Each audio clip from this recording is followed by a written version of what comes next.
We have another full day of presentations and judging and fireside chats and keynotes, so stay tuned.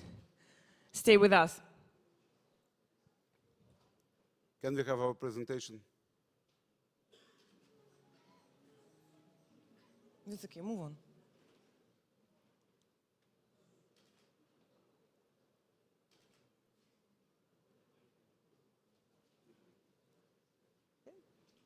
Go on. So, just a reminder about our future plans, which we announced yesterday. In fall, we're going to have again our second SVOD Europe conference. So for European companies, please be tuned to our mailing list. In February, we plan our first SVOD Israel conference. And certainly spring, we're going to have our SVOD 2017 here, May 24th, 25th. And actually, you're welcome to sign up. We already started our registration. So we have to thank our sponsors. Without the help of you guys, we wouldn't be able to put together this wonderful event. So let us thank Almas Capital, Epifund Video, Google, and Siguler Guff, Silicon Valley Bank, GWT, Akin-Gump,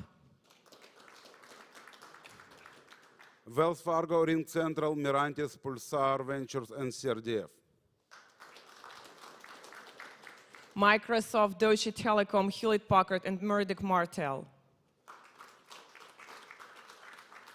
You could tweet us using tag SVOD_club, and we also, the best tweet will receive a special tweet award. So try to make the best. And then about the awards, so don't forget that at the end of the day today, there will be an awards ceremony, and the best startups will compete for 3 prizes, first, second, and third. And then we'll have an audience award. So this money that all of you received, judge companies, our audience also votes for the companies. So give this money to the companies that you like. And just to remind you, 3 companies going to be selected by judges and 1 by our general audience. And we're streaming live, so text all your friends and colleagues so they would watch us online. And let's begin. Yes, and now it's my great pleasure to start our first session for pitches. I'm inviting to take seats Spencer Tal, Allegiance Capital, Divdut Yelukat, Charles River Ventures, Serge Plotkin, Opus Capital, Vitaly Golomb, HP Ventures, Linda Ting, Microsoft Ventures, Amar Hanafi, Moment Ventures, Rose Handerbach, Almaz Venture, and Santil Sobkovsky, Emergence Capital. Please take your seats on the stage.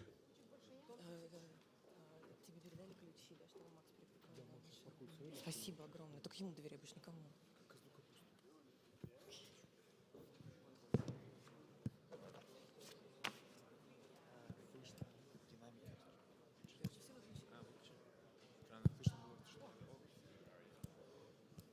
Hi, just short reminder for our judges.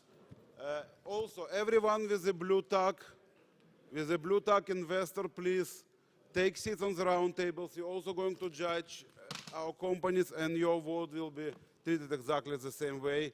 We'll give opportunity to everyone, both on stage and the round tables, to introduce himself and ask questions. Now, judges, all of you have this evaluation sheet. Please, every time after company presentation, please put your name of the company and scores. It's very important, both for us to find the best company. Also, we're giving this feedback to companies. Every company has 5 minutes to present, and after that 5 minutes for Q&A, or if you like to discuss this topic, you're always welcome to continue. And now we're starting from our traditional reverse pitch. We'll check in your judges, but you have to prove that you could pitch yourself. 30 seconds, introduce yourself, and most important, focus, your investment focus. Yes.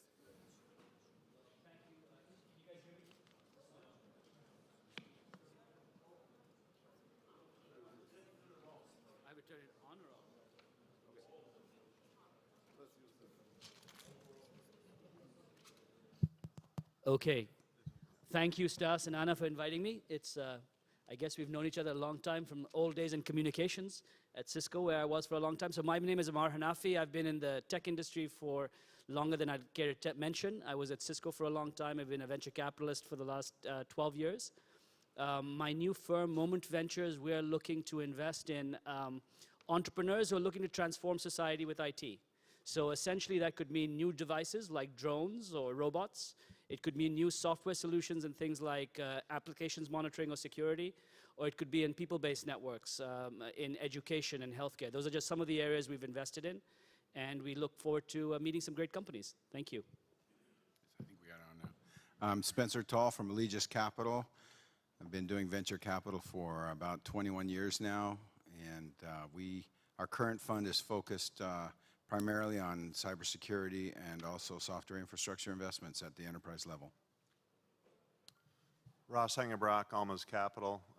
We focus on globalizing innovation and entrepreneurs that are typically in Eastern Europe. So we have an office in Moscow and here in California. And that's typically business-to-business software, but it can be a bit broad just due to the geographic focus that we look at. Hello, good morning. I'm Santi Subotovsky. I'm a general partner with Emergence Capital, and we, as a fund, invest in B2B companies as well. We were early investors in companies like Salesforce, Box, Yammer, Crunchbase, Zoom, and many others. Born and raised in Argentina, so against all odds, I ended up here in the Valley and the investment side. So I look forward to meeting a lot of you, and hopefully we'll find ways to collaborate. Hi, I'm Devdutt. I'm a partner at Charles River Ventures. CRV is a 45-year-old venture firm, been in the business for over 45 years, and invests primarily in consumer and enterprise technologies. Yeah, make sure you're there. I'm Serge Plotkin with Opus Capital. We are an early stage investing firm and looking for great teams with strong intellectual property. My name is Vitaly Golem with HP Tech Ventures. We're the corporate venture arm of HP Inc., newly formed and announced a little less than a month ago. We invest in early stage companies, Series A and beyond, in 4 primary areas: 3D printing, immersive technologies, so AR, VR, and human-computer interface, IoT, and smart machines, so robotics and AI. I lead investments in the Americas as well as Europe and Asia, where we're also looking now with a counterpart in Israel, and we're a global investor. Good morning. My name is Linda Ting. I'm with Microsoft. In addition to having a traditional venture arm, which is just getting off the ground formally now, the focus is on Series A and B, predominantly software companies. We also invest in kind in startups. And so you notice the Azure credits. We partner deeply with startups who can jointly win with us in and around our platform and go to market. So companies like Yammer, Box, Huddle were companies that I partnered with very early in helping bring to market more in kind rather than direct equity, while we do have a formal venture arm just formalizing today. Okay, thank you. We continue with our judges at roundtable on the latest stage between companies, and now my great pleasure to invite companies that was awarded first place at SVOD Europe in Dublin, and let's invite Gemma Redmond with our robotics. Gemma, please welcome Gemma.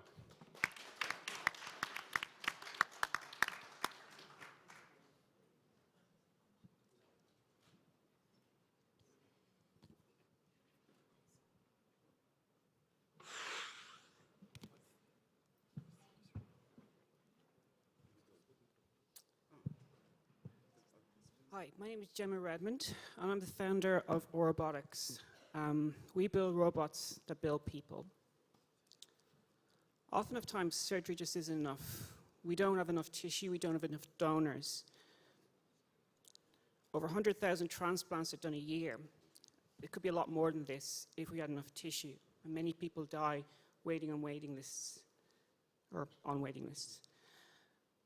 There is a solution, though. We know about 3D printing. We know how it's changed, how we design, how we prototype, how we manufacture. And now it's changing how we fix the human body. And that's where we come in. We print human tissue. So what we've done is we've made something very complicated simple, and we've done something where our machine comes over, it will actually adapt to any material, any process, and it can be made completely automated and scalable. We work with researchers on different tissue types to think of us as a think tank. We work initially with them we supply them with machines, but we also help them to manufacture the actual tissue. And this is what we've been doing today. We started about 5 years ago. My background, myself, I had a thing called a DSD, which meant I couldn't have children. I'd been operated on as a child. I wasn't very happy about it. So I decided to do something about it and regrow tissue. So for my master's thesis, I was trying to grow bone with human fingers, on human fingers. I printed in liquid and demonstrated some different techniques as well. Professor Safalian is working with us, has done the first trachea about a few years ago. This has been implanted to patients. We're working on currently noses and ears are being bioprinted and placed into patients as well. And this is an example of Aggie Haynes, who is a bioartist who shows here augmented organs. We believe this is the future. So we've talked to many different companies and different institutions, and we signed up a number of different partnerships and applied for many different grants. And we sold our first machine last week to a university, and we have a lot of interest from other universities. They're not interested in just one machine, they're interested in many machines, and that's just one university. So our customers are not just universities, they're also hospitals. It's not just a case of selling one machine to a hospital or a university, it's actually maybe selling several machines to each different place. Our plan initially at the moment is to roll our first batch of machines, get feedback and scale those numbers of machines. There's many different competitors on the market right now, mostly focused on the left side on hardware, and on the right side mostly on a particular type of tissue, which could be liver or breast tissue, for example. Our focus is really to work with the researchers directly on the different types of tissues. So, for example, we'll be working soon on liver. We've won a number of awards. We've gone through Hacks Accelerator, backed by SOSV last year. We've been to various different exhibitions, and we've been adopted into the Google Adopt a Startup program. So Google have been helping us quite a lot. They've been great. This is our team. We have a wide background from physics and biology and robotics. Some of our advisors are from Professor Safalian, who's well known in tissue engineering in London for various different, for bioprinting. So we're looking for seed funding to expand what we're doing and to roll out our next generation of machine, also to scale out what we're doing. So we're looking for $450,000 to do that. And just like a salamander, we can regenerate. It's possible for the human body to regenerate all the tissues. And at the moment, this is a growing problem that could be very easily solved, and we need your help to do that. So if you'd like to chat a bit more with me, I'm happy to chat with you afterwards. Thank you very much. Thank you, Gemma. Probably the biggest social issue to build a new humans. Yeah, there you go. Questions? Yes. What sort of hurdles do you face? Is this an open industry that you're selling into, or does it take a long time to get devices licensed or approved? Sort of regulatory hurdles that you have? In the short term, we're selling directly to researchers and to pharmaceutical companies. So they're buying equipment directly from us. In terms of regulatory approvals for full organs and full, more complex tissues, it's over several years. The biggest problem is not actually making the tissue, it's more actually getting through regulatory approval. So it is going to take several years, but the pharmaceutical companies definitely want this technology. So it's long term, but in the meantime, there's definitely there's more and more funding pouring into the sector.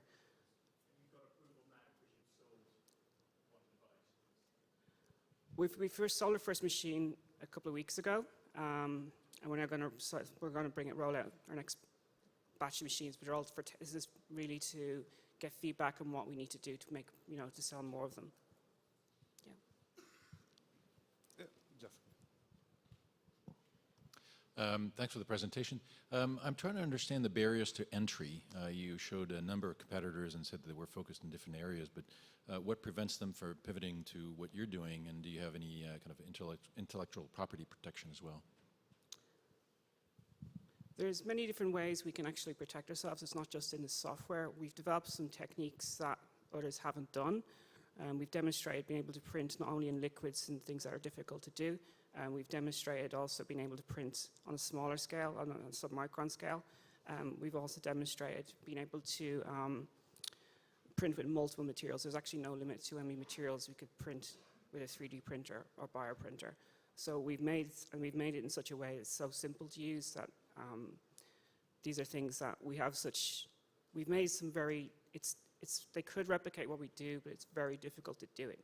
Not easy to do, and we're constantly bringing out new techniques and processes. Okay, so some feedback and a question. So first presentation of the day, need a little bit more energy, and hold the mic closer because it's very hard for us to hear you here. Can you articulate exactly your unique proposition, how you're competitive with the other solutions out there?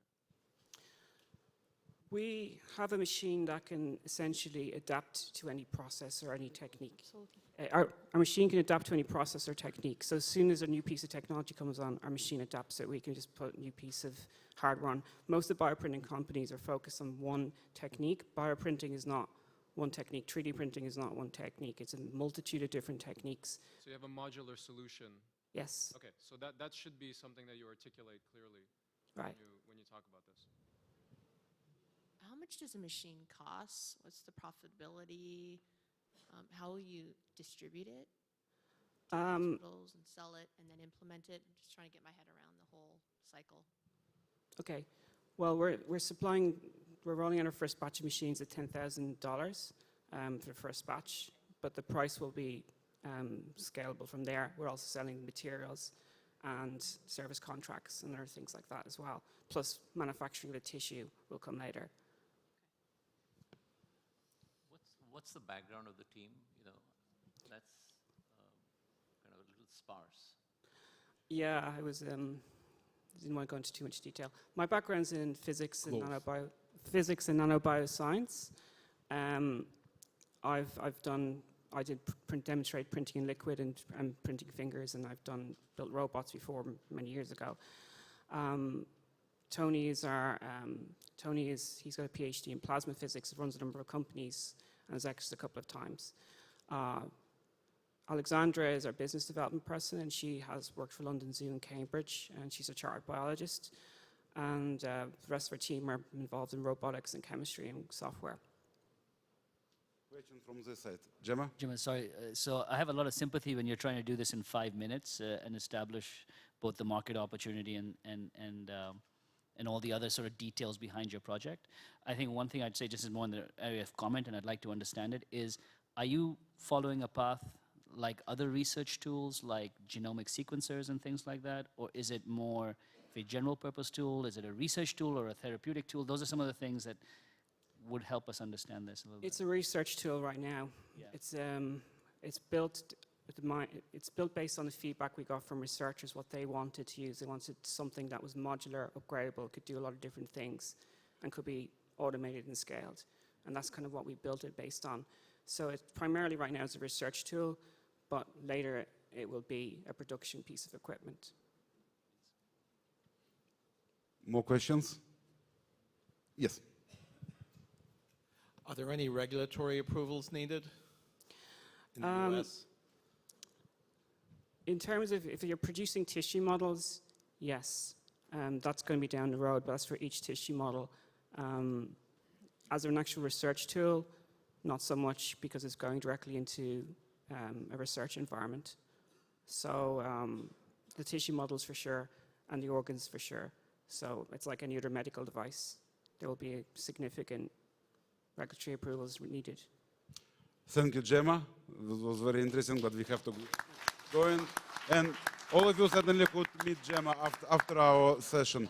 Now, before the next company, let's introduce our judges at round tables, please. Artem Borochenok, Flint Capital. We invest in early stages software, enterprise software mostly, networks and marketplaces, both B2B and B2C, and advertisement technologies. Andrei Geziek, I'm an entrepreneur and angel investor. I'm with a band of angels and Kretsu Forum, and I also source my own deals. Hi, I'm Valerie Kondberg, Unlimited Capital, and we invest in virtual reality and augmented reality stuff. Leslie Murdoch from Murdoch Venture Partners and Murdoch Martel. I do a little angel investing and CFO services for startups. Okay, and now my pleasure to invite company coming from Armenia, sponsored by CRDF, Tigran Babustian, TreeScale. Sorry. No problem. Hi, I'm Tigran, a founder and CEO of TreeScale. At TreeScale, we are doing better scalability for cloud products. Our business is quite technical, so before diving deep, I will bring example from our lives. We have many containers in our lives. In the kitchen, for example, we have containers that keeping our things separate and fresh.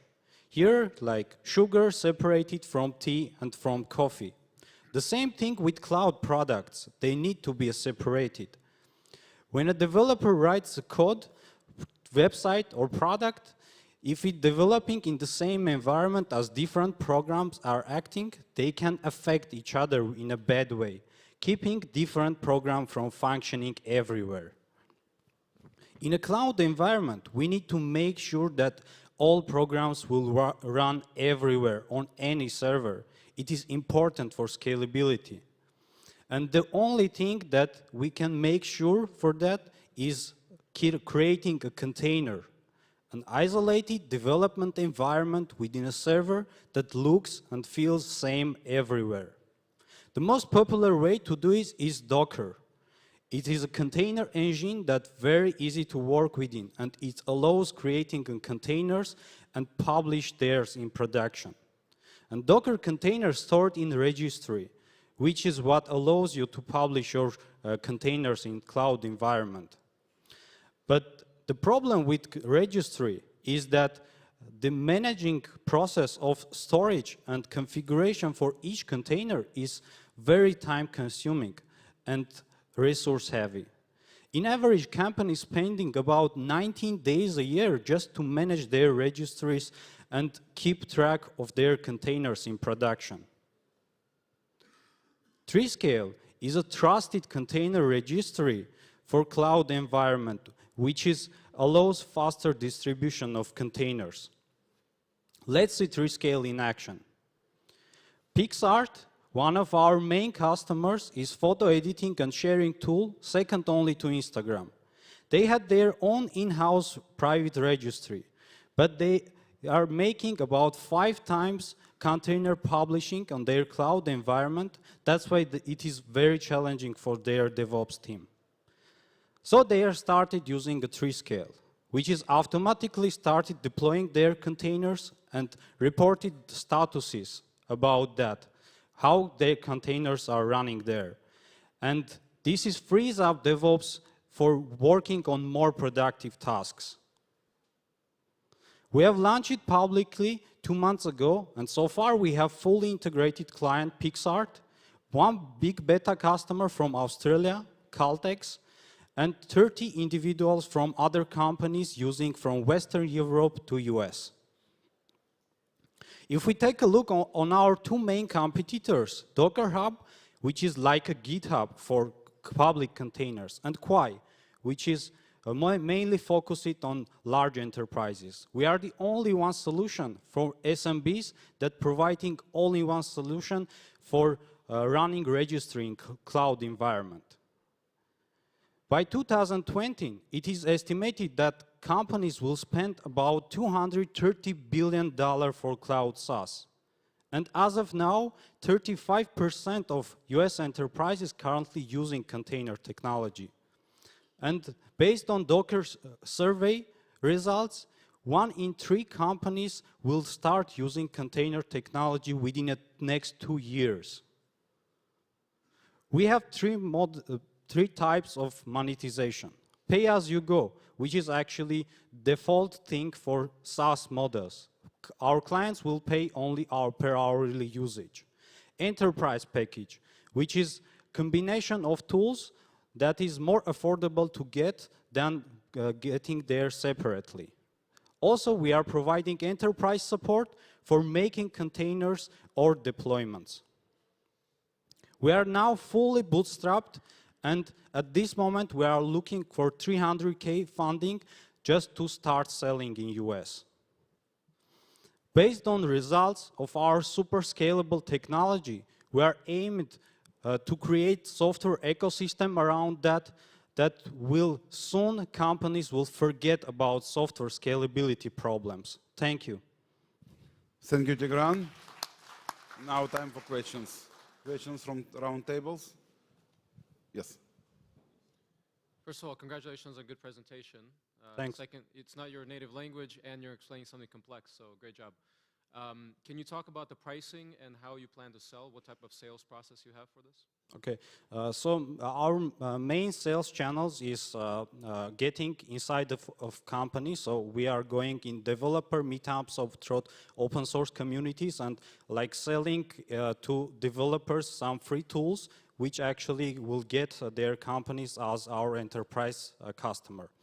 And in terms of pricing, we are selling our like resources for the container images builds. So we're not charging for our software, we're charging for using our resources with our software.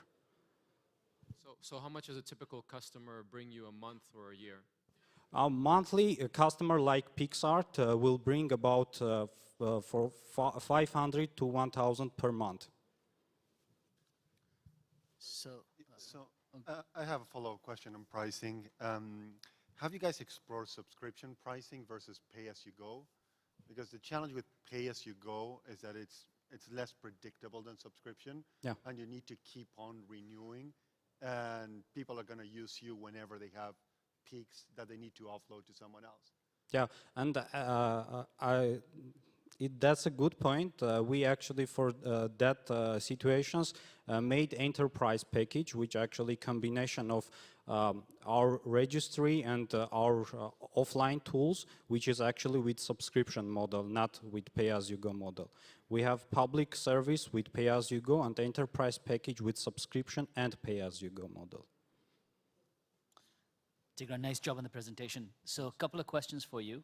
One is, do you have an open source approach at all?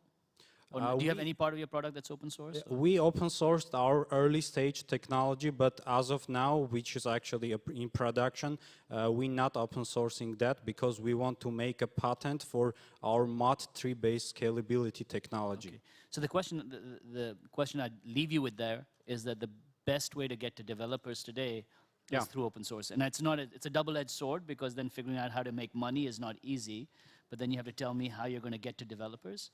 And the second question is, I would ask you is, the pricing you're talking about, is this a product or a feature? Because the feature is hard to build a complete business around, whereas this could become incorporated into somebody else like Mesos or CoreOS or another solution. Yeah. So I think those are that's more of a general question. You don't have to answer that now, but I think that's something you should think about. Is it a complete product or not? We actually, I've presented a feature of our product. So we have 3 features combined into one product, which actually at this moment compatible even with CoreOS. So, but I've presented only one feature.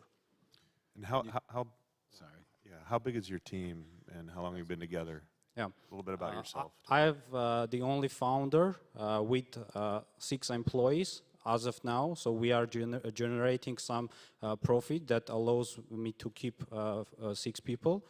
And like we now looking at partners in US just to move some team here. More specifically, what's your background? I mostly developed cloud-based solutions for financial market, for Forex especially. And 2 years ago, I sold skill testing service to Superjob.ru, Russian HR company. And that's it, I think. A full stack developer all my life. So to follow up, so I agree with much of what you said about containers. One of the things we learned at Microsoft from our CIOs, we hold a global CIO summit. I was there last fall. Top of mind for many of them was cloud heterogeneity. How do you address that with your solution? I don't think it came through, and I think that's a critical value prop. I don't know, this moment. Okay. Yeah. But actually, our solution full based in Azure solutions. So we are in contact of integrating our solution into Azure dashboard. Great, thanks. Yeah. Okay, sorry we have to get going with the time. Thank you, TreeScale. And now, before the next company, let's continue with the introduction of judges at the round tables. Please introduce.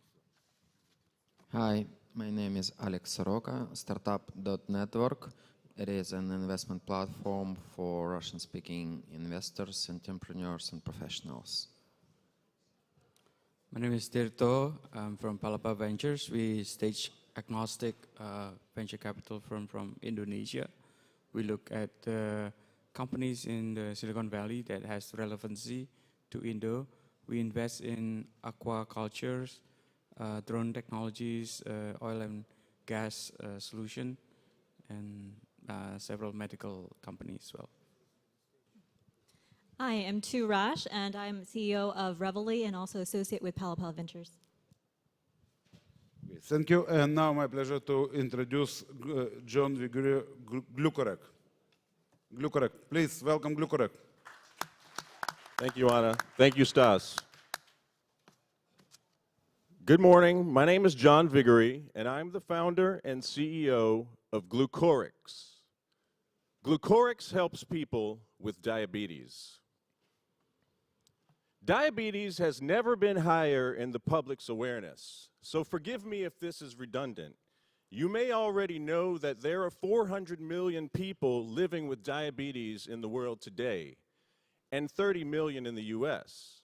However, I'd be willing to bet that you are shocked to learn, as we did in the Los Angeles Times recently, that over half of adults in California are either already chronic or emergent in diabetes.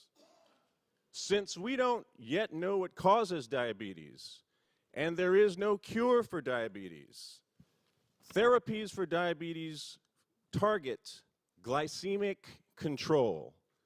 That means managing the concentration of glucose in the patient's blood. Therefore, all diabetes therapies require self-monitoring of blood glucose testing. And it's a greater than $12 billion annual global market dominated by 3 companies. You know the ones I mean, the test strip systems and the continuous systems. They are all invasive. They involve lancing the fingertip for a blood sample or an invasive sensor implanted beneath the skin. Meanwhile, adherence for these patients has been an issue for decades, and strong aversion to painful, invasive testing is leading to devastating and very expensive health complications and hospitalizations. Glucorix solution to this enormous need is called GluFit. GluFit is the iPod of diabetes. Glucorix non-invasive technology will invoke a digital transformation in glucose testing. GluFit is a lifestyle form factor that discreetly scans the distal end of the patient's finger and transmits data to a paired device for analysis and display. No blood sample is required.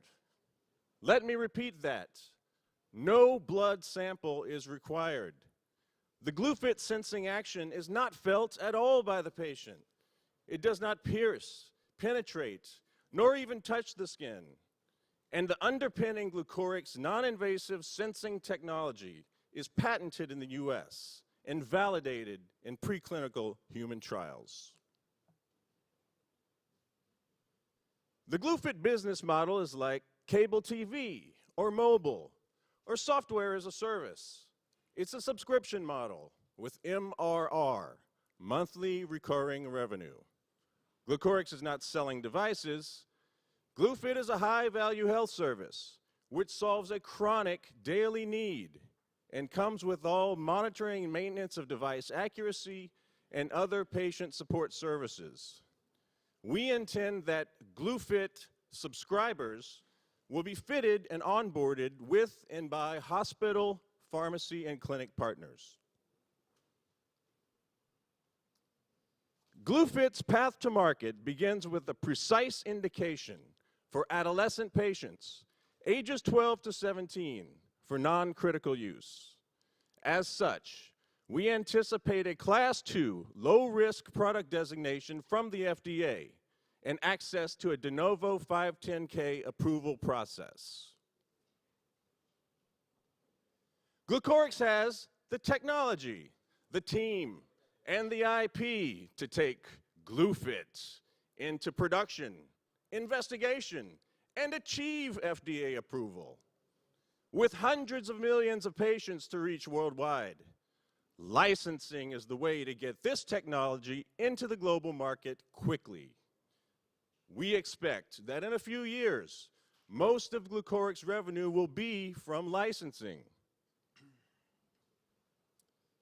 Glucorix is led by a senior team of global innovators with a strong product design and engineering leadership track record. Please listen very carefully. We are rooted in best practices for quality management, and we abide by all regulations which govern the design of medical devices seeking FDA approval. Glucorix is raising a Series seed round with expert help from WilmerHale and Palo Alto. I'm based in Mountain View. In light of our persistent issue with obesity in this country, and our children getting younger and younger in diagnosis, people who are otherwise perfectly fit and healthy get diagnosed with this chronic illness. And for everyone who needs to arrest their diabetes and bring it under control, isn't it time we take the sting out of glucose testing? Thank you. Thank you. Thank you, Glucorix. Questions from round tables? Okay, any questions? Yes. Just turn. Now it's on. Quick question. What are the next steps? Like, what do you expect to achieve during, say, next 12 months, maybe 18 months? When do you expect to get the FDA approval? Can you just give some context around Sure. Okay, to be very precise, the very next step in the electrical engineering is called pre-dev board. So there are a number of dev boards that we bring into the shop to replicate the signal chain that's been successfully designed and tested in human patients. So there's an 18-month window of milestones that we work with a contract manufacturer so that we can produce the production version and put it in the patient's hands. That's the first step to collecting data for an FDA submission. And of course, before that, there's a pre-submission where we begin a dialogue with the FDA.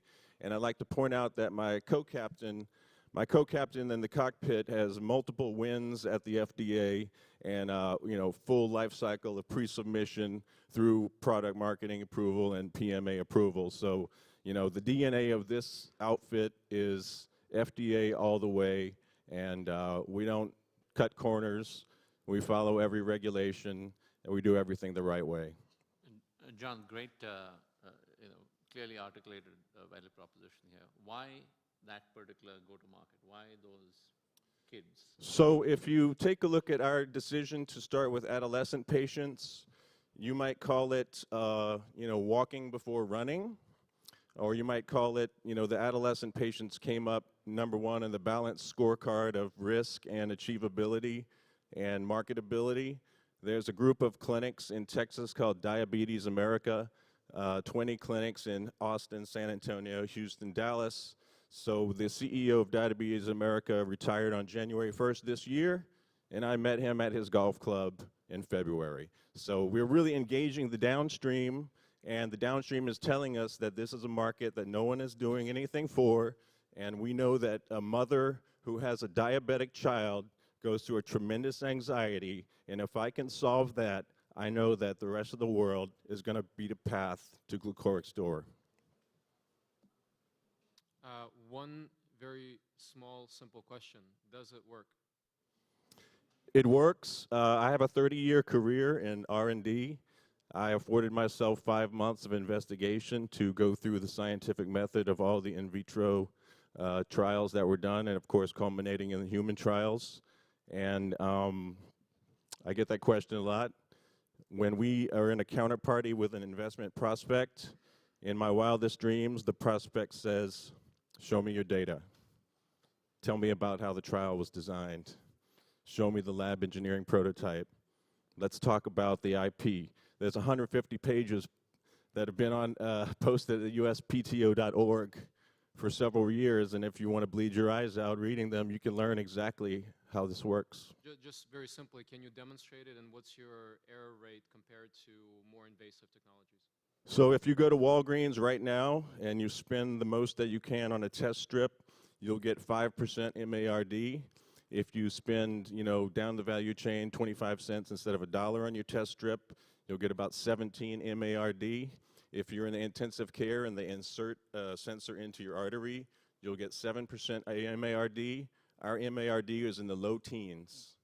So I don't want to say 11, 12, 13 because the sample size is too small to determine, but that's where we are.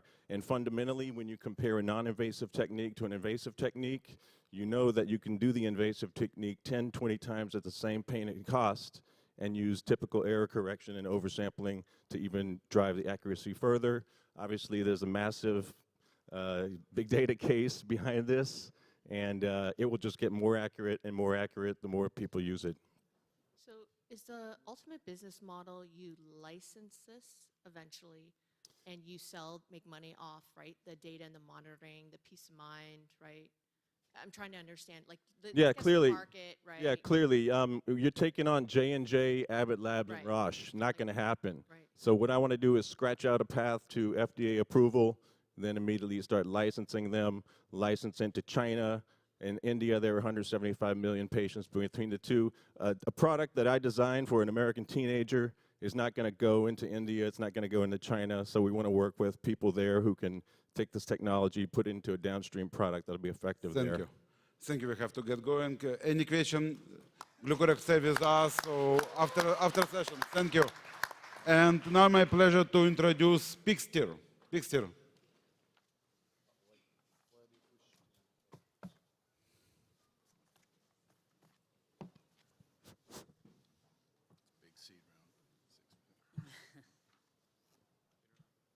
Hello, it's good to be here. My name is Dror. I'm a mapping expert and the CEO and co-founder of Pixster. And we want to map the world in 3D. Not only 3D, but high definition as well. So today, more and more industries are adopting the 3D maps. It's smart cities, homeland security, because for these decision makers, it's not enough to see the flat 2D map to make decisions. But the problem is that to create 3D maps, it's really expensive, it takes a lot of time, and it's complicated. So some of the biggest companies out there are trying to do it with over 6,000 employees in their mapping divisions. But the result still is poor in resolution, it's partial, and it's not updated. So to fill this gap, we've developed a technology that can take 2D images and automatically convert them into a 3D map. Let me show you. So in this example, we took drone images over Jerusalem. And we take these regular images and convert them into this. This is the 3D map in which each pixel in the map has its exact geo-coordinate, and we identify objects at the map, thus creating layers for the GIS industry. So this is not a stitching technology, it's a real geometry and texture. So one can take this map and continue working with a CAD system or a GIS system or any other mapping platform. So you can see the resolution, it's a high definition resolution coming from the drone. And it's all geometry. It's really beautiful. And it's in a matter of hours we produce this map instead of weeks till months. And we also do street level.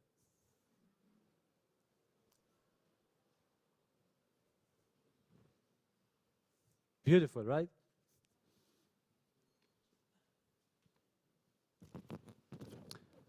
So why now? First of all, because of the drones. They are the ultimate aerial photography platform, easy to maneuver, everybody can fly them. And because of virtual reality now coming from Samsung, Facebook, HTC, and many more, they are pushing 3D content and 3D platform forward. And we heard yesterday there is a lack of 3D content in the VR industries. And of course, our computer vision algorithms.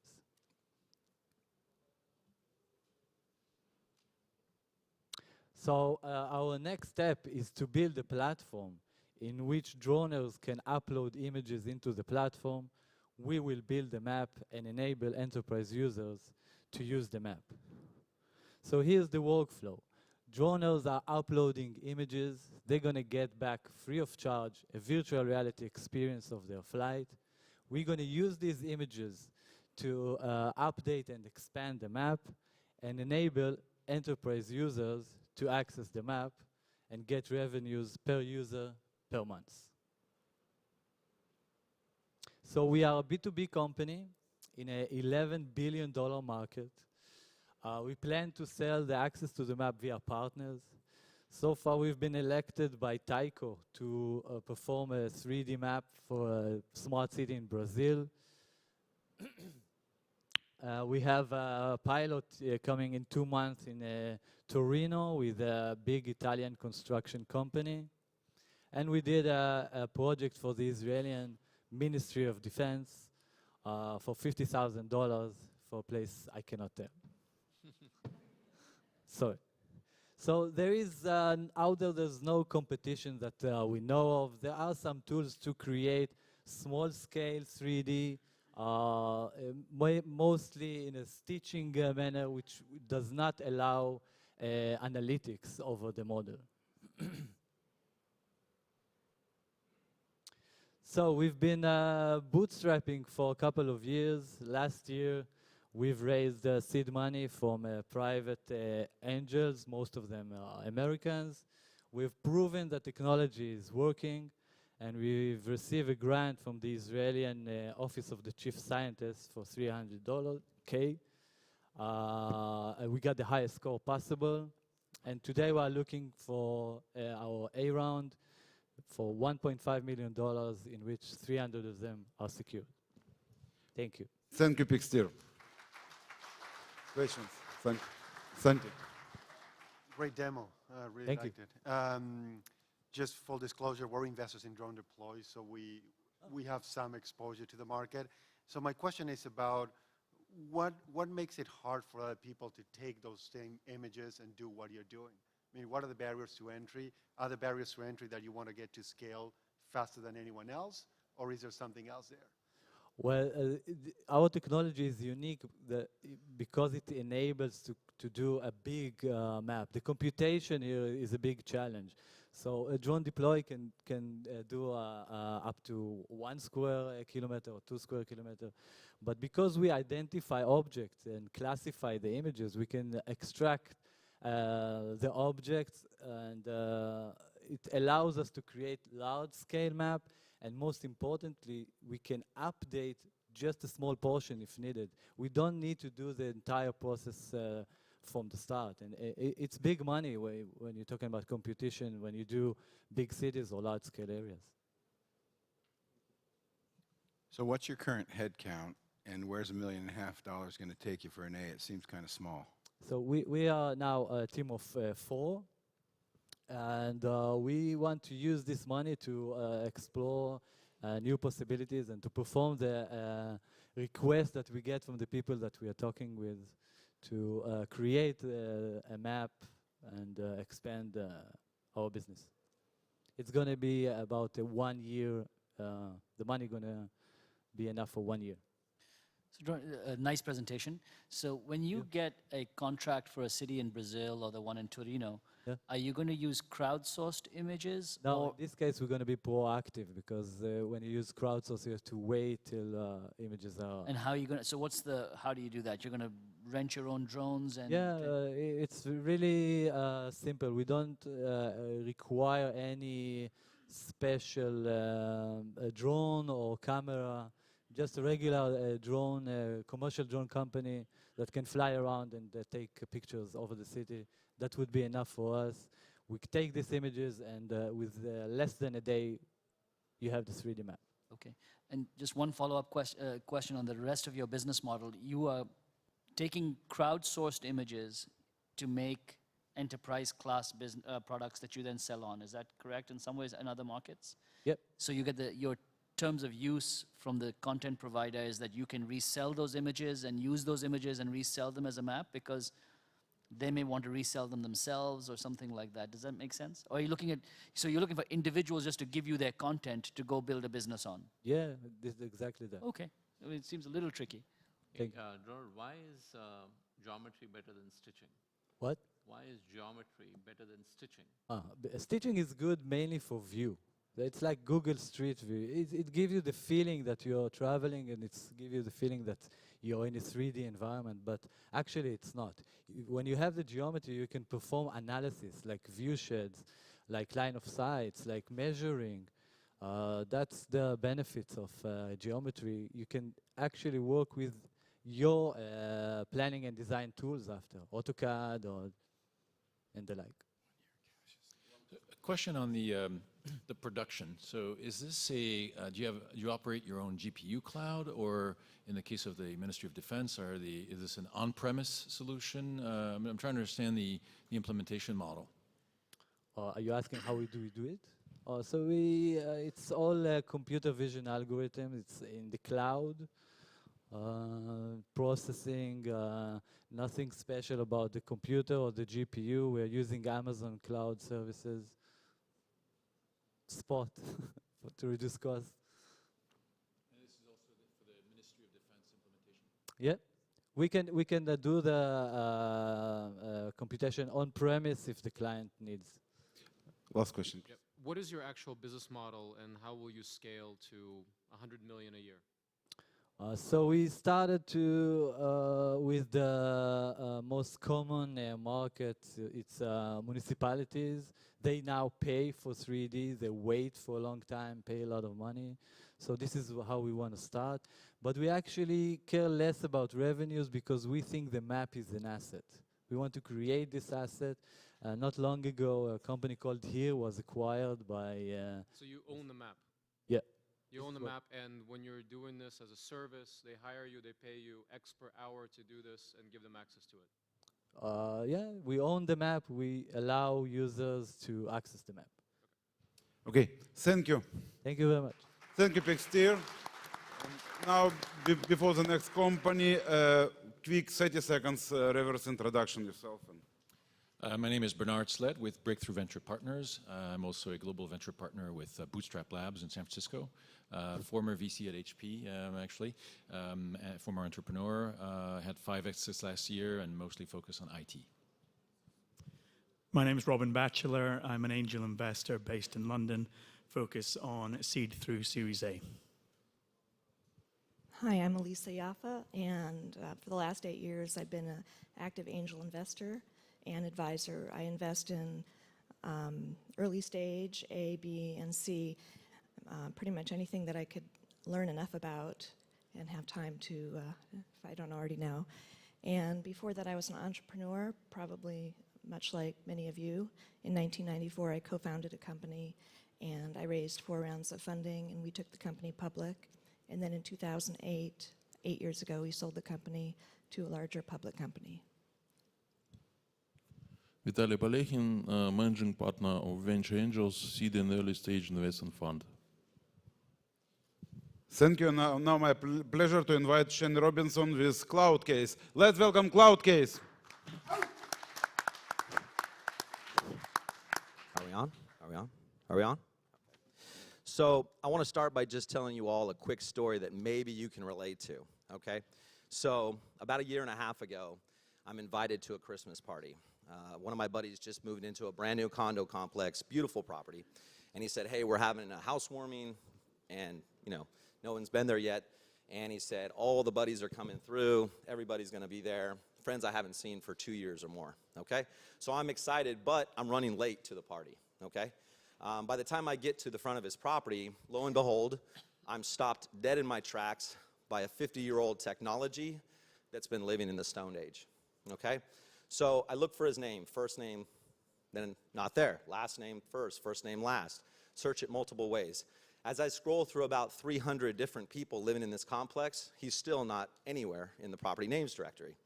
So then I think to myself, well, maybe it's just faster to call him. So I call him once, I call him twice. By the time I call him the 3rd time, I realize, you know what? He probably can't hear me because there's so much going on in the party, right? So with all that being said, I'm so frustrated and so upset, and my mood has changed, right? Going to this party by that time. I'm standing outside for 45 minutes, okay? I finally say to myself, there's got to be a better way, right? No more, okay? This old antiquated technology that you're looking at, okay, all these access entry devices, the old property names directory, the security code, which has tons of security issues in and of itself, is all been fixed by CloudKeys. We take it, we put it in the cloud, and 3 billion property tenants and residents that visit multifamily property will never be locked out again. My name is Shane Robinson. I'm the founder and CEO of CloudKeys. We're a hardware and software-based company out of Los Angeles. So I want to introduce you to an elegant solution which provides property management with a very simple 30-minute installation because the entire product is built on a cellular backbone. So we've developed our cloud lock here, and that cloud lock goes at every common area access, door, gate, and garage for apartments, gated communities, and college dorms. It is also joined by our beautiful touchscreen that is no comparison to the old green screen and number keypad. This product is designed cellular so that it is a non-invasive installation. All we need is ground power, cellular signal, and from the cloud we can manage that property and allow access through our mobile device. So how does property management actually control it? We give them a SaaS admin panel, and from that panel they can do things they've never been able to do before, such as issue and revoke keys to tenants and guests with timed access anytime they want. Update all the property names directories in the cloud at all of their property portfolios instantly. Number 3, they now have security to reduce liability mitigation because they have a live access record for who's coming and going from their property. They've never been able to know this before, and that's very rich data, I might add. So how do guests and tenants access the property? Well, they have a couple options. They can use the touchscreen, but if they want to go mobile, they can use our beautiful application on their cellular device, and you can think of us kind of like the ring for multi-family common area access entry. We have video, audio, and we have a quick knock function if they don't want to connect over the cloud with those. Our most beloved functionality for cloud keys is probably our KeyVite functionality. This gives the property tenant, for the first time, the ability to open up their mobile app. They're having a party. They can pick multiple people. They send an invite with a key, GPS instructions with an interactive map that brings people directly to their property. And those guests with KeyVite, they don't even have to search the names directory, because as soon as they load the key, the gate, the door, or the garage automatically opens. So our pricing model is very simple and transparent so that property management understands we're on their side. Each cloud lock has a $1 value, and each property unit has a $1 value.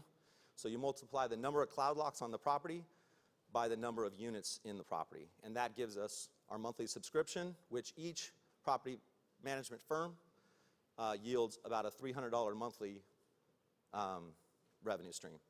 With a 2-year contract, that's about $7,200 in revenue.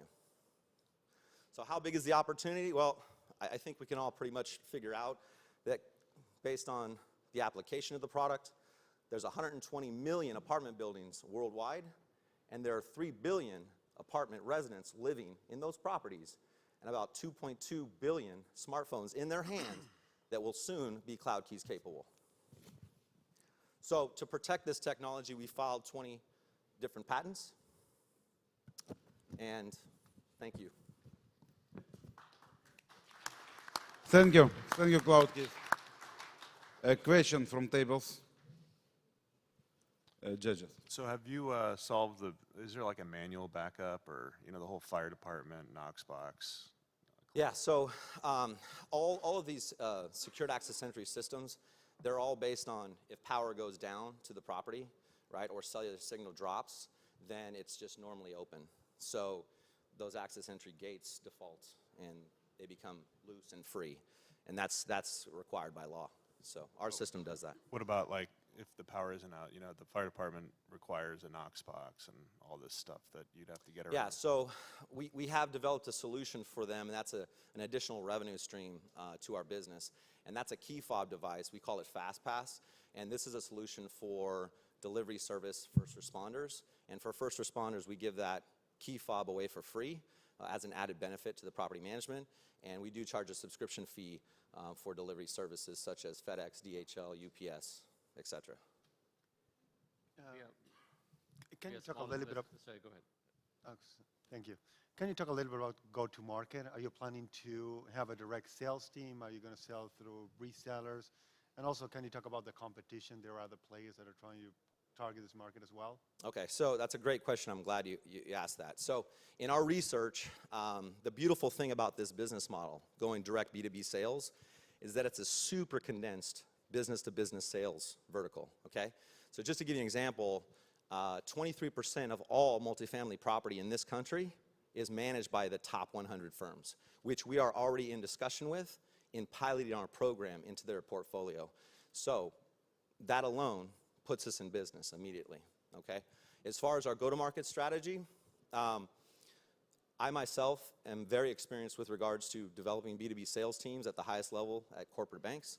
And so we will develop strategic cities that we launch in. We'll develop B2B sales teams in those cities. We'll call directly on property management companies. We have a beautiful demo. I encourage everybody to come see it, and we'll sell directly to them and sign those subscription contracts. What is going to be the catalyst, though, for making property managers move off an existing system that works? Well, the catalyst is quite a few things. Number one, there's really no comparison between a touchscreen technology and a mobile application and the old call box. Okay, so the search functionality, the user experience, the convenience functionalities provided to tenants, it's enormous. Number two, the value to the tenant of this product, okay, is extremely sticky, right? When you actually have the ability to send keys to people, have them show up directly at your property, not be locked out, your packages actually get delivered, right? You don't get that sticky note on the door or the package is not at the office. There's a ton of different aspects around this business which will encourage them to do it. But more importantly is the liability mitigation that I talked about with regards to knowing who's coming and going from property. So the biggest liability that property management deals with is that static access code. So when you come to my property and you say, hey, what's your code to your gate, and I give it to you, well, that verbal access code goes to you, goes to this person. I mean, who has it now? It's a falsehood of security. There is no security with the old system. We eliminate the static access code completely because everything is done in the cloud, and it's a real-time ask and decision system. So there's no more access codes, there's no more keys to be lost, there's no more locks to change. How big is the market just in the US? Because you said it's global. So there's about 2.4 million apartment buildings in the US, which is, again, managed by a very select few companies. And then gated communities, can't really get that figure because a lot of them are private institutions, they're LLCs, and so they don't post their information. But I can tell you that 41% of all property development in gated communities in California alone is 41%. So all new housing development is going into gated communities. People want that security factor. So it's a massive market. And then college dorms, I mean, the math is big there. Last question. Great job on the presentation, Shane. One question, what keeps you up at night besides not having money, which you may have soon? Yeah, so what keeps me up at night? You know, besides the patents we filed, this product is really an execution play. And so we want to find the correct strategic partner that understands this space, that's ready to go the distance with a very solid team of individuals that are so passionate about this product. They understand we're designed to win.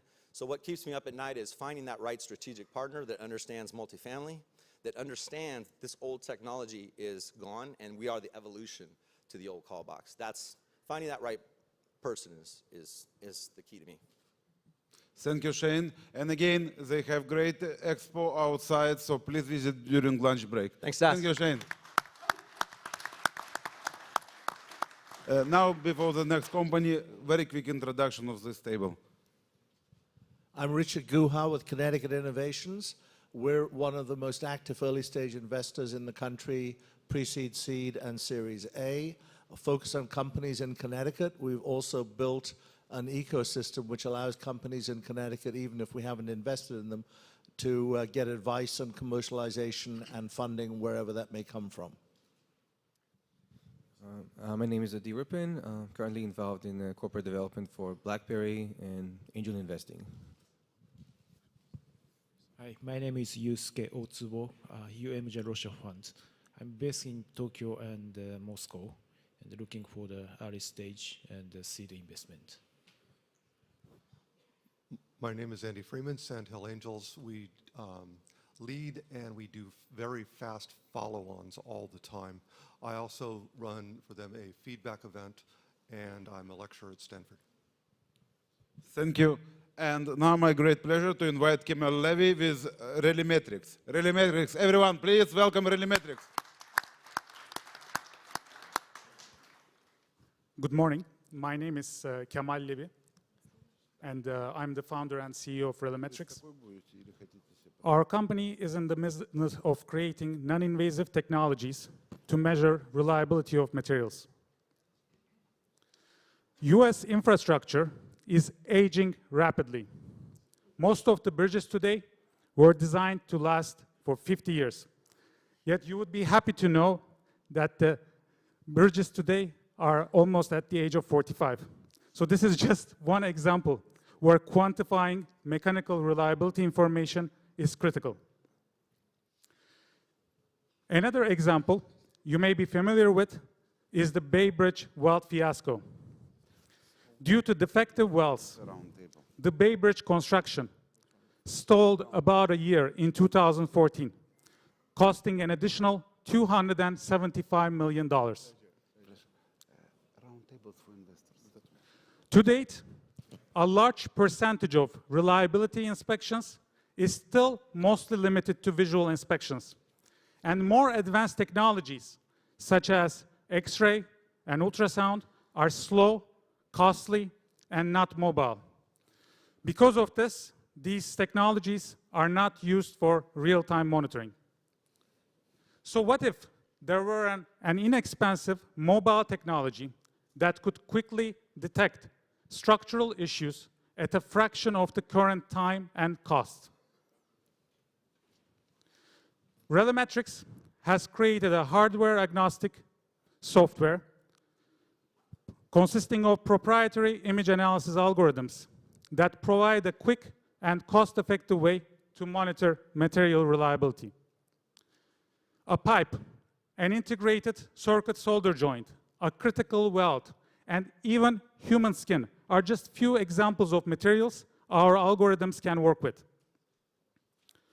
In case of pipes, temperature differences of liquid inside pipe can lead to failure during operation. So using sub-pixel image correlation, we can correlate subtle changes between images of pipe components at different points in time. This allows us to calculate deformation and strain distribution inside the pipeline and take action to prevent failure when needed.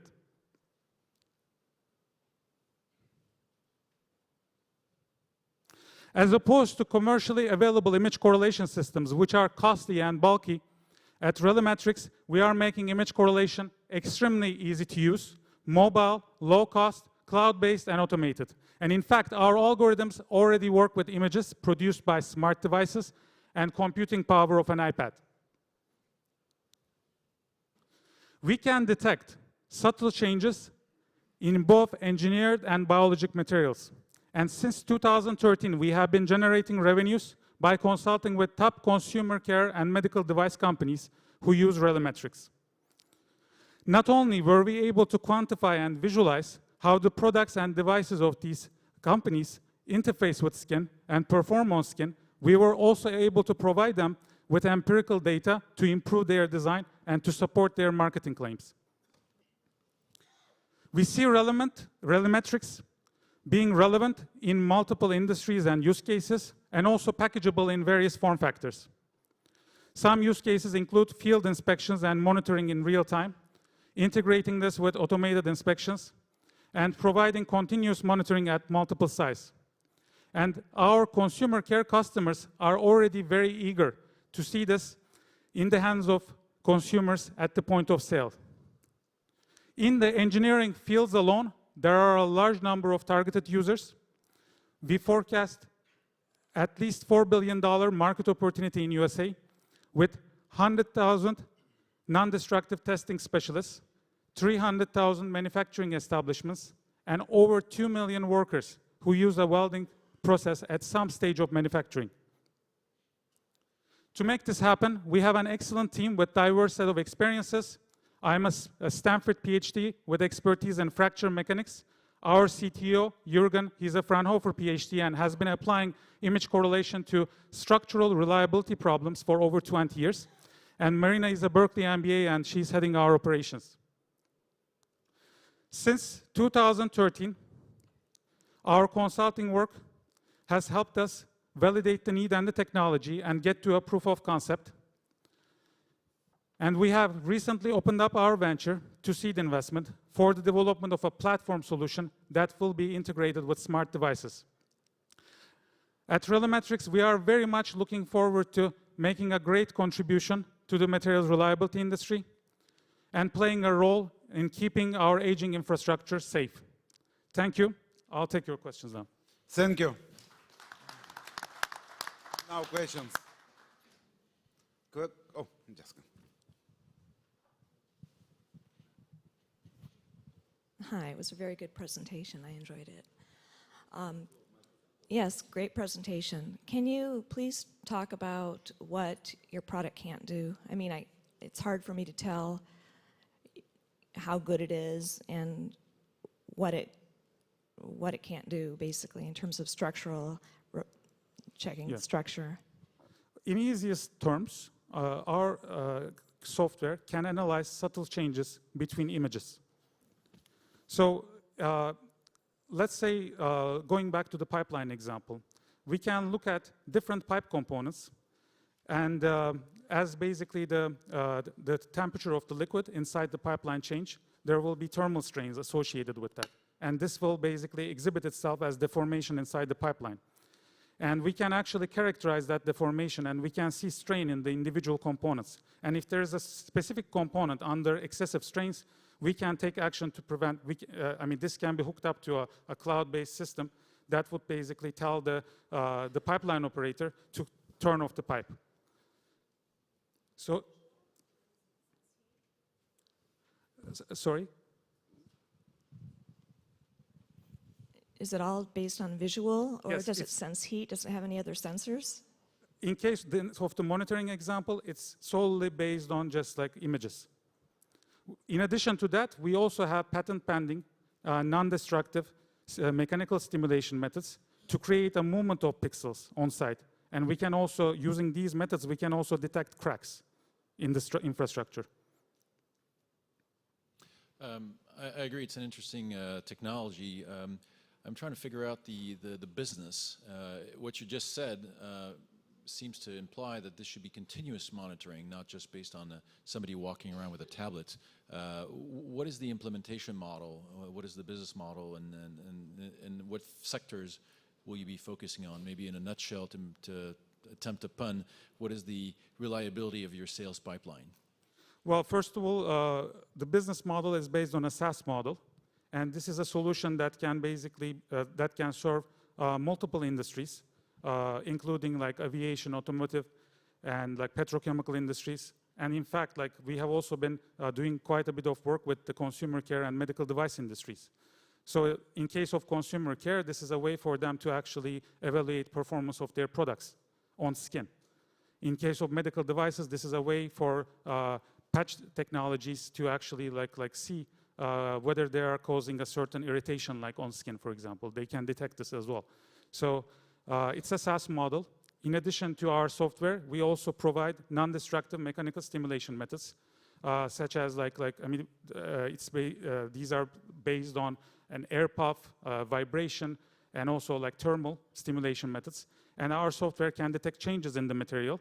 So an engineer would be able to just come into this site, a field inspector, let's say, would be able to just like take a sequence of images and would be able to see where a crack is located on the infrastructure. Can you, A quick question. Can you say a couple of words about the current stage of the development of the product? Is the product ready to be can you sell it already, or is it just in a technology stage? So our algorithms are ready. We are looking for seed funding to basically integrate this with smart devices for the development of our beta. But algorithms and like case studies are ready. Okay. Yes. So for the non-Stanford PhDs in the room, can you very simply explain how you sell this, to whom, and how they implement it? So one example would be our work with consumer care and medical device companies. We have been selling this as consulting services. So they take images during clinical trials. They take, in some cases, thousands of images. They send to us 100 images they capture during a clinical trials before and after product application. And we analyze these images for them. And we are able to showcase which of their products are able to perform better on skin. So we are the only technology that can actually detect sub-pixel-like movements in skin. Okay, so ultimately, you're, right now at least, as a service, you're doing image analysis. Yes. Non-real time. Non-real time. Yes, and we want to take this to a real-time stage, yes. Okay, thank you. Thank you, ReleMatrix. It's now my pleasure to introduce a company sponsored by Ukrainian Association of Venture Capitalists, UFCA, correct? Anna Starinsky with Cardialize. Cardialize, let's welcome Anna.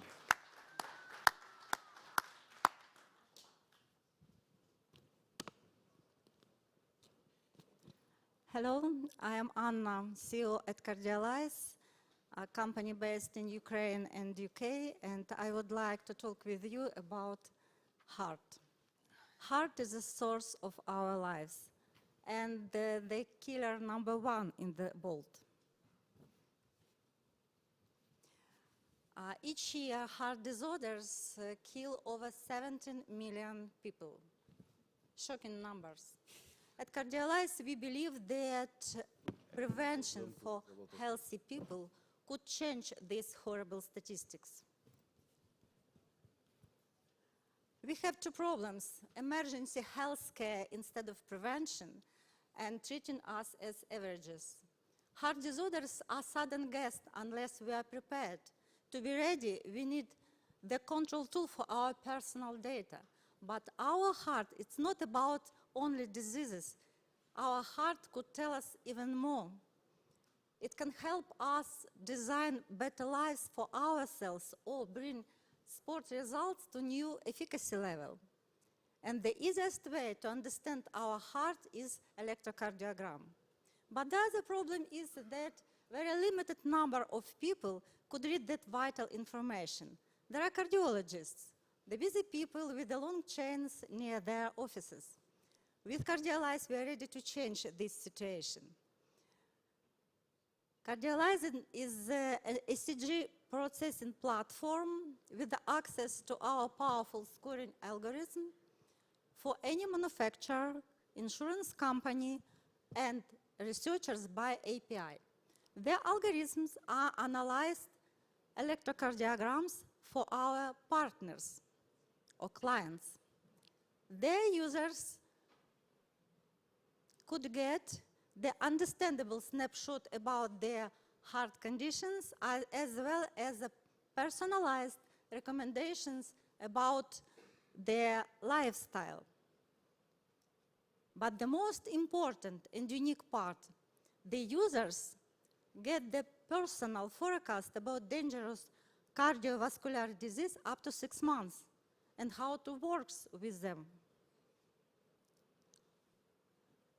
Cardialize API business customers are able to create really flexible database info flow. We give the numbers and capabilities, and the partners choose what to show and how. How it works for their users. Measure your ECG with any wearable or fixed ECG device. It transfers data to Cardialize Cloud. Our algorithm analyzes over 250 parameters, biomarkers, and the results are ready to be shown.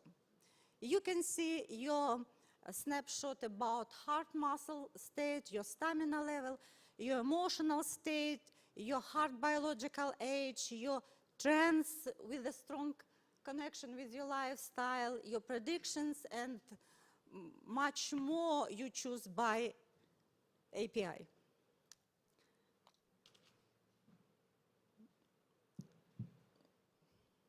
We've got a lot to prove the efficacy and outstanding capabilities of our algorithms.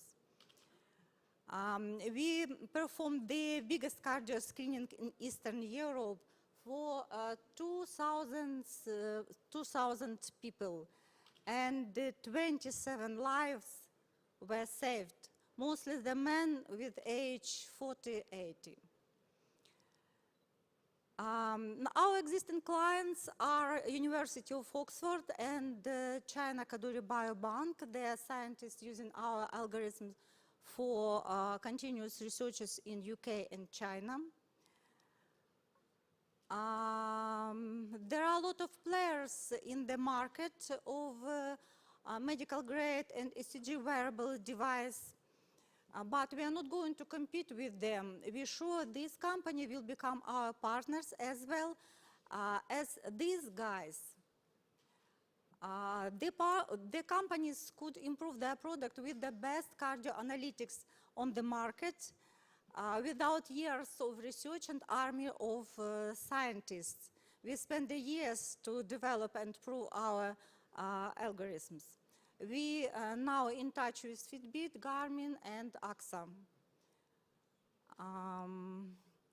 Our solution is available for our partners with a value-based pricing model. The price very dependent of number of cardiograms need to be analyzed and the algorithm used. We have a dream team from Ukraine, India, China, and UK, 20 top-level cardiologists, scientists, big data analytics, software developers are involved in Cardialize project. We are looking for a seed round, $700,000. And my speech is over, but the story is just beginning. I am Anna from Cardialize, and we are here to make data-driven health to come true. Thank you very much. Thank you, Cardialize. Questions? Questions? Yes, in the test where you saved 47 lives, you were the A, and what was the B test? Sorry? In the test, you said you had to try a test where you saved 47 lives. So 27. Oh, I'm sorry, 27. 27. 27 lives who were 48-year-old. Yeah, something like that was the average age. What was the other half of what was the control? You were the control group. Like, what was? How did you attribute that? How can you attribute that you actually saved those 27 lives versus it would have been picked up through seeing a doctor? We detected their cardiovascular disease, and the people were immediately hospitalized and cured. So you detected it. Yeah. They went to the hospital. We detected, right. And they were hospitalized in hospital. Yeah. Interesting. I have more questions. Would that have been done with any standard ECG? Was that because they were not taking their ECG on a regular basis, or they were regular ECGs taken in your algorithm? No, it was cardio screening one time because of huge amount of people, and the China Kadoorie Biobank and University of Oxford are now using our algorithm for their type of screenings. You also mentioned that you aggregate 256 different variables or signals. Where do you get that data, and how much history do you need to have? 250 biomarkers extract from ECG, from electrocardiogram. It is, and we are able to interpret it with our algorithms. That's all. Yes, Vitaly. How dependent is your scale model on partnering with some of the fitness bands? Sorry? How dependent are you in growing by partnering with the fitness bands? Do you have another path to market besides that? As I mentioned already, our market is prevention for healthy, active aging people. And fitness tracker, I'm sure next generation will equip it of ECG sensors, and then the manufacturers need their algorithm to interpret it, because right now the ECG to be sent to doctors, and doctor analyzed it, but it's not needed already, because we have a lot of vital information, and our algorithm could analyze it without any doctors. Yes? How did you come up with the exact number? I think you said 700,000 that you're looking for, and what do you hope to achieve with this money? It's easy. We should establish our sales department, and to have a clinical trials in John Radcliffe University Hospital. Okay. Okay. No more question? One more question. Just a follow-on question about the fitness bands.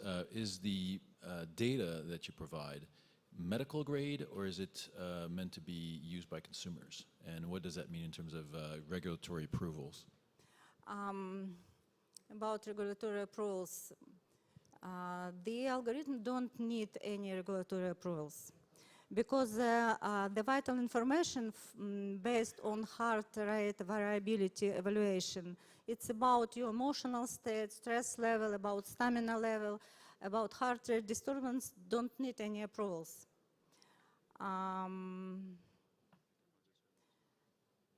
That's all.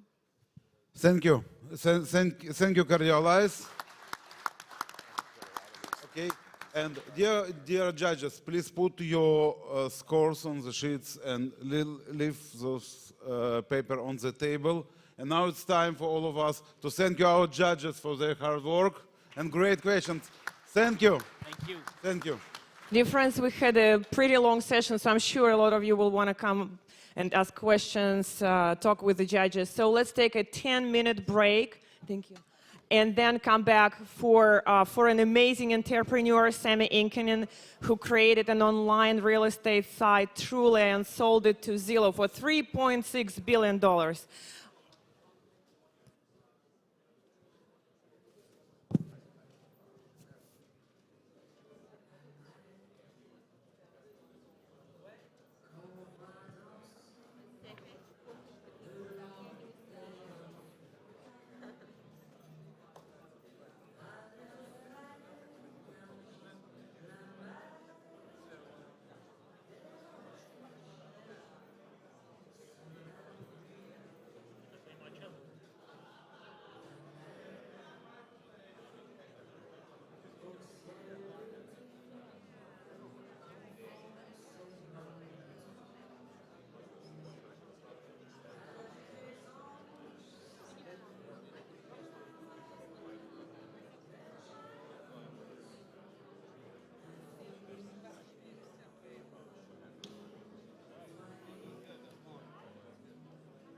a guy from Finland who actually grew on a farm in Finland.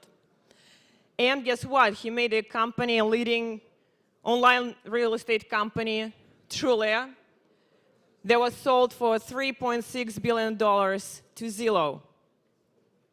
And then, being passionate about advancing human health, he became a CEO of Virta Health, and Virta delivers clinically proven therapies to restore metabolic health in chronic disease patients. Sami is also a venture partner at Obvious Ventures, focusing on health-related investments. And now is the most interesting part. Sami is a triathlon world champion in his age group. And also, he recently crossed the Pacific Ocean from California to Hawaii. And when I was reading his bio, I didn't realize that in a boat, you know, with a paddle, with his wife, unaccompanied, at a record speed. He claims, Bill, I don't know, maybe you can ask this question. He claims that he is still happily married. So, Sami, we welcome you on stage. And the moderator is Bill Reichert, Managing Director of the Garage Technology Ventures. Welcome. Thank you. Thank you. Thank you so much, Anna. So, delighted to have this opportunity to spend some time with Sami and the rest of you in an intimate conversation on your experiences, background, and what you've learned over the years. As Anna pointed out, you know, this guy has done so much in so few years, it's embarrassing. And so we could spend, you know, 20 minutes on just a fraction of what you've done. But I want to touch a little bit about some of the amazing arc of your career and focus primarily, though, on what lessons you've learned as an entrepreneur, as a rower, as a husband, you know, maybe, as a father now. He's now a father. Get whatever wisdom we can from you on that. So, okay, born and raised in Finland, Helsinki University of Technology, engineering studies, a little bit of Nokia, a little bit of startup, a little bit of McKinsey, and then you show up here at Stanford. How did you wind up deciding to go from Helsinki to Stanford? Well, first of all, for me, Silicon Valley was the dream place for an entrepreneur. The same way if you're a hockey junior in Europe, every kid wants to play in the NHL. And if you're an actor, you want to be in Hollywood. So the Silicon Valley to me as an entrepreneur was the place to be for whatever reason. And honestly, I couldn't figure out how to get a visa to be in the US legally.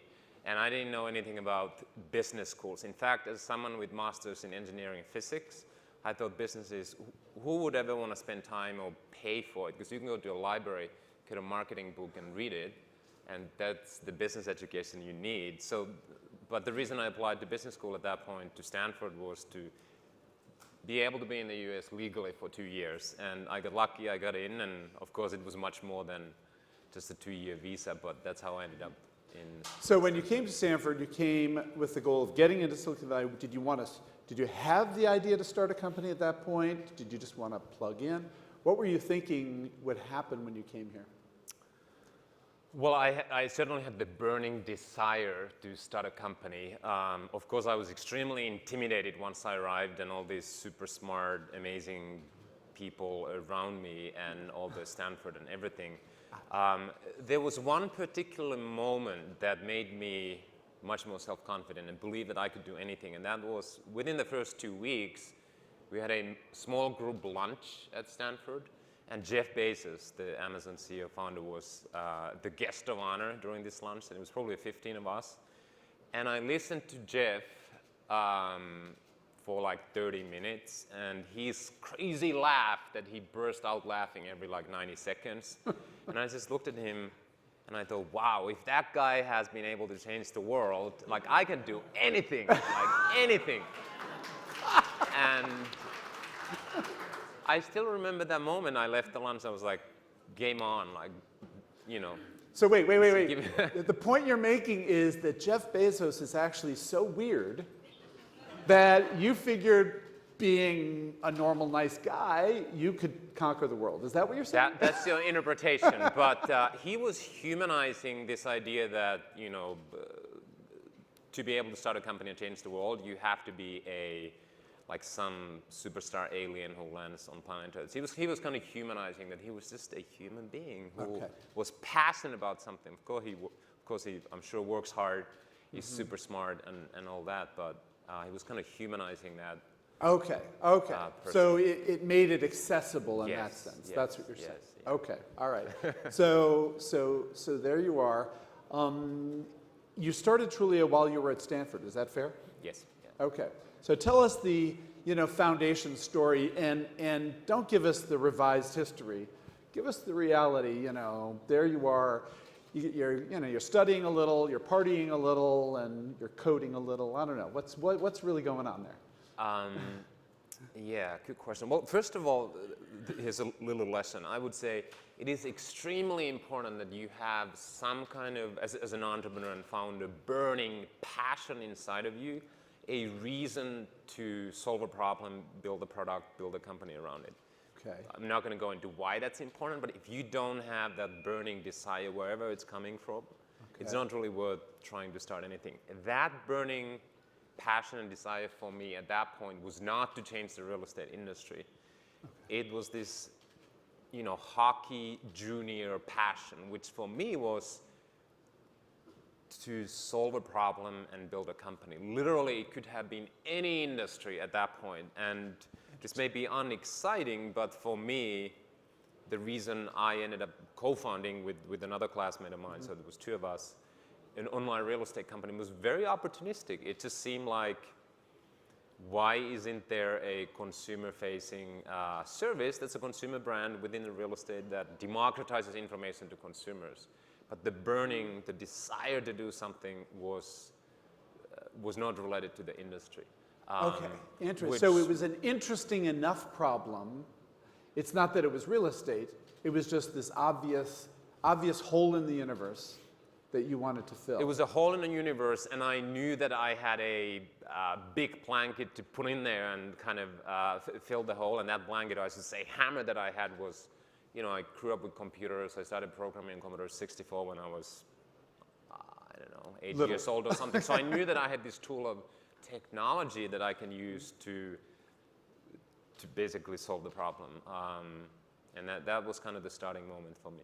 Okay, give us the one sentence. What was the gap in the market? Because there was online real estate at that point, but the market did not have what?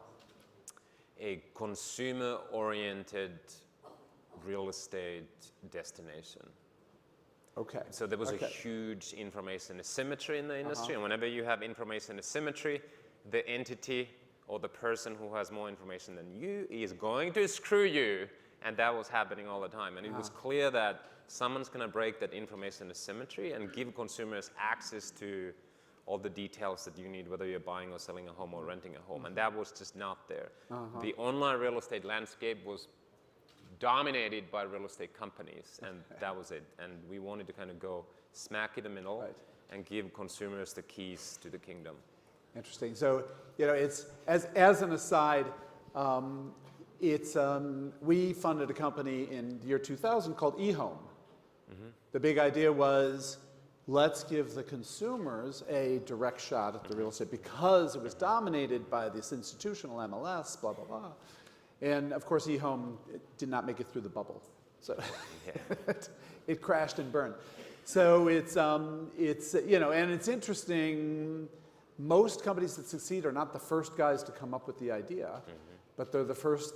For whatever reason, the universe comes together at just that moment in time, and manage to take up. So you come up. So you're launching Trulia. How easy or hard was it? It's sort of the post-nuclear winter, right? So it's 2003, 4. Yeah, we started building the company in 2004. launched in September 2005. I can, tell everyone that it was not so cool to be an entrepreneur. Right now, I think we're living the times, particularly in Valley. It's like everyone has a business card of CEO and founder or investor. So it's really awesome and amazing and cool, and it's safe to tell your friends and parents that I founded a company. At that point, there was it just wasn't, which made that time a wonderful time to start a company. Absolutely amazing time to start a company because there was much less competition for talent, and if you had something substantial, there's more signal in the noise for investors as well. So I love that time, but it was very different from today. Yes, I know. You could actually drive up 280 and never slow down, and you could afford an apartment in San Francisco. It was, those were the days. Well, I was sharing a house in San Francisco with 2 others, so it wasn't.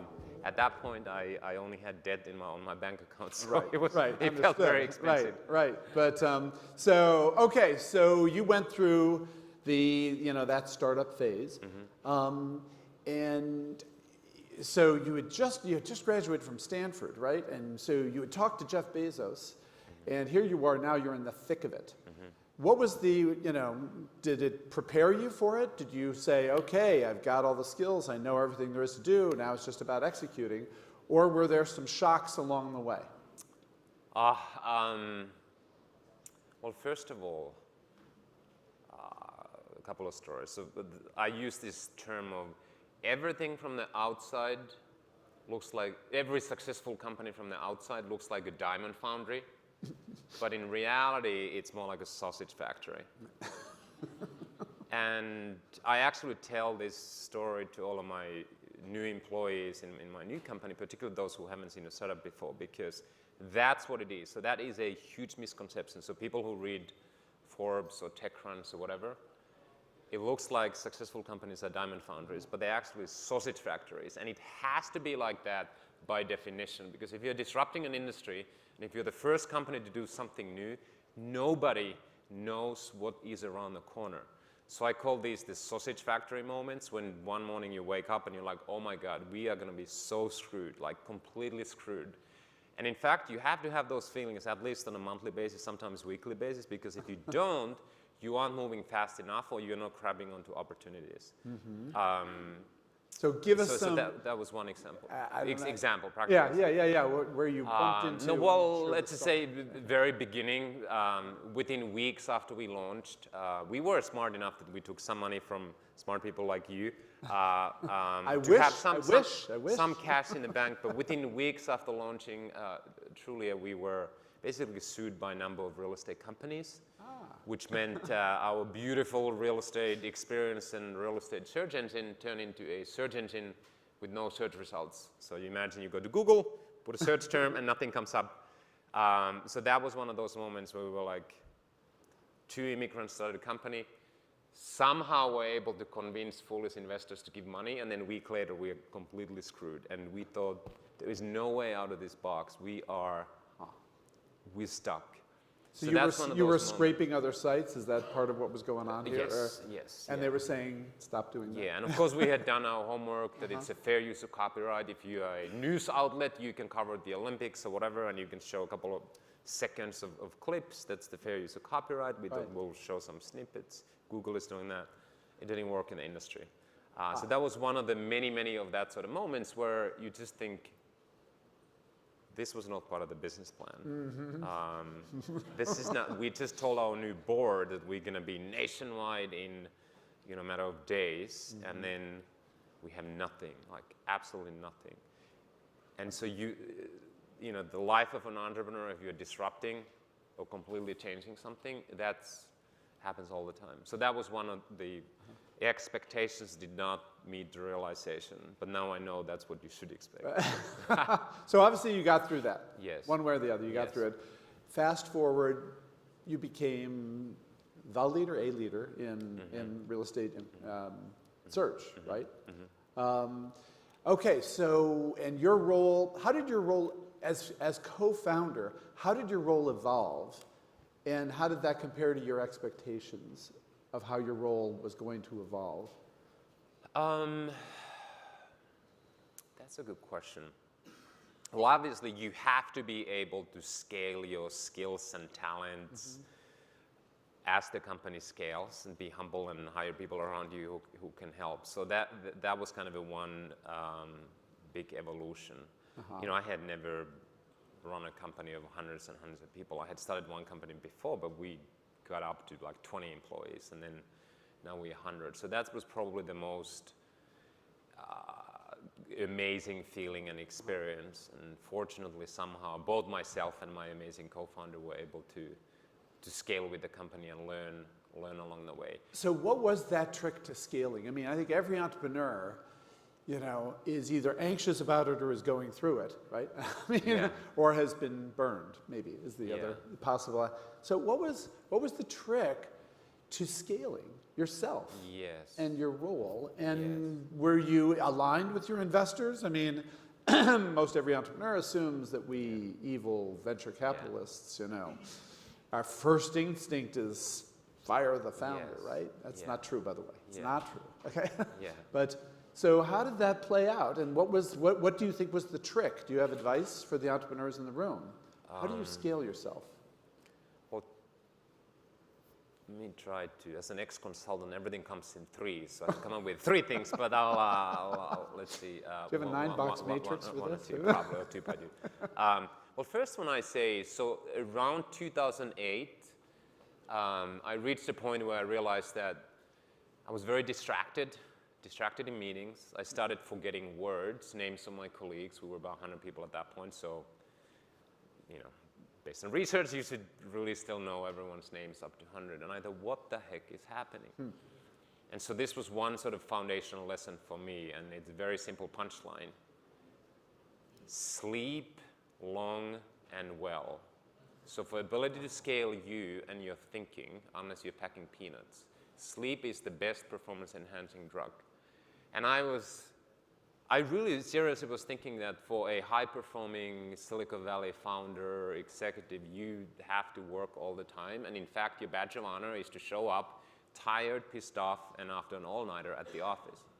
And I pretty much did that a lot, or sleeping 3 or 4 hours. This sounds very basic, but if you're a founder, if you're an executive, especially if you work for me, do not show up at the work tired. Do not come into the office telling that I just pulled an all-nighter, because you're stupid, literally and figuratively. And all the work that you have to do as a founder is very strategic. Pretty much anyone in a software company, you have to work with your brain. And if you don't sleep, why would you hire smart people and then not sleep and then lose like 30 or 40% of their IQ? Like, that doesn't really make any sense. So that's kind of a human health thing. But so it's very, very important to keep yourself healthy and high performing, particularly mentally. So I would say that's one thing. But then, of course, on top of that, how do you scale yourself? I think the one thing is to realize that particularly once you start having success, it is not purely because of you. You are not so amazing.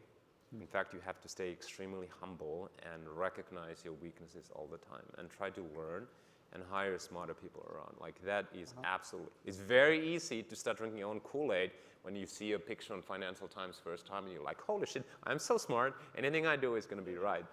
And it is, you know, it's so bullshit. It's just, that's not interesting. So that's interesting. Okay, so first of all, you know, so this is the most tweetable sentence I think of the conference so far, which is, sleep is the best performance enhancing drug. I think that's a great tweet. Somebody, because I can't tweet right now, so somebody, okay. So I think that's absolutely brilliant, and I came to that discovery much later in life than you did. I wish I'd learned it earlier. But this, you know, the second point is going to help us transition to what you're doing today. And unfortunately, I don't know how much time we have, and nobody's got a clock. So I need somebody to tell me when we have 5 minutes left. But or we can just keep going because I'm loving this guy. So so fast forward, Trulia, you know, so Trulia is spectacularly successful. You make a transition from an operating exec to board member. That's an interesting topic for a lot of entrepreneurs, and I think you're about to lead into that. Why and how did that transition happen? Yeah.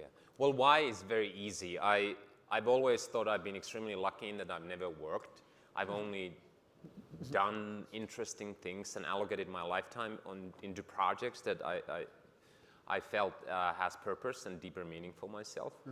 And 8-9 years into the Trulia journey, I started feeling Monday morning and most mornings like I'm just coming to work.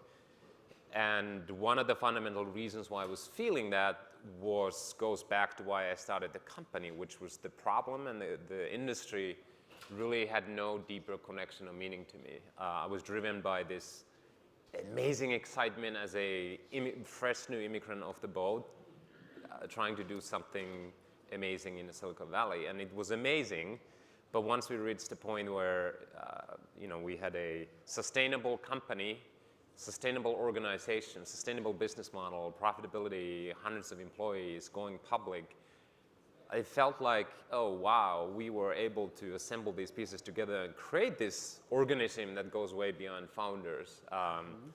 And I just felt like this is not exciting to me anymore.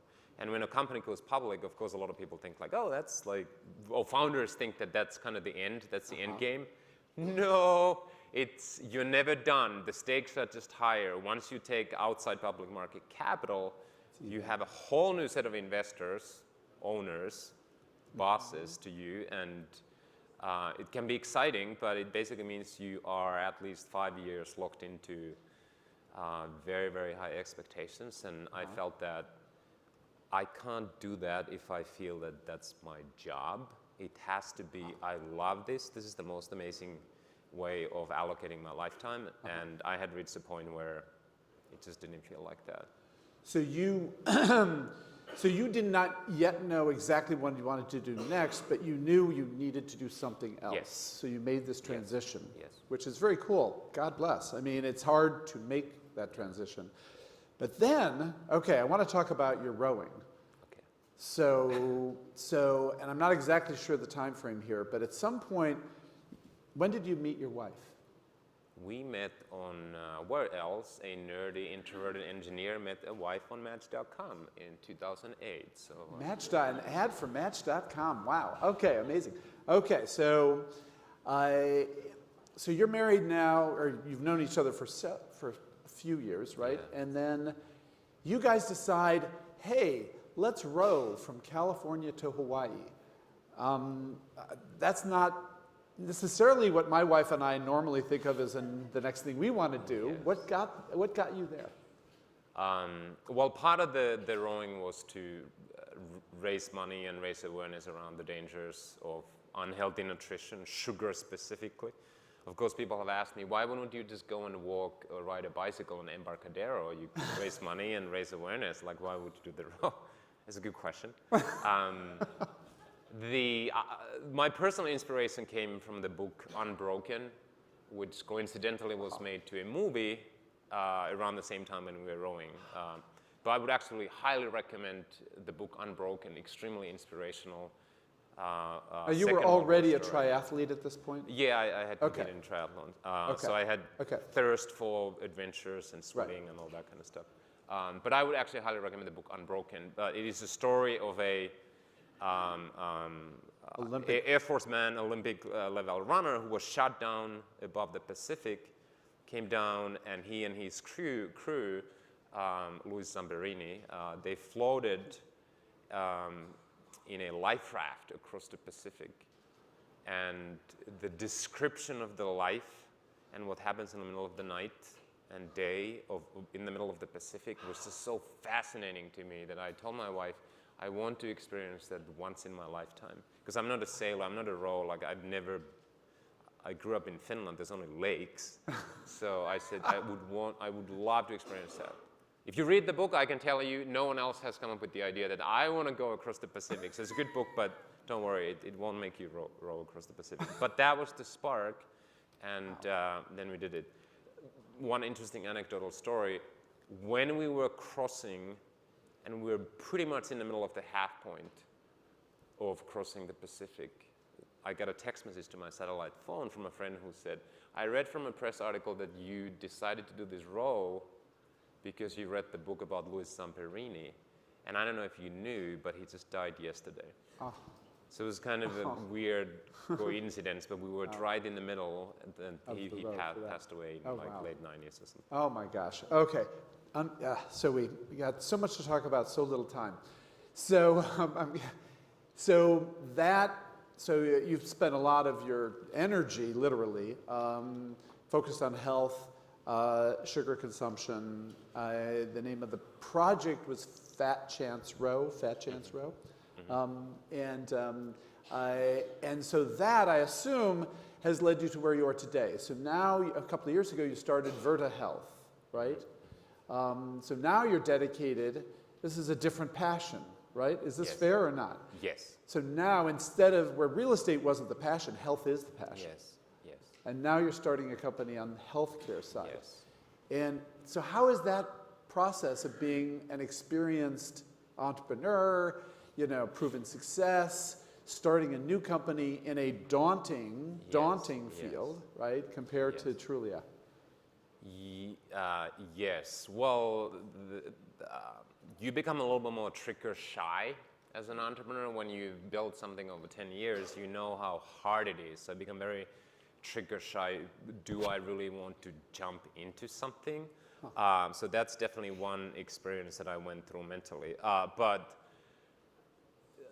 we all have, there's one currency that we all have the same amount, as many chips in our back pocket or wallet or whatever, and that currency is time. The only question is what exchange rate you accept for that currency. That's the only decision we all have. And so I've always found that's the most important decision in my life. How do I allocate the minutes and seconds in my life? And what we are working on now is honestly the most important thing that I can think of, allocating my lifetime. So to have the passion to be able to focus on a problem that I know we can solve, that's extremely meaningful for the United States and many other countries, is just an amazingly driving force.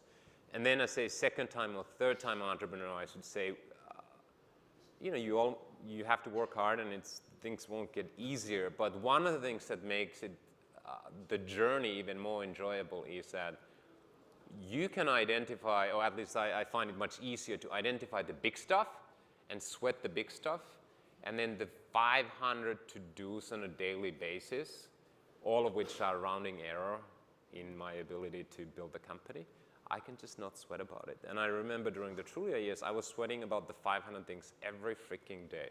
And even if you're passionate about what you're doing, it can be quite stressful. But if you can just sweat the big stuff, and you know, honestly, as a founder CEO, mainly it's you need to have the right strategy, make sure that people are cutting trees in the right forest, make sure the company never runs out of cash, and then how do you attract and retain the most amazing people? Those three things, everything else is kind of a rounding error. If you have those three things, if one of those is missing, you're going to completely fail. So the ability to sweat the big stuff and then let the small stuff just be the ever-growing to-do list makes it a little easier. So give us the tweet here in terms of what is the big, hairy, audacious goal for Virta Health? I'm not going to answer that question. You're not going to? Well, there's just no time.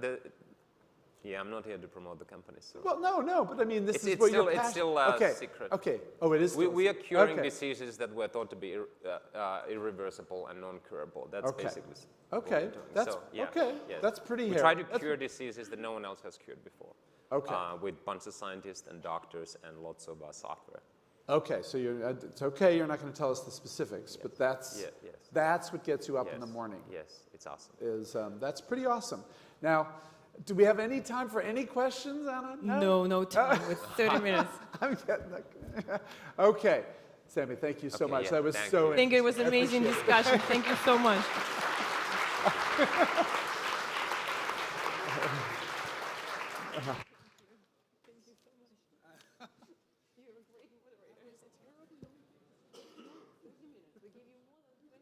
We gave you 10 minutes more, 30 minutes.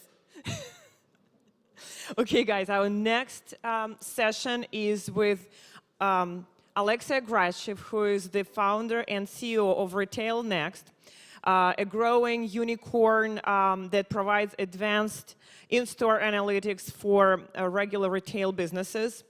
Alexei has raised $140 million from premium venture funds such as August Capital and big corporations like Nokia and Qualcomm.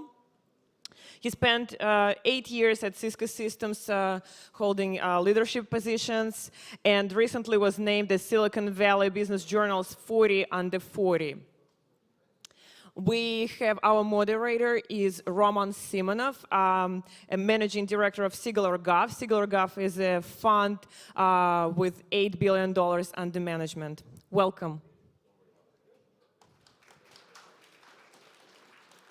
Alexei? Are they still miking? Go.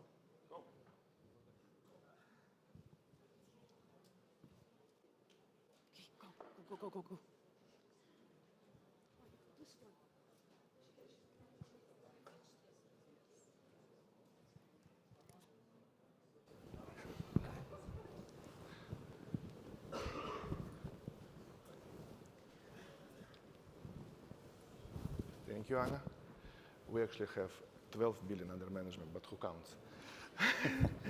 I have a privilege here to introduce Alexei Agratchev, who is founder and CEO of our portfolio company, I have to disclose it, RetailNext. And so let's just dive in. We only have 20 minutes. So the name of the panel is What is Next in Retail? And the short answer is RetailNext. Story goes that now a lot of retailers compete with Amazons and Googles of, Amazons and eBays of this world. E-commerce eats traditional commerce. It's 10% already in US, 18% in UK, 20% in China. And these are technology companies, and they know a lot about you. They know who's on the website, how much you spend, your address, your credit card information, your buying pattern, your return history, man, woman, age, everything about you, page views. On the other hand, you can just go through the doors, come through the doors in Bloomingdale's or Macy's, and personnel of these stores have no idea who is actually on the floor, how many of you, what they do. And Alexei basically came with the idea to develop Google Analytics suite for offline. Pretty amazing, pretty unique, and we will talk about that now. So Alexei, in your early days, I understand you ran internal startup at Cisco Systems that also developed some video technology that was aimed to capture some criminals for casinos. And from that, you made a move to RetailNext. So tell us more how you made this transition and what was the idea behind RetailNext. Yeah, well, first of all, it's a little embarrassing talking about helping retailers make more money after people talked about curing incurable diseases and much loftier goals. But yeah, so I was at Cisco for almost 8 years, big company. When I joined, it was one of the best companies in the world, and then things got a little tougher. We did an internal startup. We built a security system for the casino market. We had lots of large casino chains. And by the way, somewhat off topic, but to me, for a while, we were left as a startup. We were given funding within Cisco with no upside. And I think we worked at least as hard as we worked to build this company. I think if they left us alone, I probably still would have been there building a company. I don't think it's all about upside and money, at least for most people that go into that. But like a lot of things within big companies, it stopped being a startup once you reach a certain level. So first 6 of us that started this company were all part of that internal startup at Cisco. And we looked at a lot of technologies, very different problem. We looked at it, like you said, catching bad guys in casinos. But we did get this idea where e-commerce was becoming bigger and bigger. And our view was that physical retail was not going to go away. And it was 2007, so it was 9 years ago that we started this company. We felt that physical stores are actually in some ways going to become more important for a lot of the categories, apparel, beauty, cosmetics, even electronics, certain types of foods where people are going to want to go in, experience it, and you can create something in a physical environment you can never create online. At the same time, if you're a physical store, you cannot compete based on product and price. You have to compete based on experience. And there are no tools out there helping retailers measure and improve their in-store experience. It's all about sales per square foot and same-store sales growth. So we're not a video company, we're a data company, very vertically focused data company, helping retailers measure and improve their in-store experience. We'll use any technology we can to do that. And the number one reason to understand why what we do, I think, is important. If you look at those of you guys that shopped Amazon in late 90s, or shopped the first Macy's website when it came out in 1997, and you remember how difficult it was to navigate, to check out, to find products, and then you go to those websites today and you see how much it changed.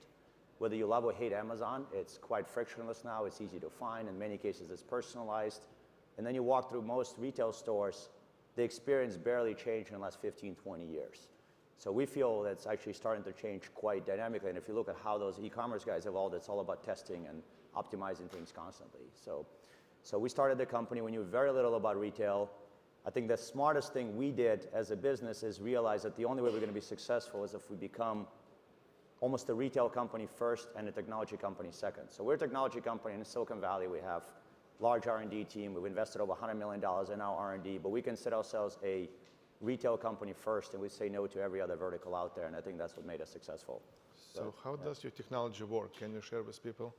Yeah, and this is one thing where in the early days, especially 08, 09, made every venture capitalist cringe.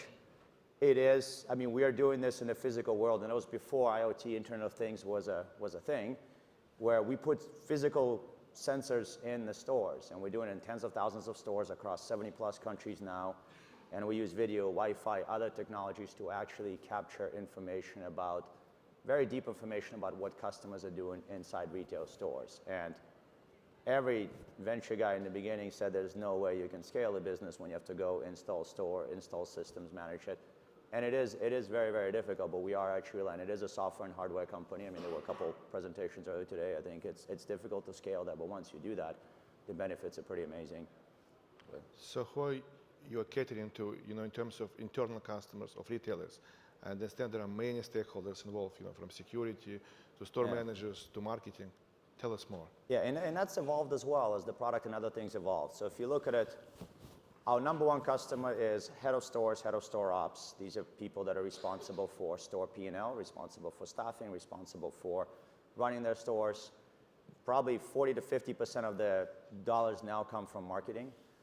And in the early days, store operations and CFO, head of stores were easier for us to sell. They're numbers driven, look at that. Marketing has been, in the physical retail world, marketing has been a discipline that has not had a lot of data or analytics or need to justify investment. And it was pretty difficult to actually tell them, hey, we'll give you all this data about how well your marketing is working. That has changed as kind of digital, online, and physical marketing teams have merged. And in most cases, digital guys took over. They're much more data-driven. So marketing is big as well. Store design, loss prevention. And a typical customer will have 4 or 5 different departments who use our data, as well as the CEO and the executives that look at our data every single day. So it is, and that's, I think, for an analytics company to be successful, people have to want to look at your data every single day. So for us, if the system's down, if we don't get a call within an hour because somebody can't access data, it means we have not done a proper job of enabling the customer to use the system. So let me ask you a privacy question. So if I enter the store, you capture data about me without letting me know, should I opt in, or how it works? Yeah, so and privacy is a very important conversation for us, for anybody capturing data. And there are 2 layers, well, really 3 layers of data that we talk about. And we've obviously, by the way, we have deployments, not just US, but Germany, Switzerland, Japan, Australia, the most privacy forward conscious countries in the world. So we've gone through obviously quite a bit to make sure. But there is a lot of passive data. So we are capturing data on billions and billions of shopping visits that are aggregated and anonymous. We know how many people walk past the store, how many people come in, where they go, where they spend time, whether they interact with sales associates, whether they visit fitting rooms. All that is anonymous, all that is aggregated, that no way to identify a person. We know how many male, female, approximate age, new repeat visitors. We even now get data about where they live and where else they shopped. And that data is there. Think of it as a, real-time customer satisfaction survey. If a customer opts in, we do actually now capturing a lot of the data about individual customers if they opt in. Practically, the way people opt in today is, one is through guest Wi-Fi. You go into certain stores, you connect to their free Wi-Fi, you put in your email, accept terms and conditions. It's very obvious you are opting in. Now we know we can collect data about you. We can use that to hopefully personalize, create better content for you as retailer brand communicates with you. You can download an app as a way to opt in. We have retailers that are actually offering their customers Apple Watches as a gift for some best customers so they can walk into stores, get recognized, and get a special service, a special treatment. So it's really both. But it is, no brand we know wants to hide in somewhere terms and conditions that we collect data about you and use it to market it. The way people get someone to opt in is by telling them, hey, if you give us permission to recognize you, here's the experience we're going to create for you that will be different from everybody else. And I think all the good brands want to do it in a very proactive kind of way. But, yeah. Okay, so let's talk about business model, since this is a investors conference. So let's talk about hardware first. What's your typical hardware packages? I understand you develop your now own hardware, integrated many components. It's unique, and it's called Aurora. Yeah. So yeah, hardware. We were always a software company. We're still a software company. Our value is in software. We rely on hardware to generate that value. That's a problem with the physical world, is to capture data is much more difficult. You have to install. So we have hundreds of thousands. We've sold and installed hundreds of thousands of devices, cameras, other devices across stores around the world. And the business model is, we thought we didn't have to do that, but we realized to be successful, we have to own the whole experience. So if you look at it, we're doing a rollout, let's say we're doing a rollout across 40 countries. We are responsible for finding a guy in Indonesia, in Saudi Arabia, in Dubai, in Germany to go climb a ladder, pull a cable, install hardware. If that hardware breaks, we are responsible for them sending it back to replace that. So we are responsible for all of that. We've sold all off-the-shelf hardware. We continue to do that. We integrate with off-the-shelf hardware. Last year, we developed our own piece of hardware, as Roman mentioned. So Qualcomm, one of the investors in the company, actually helped us, where we took about 4 and 5 different devices that we used to use and integrate them into one. And by the way, we've asked every hardware manufacturer we work with to build it. And after building it, we actually opened a spec and gave it to all of them. So we don't want to be a hardware company, but it's been very critical for us to do that. And the funny thing about investment is that 3 or 4 years ago, we said we're going to build our own hardware. Every investor that's invested in our company, every venture guy would say, don't do it, it'll change the profile of the company. And now with the IoT, Internet of Things being a big thing, it's actually a good thing. Everybody is excited that we're developing our own hardware, and now we're an IoT company. But to us, I think if you want to be an IoT analytics company, it's very hard to do it well without owning hardware. That's what we learned. And without, not owning, but without developing hardware that's optimized for that vertical for what we want to do. But, yeah. Okay, so let's now move to software. That's the value is. Yep. Right? So what kind of reports you generate to your typical customer, versus to most advanced customers? Yeah. Where does it go to? What's the future? What's the roadmap?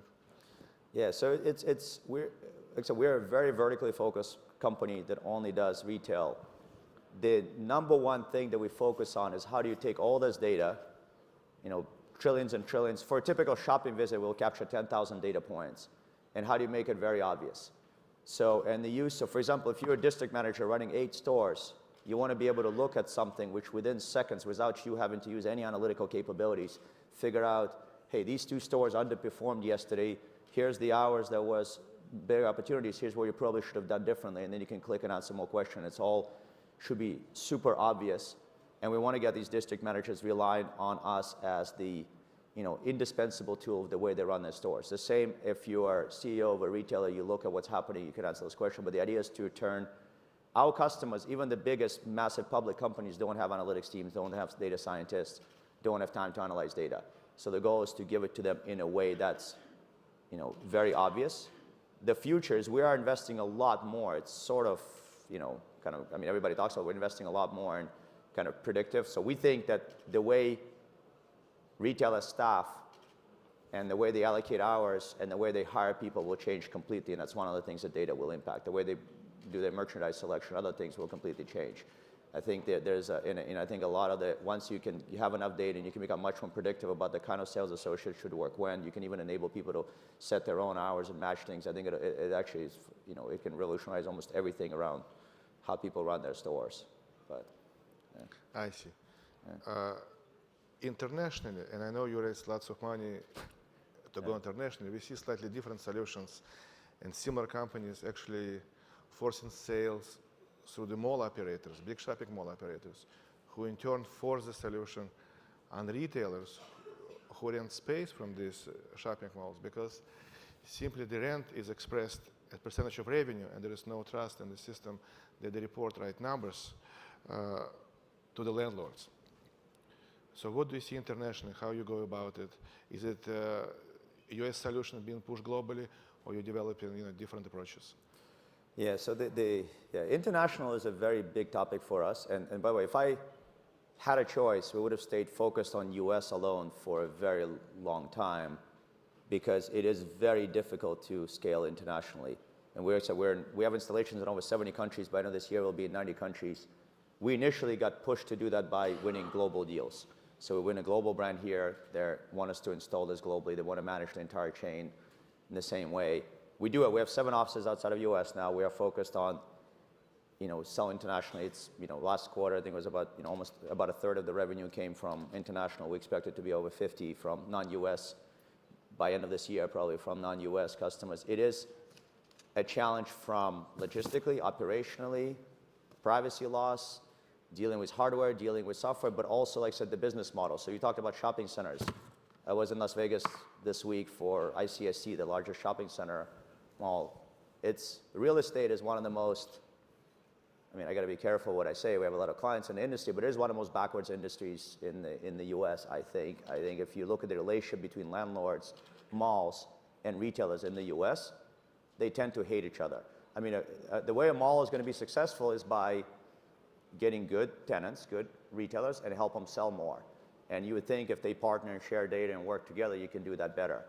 That is not how it works. Today, retailers, they don't want to share data. A lot of malls require retailers to give them some sales data, and then they complain that these guys don't do it fully, they don't do it, they really hate each other. Internationally, that's not always the case. We work with mall operators in Asia, Australia, who we would install a system for the mall, and it would open all the data to their retailers. It's actually, in that sense, I think it's easier. Here, we work with malls. If we share any of the data with a retailer, they will crucify us, and vice versa. But I think we actually try to change that, because we think a lot of malls are in trouble, not all. There were 40,000 people in Las Vegas talking about mall. If the industry was going to go away, I don't think that would have happened. But we do think there's some forward-thinking, innovative shopping center operators here, mostly regional ones, that actually want to change the way they work with retailers. It's very hard for them to do it on their own, so we actually think there's a big opportunity for us to play. Most of our clients are retailers. Some of malls play that, I guess, a middleman platform that can enable them sharing data and working together. We think it's more of a future thing, but we think it's a big opportunity for us. Can you mention your customer names? What was that? Can you mention your customer names? Yeah, I can. I got to remember which ones are public. In the US, lots of everybody from people like Bloomingdale's to, Polo Ralph Lauren, Ulta Cosmetics, Art of Shaving. Internationally, a lot of the newer, most of our revenue comes from big retailers with thousands of stores, but a lot of the newer guys, so all the online guys are opening stores now. They're all customers of ours, you hear, but there's some brand new retail concepts. Like there's a startup in Palo Alto called Beta Retail, which doesn't open a store that the plan is not to make any money from selling products. They actually want to make money as a marketing platform for the brands. So every brand gets a dashboard saying how many people walk past the product, how many stopped, engaged, and actually paying for that data. So there's all kinds of new concepts. But yeah, a lot of the big, retailers, are, customers in one way or the other, as well as a lot of the malls like Westfield and et cetera. So, before we open for the questions from the audience, I would like to ask you some personal question, since I learned some interesting fact about your early life. You moved to US from Russia at the age of 15, and you moved to Massachusetts to attend boarding school. And the story goes that your legal guardian for you was back then Michael Eisner, who was CEO of Disney Company. Tell us more about interactions with Mike and how it helped to shape your future and helps you in your current CEO role. Yeah, well, the way he became my legal guardian was, when I was 14, I got a scholarship to go to a boarding school in Massachusetts. I've never been outside of, I guess, Soviet Union at the time, very end of the Soviet Union. I left 2 weeks before the Soviet Union fell apart. And I didn't speak any English, so it was a bit of a tough experience. I came by myself. And my initial legal guardians were just a family in Massachusetts that volunteered. After they got my report from the first quarter, I pretty much was failing out of school because I didn't really speak the language. And the school was quite patient, but my legal guardian said that this kid is too stupid, we don't want to be his legal guardians anymore. So I had to find someone else because I was, in the country that can be my, I guess, official guardian, so you could stay there. And through some bizarre set of circumstances, Michael Eisner, who at that time was chairman, CEO of Disney, and at that time it was, considered very serious CEO, just volunteered to be my legal guardian. So I spent my Thanksgivings with them, and then when I went to college in LA, I had free passes to Disneyland. I could take my dates there, and Anaheim Mighty Ducks, and I could go and be in his box. So that was supported my dating life in college really well because I had no money. So, but it was. I mean, I think definitely, if you look at the impact of both interacting with people. I mean, not just Michael Eisner, but in general, that people are familiar with some of those boarding schools. It's about 300 kids. Most of them are from like the wealthiest families around the world in US. It was quite a shock. And once I learned the language and started getting invited to people's houses and get introduced to different people, it was a bit of a, and similar to kind of the earlier panel, I started realizing here's the people that, that are been unbelievably successful, and it's something that was so far away from me, it actually made it much more humanized. And actually that experience of going to boarding school by myself without knowing anybody, there was 0 people that spoke Russian, and kind of getting through that and eventually doing pretty well in school, I still think is the hardest thing I did. And looking back like at all the challenges at work, it kind of gives me confidence to do what I need to do. So at least, but yeah, that was how I got here. Very interesting. Yeah. So let's see if we have any questions from the audience, please. Introduce yourself. Hi, my name is Daron. I actually presented yesterday, CEO of Whitley. I'm interested, some of the retailers you mentioned, like Bloomingdale's and others, are very connected into affiliate programs and working online to generate traffic and sales. How do they do that offline, online to offline? Do you participate in that? And what are your thoughts on making that connection and attribution online to offline? Yeah, and that's a very good question. So you're right. So generally, I think when we started the business, a lot of people thought physical retail is going to go away. It certainly hasn't, and now everybody talks about omnichannel, whatever you call it, but there's a new line of thought that actually pure play retail is dead. So like you can't be a successful retailer with just one channel, even including e-commerce. So even Amazon is opening stores, etc. Connecting the two is very difficult. So we do participate in it. So our whole reason for being was lots of people focus on online. We're gonna kind of take that black hole of the store and make it something that's better. But funny thing is, we have brands that have been wholesale and e-commerce that open stores because they learn more about their customers in the stores now that they do online. And we are using both. I mean, doing attribution, somebody went, saw an ad somewhere, looked something online, came and bought, is very, very hard. There's lots of different things we do around that. I don't think that's a truly solved problem. Understanding lifetime value of a customer across channels is also very hard. I think we definitely contribute. We haven't solved it, but we do. So we actually, we bought a company. We've done 2 acquisitions, which is another of small companies. We bought a company last year that developed a personalization engine. So Kohl's and Sears, if you walk into Kohl's, you connect to guest Wi-Fi, it actually says, welcome to Kohl's, it gives you offers. That's driven by that personalization engine based on lots of data it can get. The cool thing now, let's say you do that in the store, the brand learns about you, learns what you like, then you get an email from the same brand, or you click on a link from Facebook. If you're using the same phone, most people do it from phone, it can recognize you as the same customer and use everything it learned about you from the store to tell you here's what other products you may be interested in, what else we recommend. So that, we bought that company because we were partnering with them and we were using the data we have to help them personalize, and then and that's one way you kind of bring those things together. We are part of a ton of projects trying to integrate all that data together. I would say it's still somewhat early days, but at least most retailers organizationally now integrated the teams and put one person in charge and trying to think about it as a one, as it doesn't matter where people buy, we just wanted if people shop multiple channels, they'll spend more money. So people are thinking about it the right way, but I would say it's still early days. Hopefully that answers the question. That was a very good question, and we spent time in the boardroom talking about it, because retailers are very much interested how you behave not only online, but also same you behaving offline, and compare this behavior and learn from that. One thing I want to just add to that I think is one thing that people learned, and I don't think a lot of people in the Valley realize, almost nobody makes money doing e-commerce. E-commerce is a very difficult place to be profitable. And it's for a couple reasons. One is there's always Amazon investing so much and pressure for same-day delivery, other things. Infrastructure is difficult. Customer acquisition cost is very expensive. And it's one of the only things that does not go down with scale. It actually sometimes goes up with scale because all the affiliate and other fees you pay. Brick and mortar stores are expensive to build. If you do it well, though, and you get your payback, the customer acquisition cost is actually much lower. A lot of e-commerce companies that open stores, the stores is by far the most profitable part of their business. I think that's one thing a lot of people didn't fully understand yet. So, yes, yeah. but they can look, the Forbes list and see the richest people of the world, like, founder of IKEA, founder of Zara, and they realize that there is still money to be made there. Any other questions in the audience? Please. Here's the microphone. Hi, Ardevan. So brick and mortar is very successful, as you mentioned, because of the experience. So how do you feel the Amazon of the world will be able to manage to create an experience at some point, not to be this place where we go to buy just commodities products at very low price products and replace the brick and mortars? Yeah, so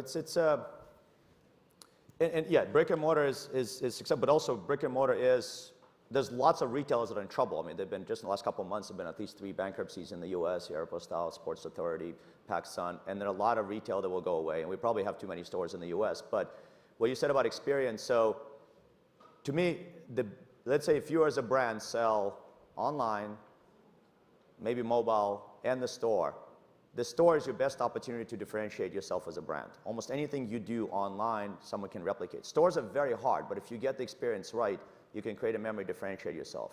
Why people go to the store, and like I said, you can't, unless you have some kind of product that's completely unique, nobody sells anywhere else, nobody has to come to your store. Like you said, there's absolutely, people can always buy that product somewhere else. There's many reasons why people go into a physical store. Sometimes it is speed and convenience. It is, we actually have clients that are, not a lot, but some that are convenience stores and other things where if you need something, you need it fast, you want to come in, and there the experience is different. Experiences, you want to be able to find a product as quickly as possible.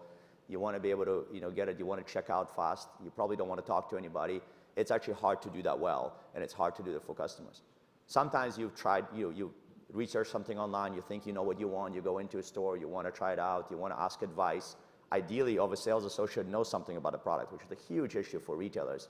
90% of the time now you walk in after some research, you know more about the product than the sales associates. It's a different problem, needs to be solved to create a good experience. Sometimes you have no idea what you want, you just want to go in and explore and maybe find something. And if people make it very fun, then it's actually can be an awesome experience. So all those can be an experience that you can get, you can get online, but people have to do it well. It has to be differentiated. And doing that well is unbelievably difficult, and that's why I personally love this business, because when people get it right, it's amazing, but it's so difficult to do it well, and that's what we kind of help them with. But it's all things like that. But I think retail 5-10 years from now, physical retail will look completely different from the way it looks today. And we don't have time now, but there's a whole bunch of concepts, like kind of new stores opening that sort of give you a view into where it's heading, I think. So. Yes, we're out of time. Thank you, Alexei. Thank you. Thank you, everybody.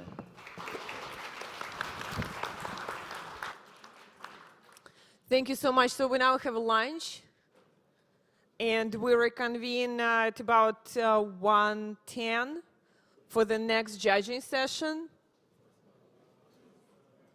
See you soon.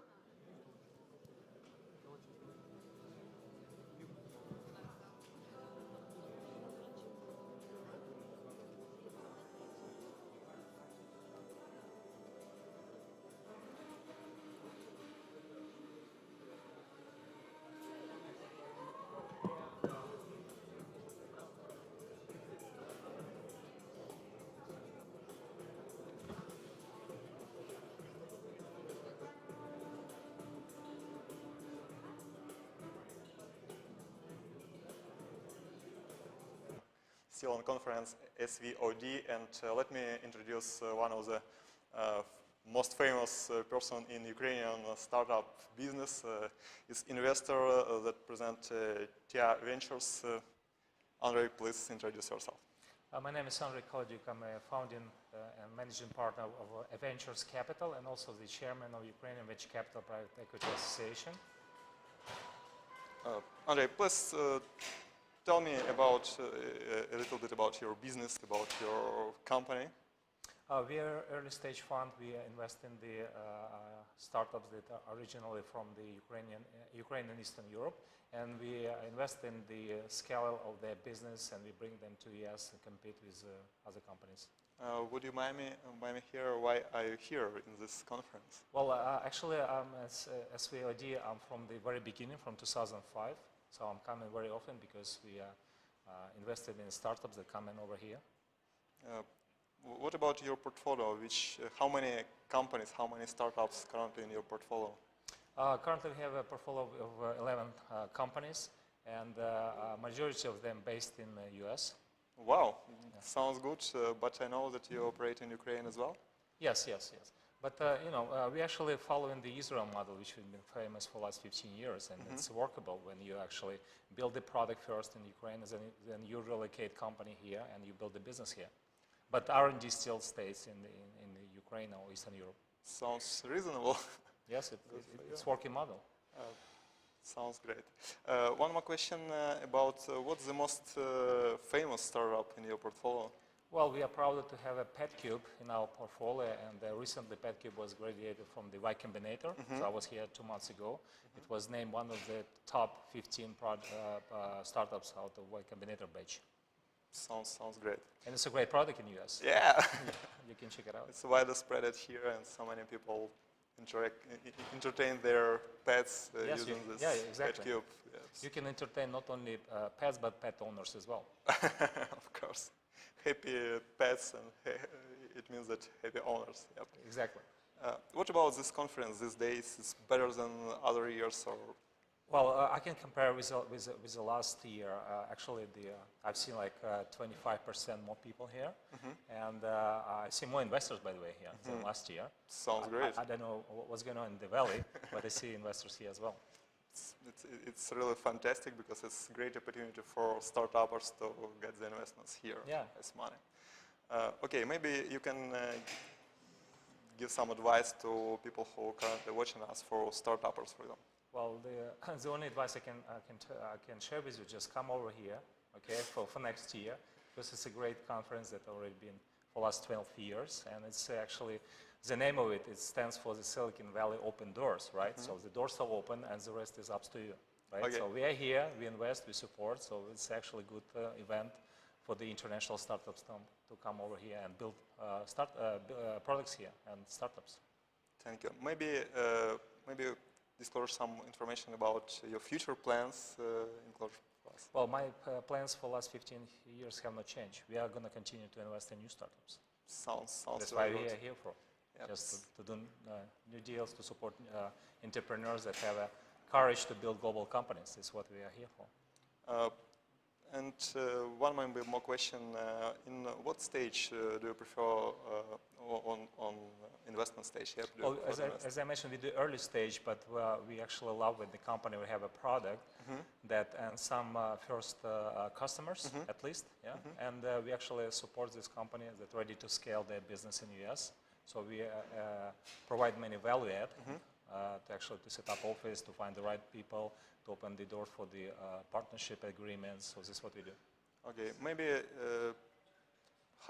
you can tell us how company startups on an early stage, or newcomers, just people who just think about start their startups, can reach you out, and what help can you provide for them, maybe?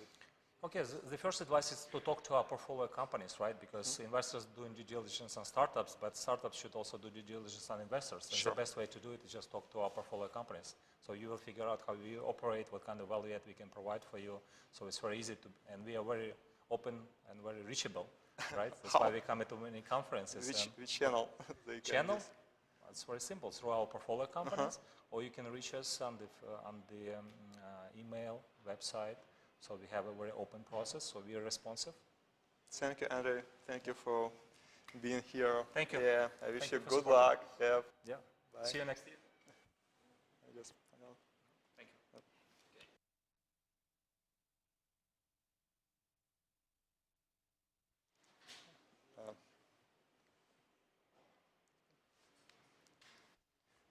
you. Hello again, guys. Let me introduce another awesome, by the way, company. Please introduce yourself. Yeah, hello. So I'm Simon Chedikian, CEO and founder at 7Hugs. What is your product about? So at 7Hugs, in fact, we make products for the whole family, products that can be shared, that everyone in the home can use. So our product is the smart remote, because you know in the home we have more and more connected devices. Sure. We have smart thermostat, connected light, smart TV, etc. So more devices we have and more difficult it is to interact with them all. So we made a product that is actually provide a way to intuitively control everything in the home just by pointing at it. In fact, it's a remote control, a universal control system with a screen that adapts automatically according to the device you point to. Sounds great, but do you already have device? Yeah, so we have a functional prototype. So this is the remote, and it's quite thin and has a HD screen. So automatically, you just need to point to the device you want to control, and you control it. And we found it very.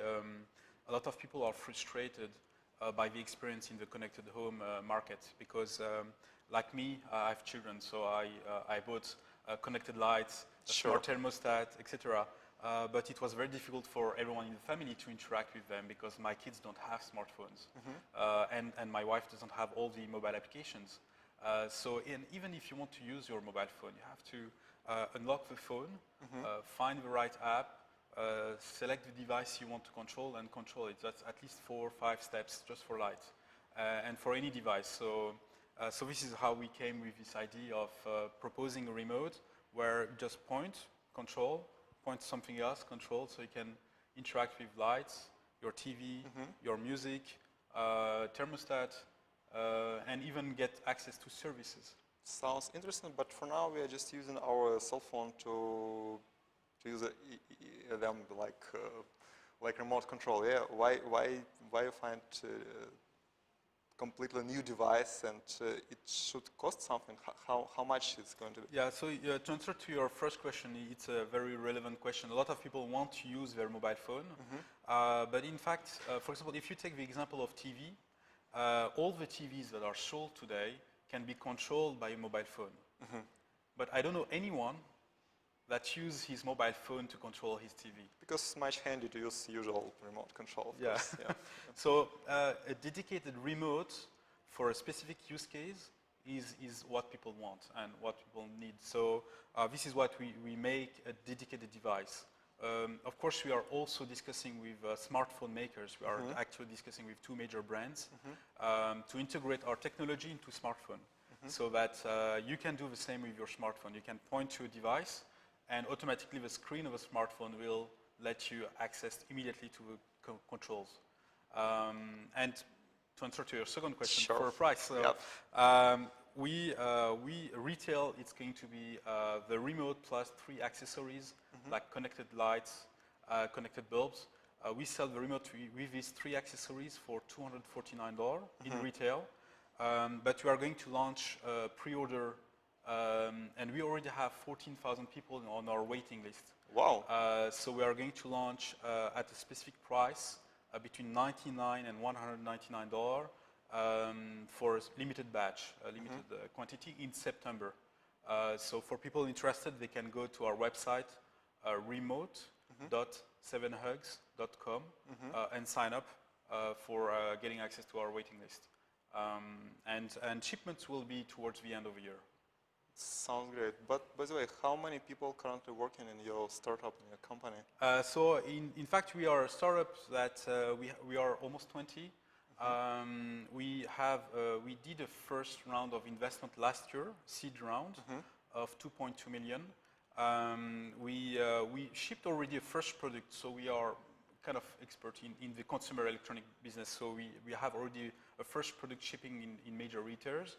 And we just closed a second round of investment. And we still have, with our lead investor, we have agreed to open an additional 1 million euro for additional investors. And we're discussing with investors and angels from the Bay Area in San Francisco to include an additional $1 million in this round of investment. Yeah. Sounds great, but where are your company currently located?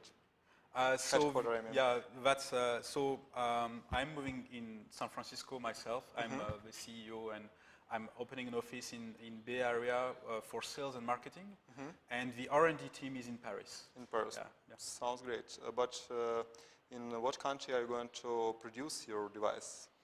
So we are producing it in Shenzhen, in China. In China. Yeah.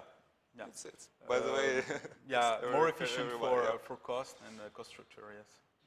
Sounds great. But what about your expectation about this conference, about this party, by the way? It's great actually, because we met a lot of interesting people, high quality people. We met angels, investors that came to us. We were able to pitch on stage as well. Wow. So that was very interesting. The questions of the judge panel was very good as well. So we are very happy, and it gives us, of course, visibility because we are a B2C brand, 7Hugs, and we need more visibility. So we are very lucky to have been selected to pitch and to be part of the event. Yes. Sounds awesome. What about your next step? What about your future plans? Future plans is to revolutionize the connected home. So we want to change the user interface and let everyone integrate technology in the home without being frustrated about it. Thank you so much. Thank you for being here. Thank you very much. Yeah, yeah. Guys, I'm looking for the next speaker. Please. Try to plug in this side microphone somewhere here. Yeah, I'll help you. Okay, introduce yourself and let's talk. Hello, nice to meet you. I'm Denis Descauses. I'm the CEO of Flashbrand and founder of Flashbrand. Just a couple of words about your company. What product do you have? So we are an innovative new solution for human resources for all size of company, and we are completely changing the way employees will be managed, and we're helping employees learn better, develop better. So it's typically a real-time feedback platform, allowing employees to understand where they are good, where they are not good, provide instant learning so that they can learn on the fly, and inform also the company so that the company can understand in real time what employees feel or think about anything, strategy, well-being, and completely change and try to fix the engagement problem. But how it works for users? For example, let's see, I'm your employee and you my manager, my supervisor. How I can get feedback from you or what? So you have a very simple mobile app. So as an employee, not only you will get feedback from me, your manager, but you will be able to get feedback from any people you're interacting with. Your peers, your customers, partners, whoever can provide feedback. At any interaction, it's integrated with your agenda. So at every meeting or before every meeting, you can ask feedback to your peers on your presentation or on the project you're working with the customers. And you're collecting insight and information. And every time there's a bad ratings or someone tells you, you're not good maybe in time management, we automatically propose you e-learning content, short videos, so that you can improve on the fly and learn very quickly. It's just some advisory, Yes, so we're putting a more kind of automatic coaching, like a personal coach in your hands. Sounds good, yep. On what stage, investment stage, are you currently in? So we're still early stage. So we are already completely self-funded today. And we start to have customers and large customers and big reference. And we are looking for our first round of investment, angel or early stage. Pay attention to this startup. Good. Okay, maybe about a couple of words about your team. How many people? So we are about less than 10 people. We are 3 co-founders, and we have people in San Francisco, and we have also developers in France as well. And great multicultural teams with French, German, and American, so a little bit of a multicultural team. Yeah. What about your future plans? So future plan, of course, is we definitely want to grow fast, and completely change the culture in more of the companies and change the way people are learning and change completely how the employee engagement problems today. Today there's less than 13% of employees that are engaged with their job, and it does not change since the past years. So we really want to revolutionize that and change that and make employee better at work, more engaged and learning faster and better. Sounds good. Let's see you raise enough amount of money, and what's the area of spending? What are you going to spend? So we already have, the product is ready. It's a beautiful app and mobile app as well as web app. So we're really more investing. We probably recruit one or two more developers, but mainly put more emphasis on sales, development in Europe as well as in the US, and probably also Asia Pacific maybe. So maybe putting more emphasis on go-to-market and sales. Just a couple of words about this conference, how you get it. I think it's a great event. It gives us a lot of exposure, a lot of contact with angel people, but also a lot of great contact with a lot of startups. So we exchange experience on raising money, on interesting networking, and we also it's also great. We potentially have now two new customers or prospects that we've met in. So very, very interesting, very valuable, and very great event for networking. Thank you for being here. I wish you Thank you very much. Yeah. Thank you very much. Goodbye.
one of our guest company, Sinara Systems. Sinara Systems. Please let's introduce yourself, your business. Yeah. I'm Sat Nelakonda. I'm the VP of Engineering at Sinara Systems. And basically, Sinara is in the business of helping mobile network operators monetize their data assets. Most of the mobile network operators sit on huge data assets, which they don't monetize. Their revenue stream is still service provider. They're providing fat pipes. They're making money on that. But they're looking for revenue from all the over-the-top services that happen on their network, yet they're not able to partake in any of that stuff. Google, Facebook, all these, Twitter, all these make money on the information that flows through those pipes. Sure. And the service providers are left out of that. And that's where we step in. So we provide software solutions for them that'll help them monetize the data by generating analytics on that. And then we host a cloud platform which allows them to take the data that they generate and use them for transactional purposes, and which gives them a revenue stream. So that's kind of in a nutshell as to what Sinara does. Sounds great. How many people currently work? We're approximately about 60 people. We're based here in Cupertino as well as in Kazan, Russia. And we have primarily our businesses in Japan. We've been funded by Almaz and SoftBank. SoftBank has been a partner of us for the last couple of years, actually more than 2 years, close to 3 years. And they've been working with the product, and they're a major investor in the company. Sounds good. But is it easy to work with remote teams like Kazanian's developer?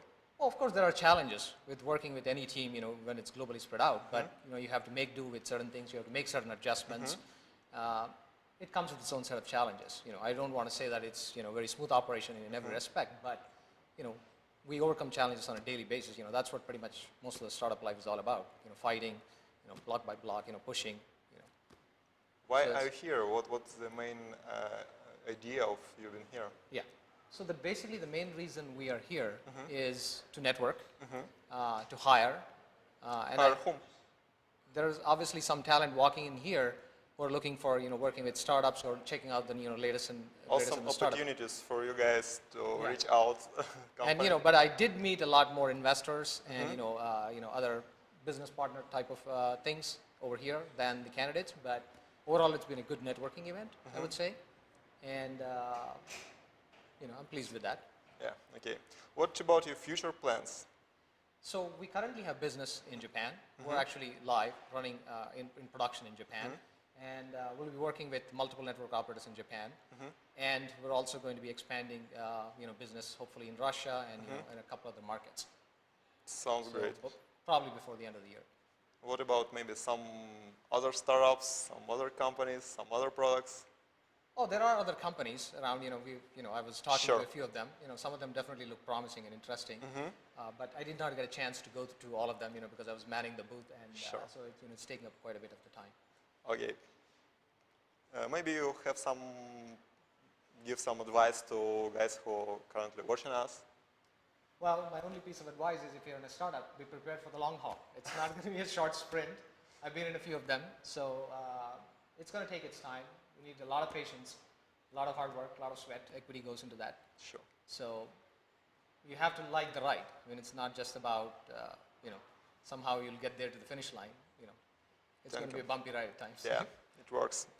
Thank you for being here. Yep. Thank you. Yep. I just can't help you. Okay, our next guest. Oh, your cell phone, please. Yep, you can plug in. On this side, better. Please introduce yourself, your startup. Hello, my name is Nicholas Babigier. I'm the president and co-founder of Famoko. What product do you have? Okay. Whether you know it or not, today there are 10 billion of contactless tags all around you. You probably have them in your pocket. You don't know. There's the clipper card. There's the payment card. Your Apple iPhone is in fact a contactless object. But today, to work with all those objects, you need to have dedicated business readers. And this is exactly what we have done. We have created the first Android secure reader to enable to deploy payment solutions, urban mobility solutions, smart city solutions, and workforce management solutions. Why people need this device? Well, there are many different use cases, but today people were facing the difficult choices when they wanted to deploy a contactless solution between having a very secure terminal but which was very expensive and difficult to deploy, and having a very flexible terminal, which was a mobile phone. But none of the solutions were very adequate, because in each case it was expensive and it was difficult to provide a good solution. And so we created the best of the two worlds, the best between the payment terminals and the mobile phones. Sounds good, but how much this device costs for users? So we sell this device around $100 and then we have a recurring fee of $1 per month per device. We are currently working with different types of customers. For example, one of our customers are the United Nations, who are using this device to digitalize the distribution of food vouchers all around the world. We are working with companies like PayPal to organize cashless events so that people don't have to carry cash when they go to big events, but they can just use a small arm bracelet and pay without having to worry about having cash, having change. Sounds good. How many users do you currently have? Well, today we've deployed in 25 countries. We have 170 business customers, but in terms of devices, we're speaking tens of thousands, hundreds of thousands of devices. Sounds pretty huge. Where you start? Where are you originally from? Where are your business originally from? We operate offices in Hong Kong, in India, where we have offices, France, Brussels, and now in San Francisco. We originally created the company when we were in China, working to design the product, and we did a lot of development of how to do a good product. And then we settled our office in France. We started 2 years ago. Wow, sounds really cool. What about your future plans? Okay, today we are getting challenges of having a large number of new customers. We have 1 new customer per day, which is a business customer, and we are struggling to accompany all those customers. So even though we made a funding tour last summer of $6 million, we're about to accelerate our growth and make a new funding tour of $10 to $15 million. Sounds good. What about this conference? What is your take on about this conference? This is a unique place to make a lot of investors. We have made a lot of contact with different people who are looking already, and as we are trying to discuss with investors in the Bay Area, this is, I think, a unique spot to do that. Sure, because it's heart of Silicon Valley and so many people just searching for nice startups, for nice opportunity to invest their money. Okay, maybe you can give some piece of advice to guys who are currently watching us. Piece of advice? Sure.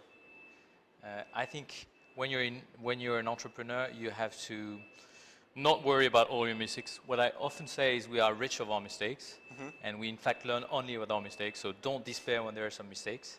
And perseverance is probably one of the key qualities that an entrepreneur should be looking for. And probably customer obsession. Sounds great. I wish you good luck. Thank you for being with us. Thank you very much. Have a nice day. 1 sec. Yeah. I help you. Yeah, please. John?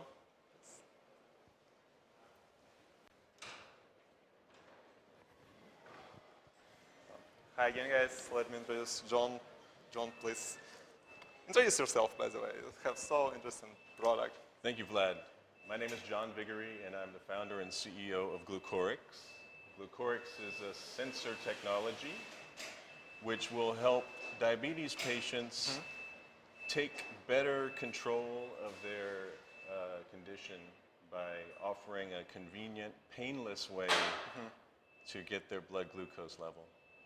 Can you please describe how your product works? Sure. So currently, diabetic patients who need to frequently test their blood glucose have a number of unattractive alternatives that involve extracting a blood sample. This technology uses low-power microwave to do a non-invasive scan of the end of the patient's finger, and by a calibration routine can then quite accurately predict the blood glucose concentration without using a Lancet device or extracting a blood sample. So our initial indication is aimed at adolescent patients. A parent who has a diabetic child that goes to school is has a very important for them.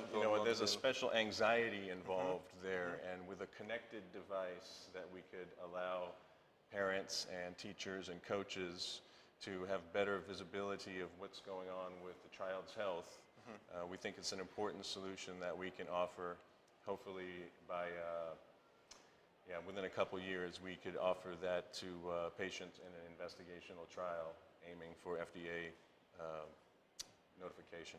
Does your device big or? It's a little bit smaller than your Levelor mic. Let's say I wear jeans that are fashionable and quite skinny, so it might have difficulty fitting in the front pocket, but certainly it'll fit in the pocket of a jacket or a backpack. And it allows the patient to discreetly scan their blood glucose level without having to deal with a lot of supplies and the sharps and the lancing devices. It's pretty convenient for people. Well, you know, once again, our initial indication is for these adolescent patients, and when we can show some success there, I think we'll be able to have access to the financial resources to expand the population of patients we can help. Sounds pretty big and interesting. What about the conference? Why are you, by the way, here? What are you searching? What are you looking for? So I live in Mountain View, and I've lived in the Silicon Valley for 20 years. So I do have, you know, naturally good access to US-based investors, but Silicon Valley opened doors because diabetes is a global condition. Sure. There is a unique opportunity for meeting international investors and meeting international entrepreneurs. There's opportunities for partnerships and for working together as we try to tackle this diabetes problem globally. So I'm really grateful to Anna and Stas for selecting Glucorix to present, and I encourage everyone, wherever you are, to come to Silicon Valley Open Doors if you want to see how the Silicon Valley works and if you think you have an idea that has global potential. Thank you so much. Thank you for being here. Thank you, Vlad. I wish you good luck. Sorry. Yep. Up. Yeah. Yeah. Okay. It's not last. Please sit. Let me check microphone. Microphone is in mute mode. Okay, let me introduce Dmitry, company named Encrypt. Please, a couple of words about your business. Sure. Encrypt is a company that solves one of the biggest issues in the legal profession, and that is poor attorney communication with clients. It is the biggest headache that honestly that we have. I'm a criminal defense attorney. I have been for 20 years, and I see it every day in my practice. What's the issue? Can you please describe? Well, the issue is that attorneys are usually very busy, and they're working on cases, on going to court, and they just don't have enough time to respond to client inquiries. And as a result, clients feel disconnected from their case. They don't know the status. They can't talk to the attorney. And that creates a lot of anxiety for clients, especially in the criminal defense realm. And dissatisfied clients really, if they leave poor reviews on social media, Yelp that and affects, some other. absolutely, Yelp and other social media, it really affects negatively the business. Positive reviews have the same thing, only in the positive sense. You see, can we please continue our interesting conversation at the next break, because we have luggage of time. It's leave. Guys, see you later, a bit later, maybe in a couple of hours. Okay, Thank very you. good. Yep. Thank you. Okay. Everyone with a blue tag, everyone who has blue tag investor, please take seats on the front, on the round tables. You're also going to judge, and your vote counts the same way. Please, everyone with a blue tag, sit on the round table. Few instructions to our judges, both on the stage and on the table. Every company has 5 minutes to present and 5 minutes to answer your question, or if you like to discuss this specific domain, you're welcome to do it as well. Please put your name and name of the company on the evaluation sheet. And it's very important for us because we're going to select the best companies of our conference. And our traditional reverse pitch. We need to check if you know yourself how to do pitches, but you have only 30 seconds, not 5 minutes. So let's start by introducing yourself, and most important, focus what kind of the investment you're doing and what your focus. Anne. Ladies first. Oh, please power microphones. Hello? Great. Hi, I'm Ann Winblad, co-founding partner of Hummer Winblad Venture Partners.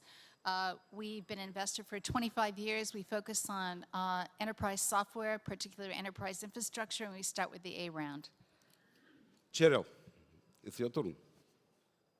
Hi, my name is Cheryl Chang at Blue Run Ventures. We focus on Series A and late seed opportunities in mobile and fintech. Okay, Ilya. Hi there, I'm Ilya. I'm at Y Combinator. We focus on a very wide variety of companies from mostly the early stage, everything from B2B to hardware to consumer internet. I'm also an individual angel investor and a prior founder of a company called Parse. Alex. Hi, Alex Rosen. I am a partner at IDG Ventures. We invest in Series A enterprise and consumer companies. I focus on the enterprise side. And in particular, we have a couple of interesting ways of connecting companies with potential customers on the enterprise side. That's where I spend a lot of my time. Hi, everyone. I'm Prashant Shah, and I head up the Angel Group over at the Thai Silicon Valley Network, as well as their accelerator for enterprise startups. Hey, I'm Omer Akil with Bessemer Venture Partners. We focus everything from software to space, and I focus mainly on B2B SaaS. I'm Gary Little. I'm a partner of Morgan Taylor Ventures, but we're actually making new investments out of Canvas Ventures, which is a spin out of Morgan Taylor. Focus on Series A, Series B software investments. Hi, everybody. I'm Ariel Zeitlin. I'm with Scale Venture Partners. We invest into early in revenue enterprise software companies, kind of mid-stage once there's a product in market, and early revenues. My own focus is around cloud infrastructure and security. Thank you. And we continue with our judges at round tables a little bit later. And now my pleasure to invite Daniel Drayman, Beonics. Please welcome Beonics.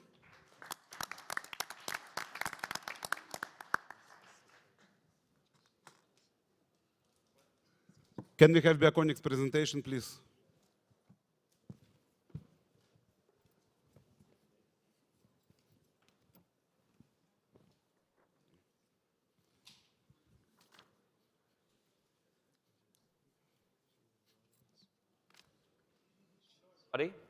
My name is Daniel Drayman, and I'm the CEO of Beonics. I'm here to discuss cloud-connected smart beacons. So first, to level set, what are beacons? Beacons are small Bluetooth transmitters that can be detected by smartphones and are helpful both for business intelligence, so for example, for a store manager to know how long people are staying in the store, what areas of the store they visited, and also for engagement, such as promotion, information, push notifications, coupons, etc. The problem with beacons is that although they're very powerful and very useful, they're a nightmare to manage. And if you think about it, every other piece of equipment in a store is controlled remotely. When you go to Whole Foods and your receipt says Happy Thanksgiving, they didn't send a technician to every supermarket in the country to update the printers. They did it remotely. Today, this is not the case with beacons. So when you want to update a beacon, a technician needs to be in close proximity to the beacon, like that lady with the selfie stick, or point here, reprogram the beacon, and then move on to the next beacon. So our solution for that is to connect all the beacons in a venue, let's say in a store, to the cloud. We have an element, we call it the controller, which is connected physically to a switch or to a router, and then, of course, to the internet. And that controller communicates only with beacons in its proximity, the closest neighbors. But those beacons, in turn, can relay the information, can relay the data to other beacons. And in that way, with a single controller, we can cover a Walmart or a stadium or a very large, any other very large area. So to make it real, here is how beacons are updated today.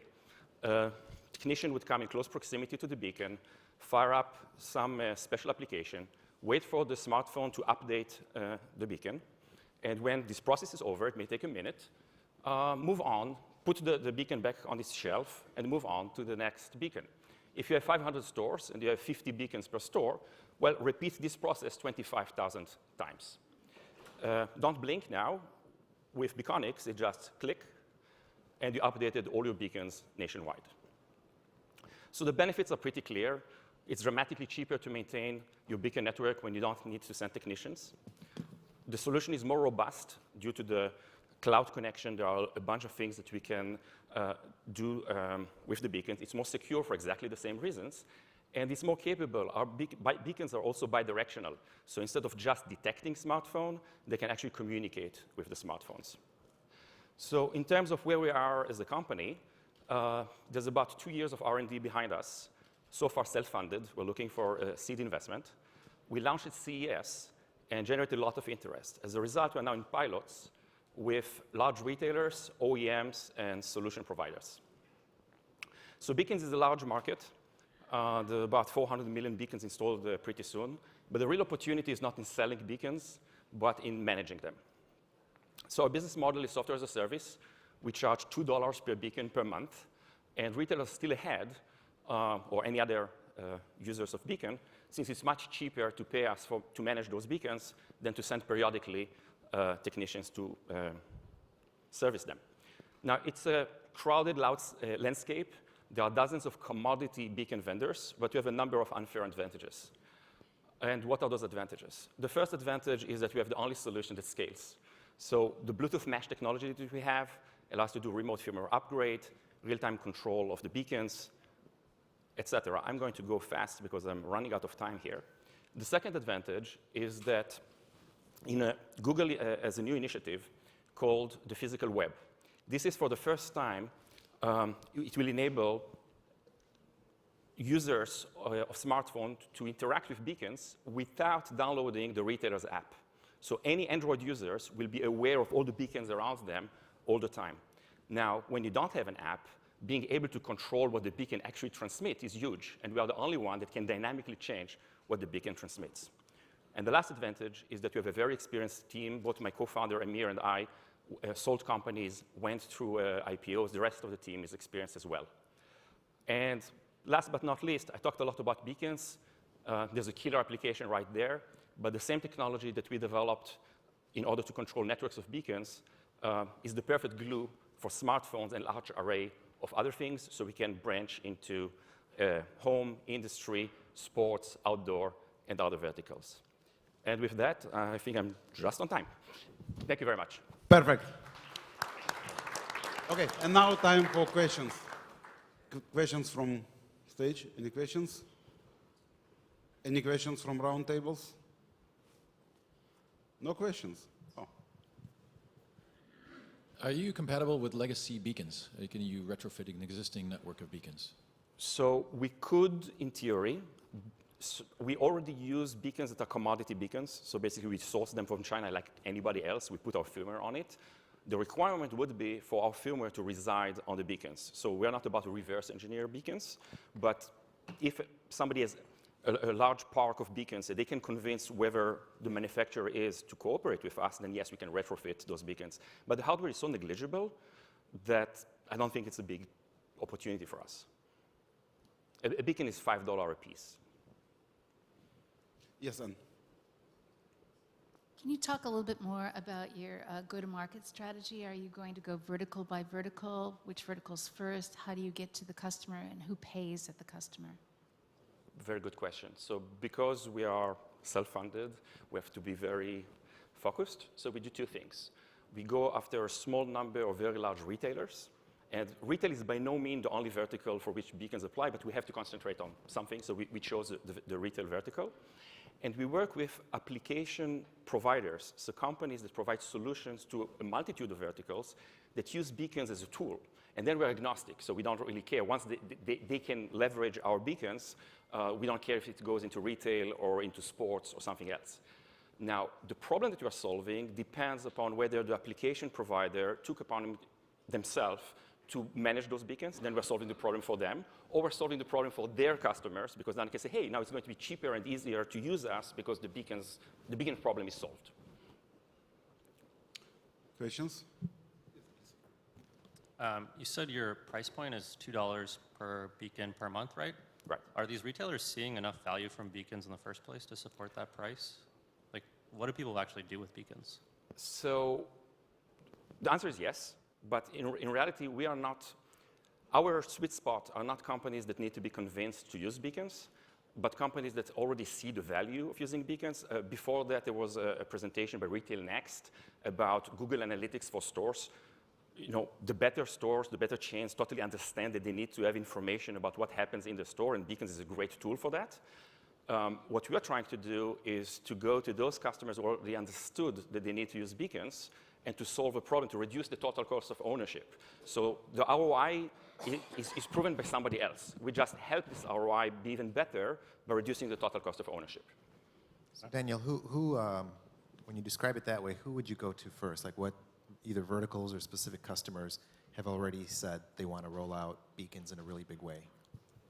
So I'll divide that into two things. There are non-Beonics customers, so industry knowledge about companies that are committed to beacons.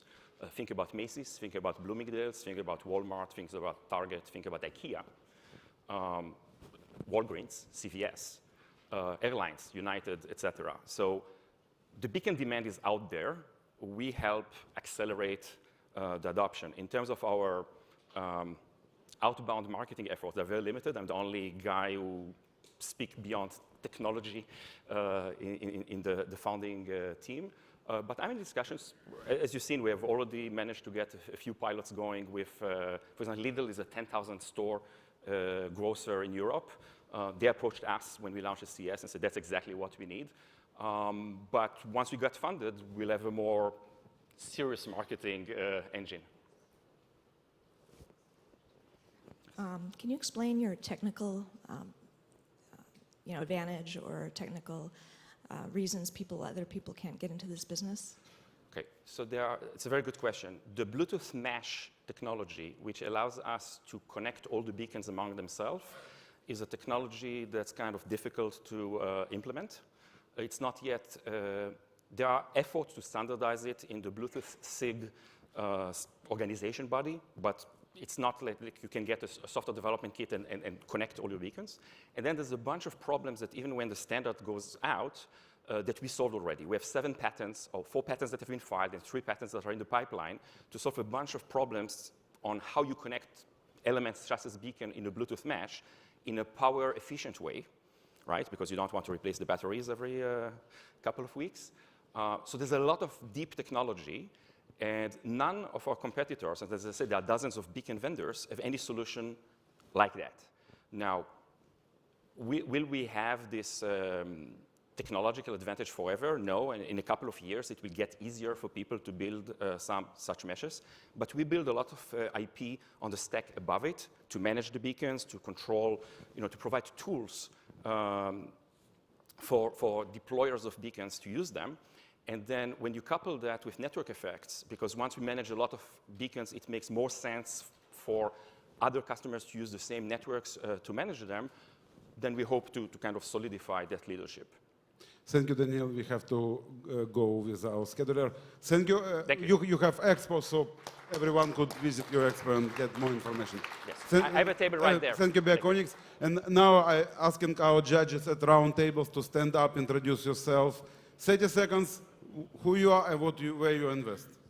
Hi, I'm Igor Shaifod. I'm a partner at TMT Investments and a bunch of other things. And looking for companies that have already tens of thousands of dollars of monthly revenues, investing between $250,000 up to $5 million, based in San Francisco. Thank you. I'm here the whole night.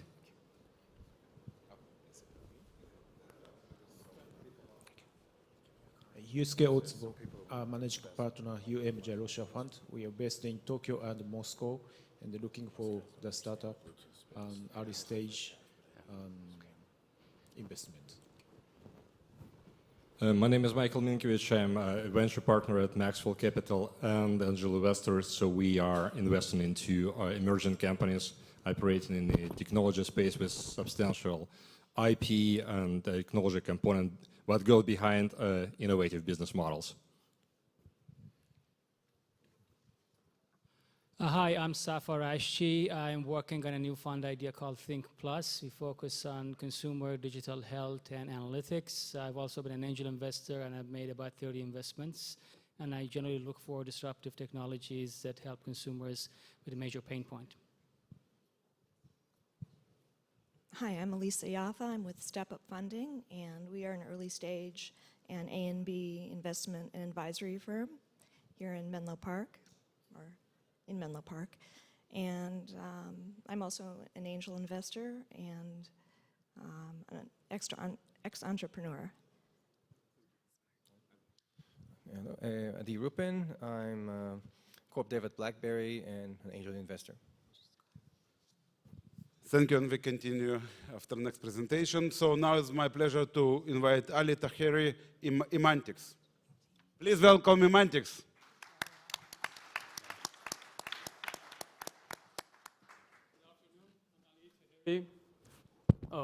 CEO and founder of Imantics. At Imantics, we are developing predictive analytics for manufacturing. This is based on our core group extensive knowledge and skills, where we have developed a lot of software technologies for manufacturers to increase their productivity and efficiencies. Imagine you're running a manufacturing line where you have a lot of valuable assets, a lot of valuable machines running all the time. An important task in manufacturing lines is for these machines to stay up and they do not go down unplanned, because the cost of downtime unplanned is huge. Loss of opportunity is huge. In one of our customer case, 1 hour of downtime is $250,000. So manufacturers right now, they're deploying these connected sensors, the smart sensors across the factory to get better process flow knowledge.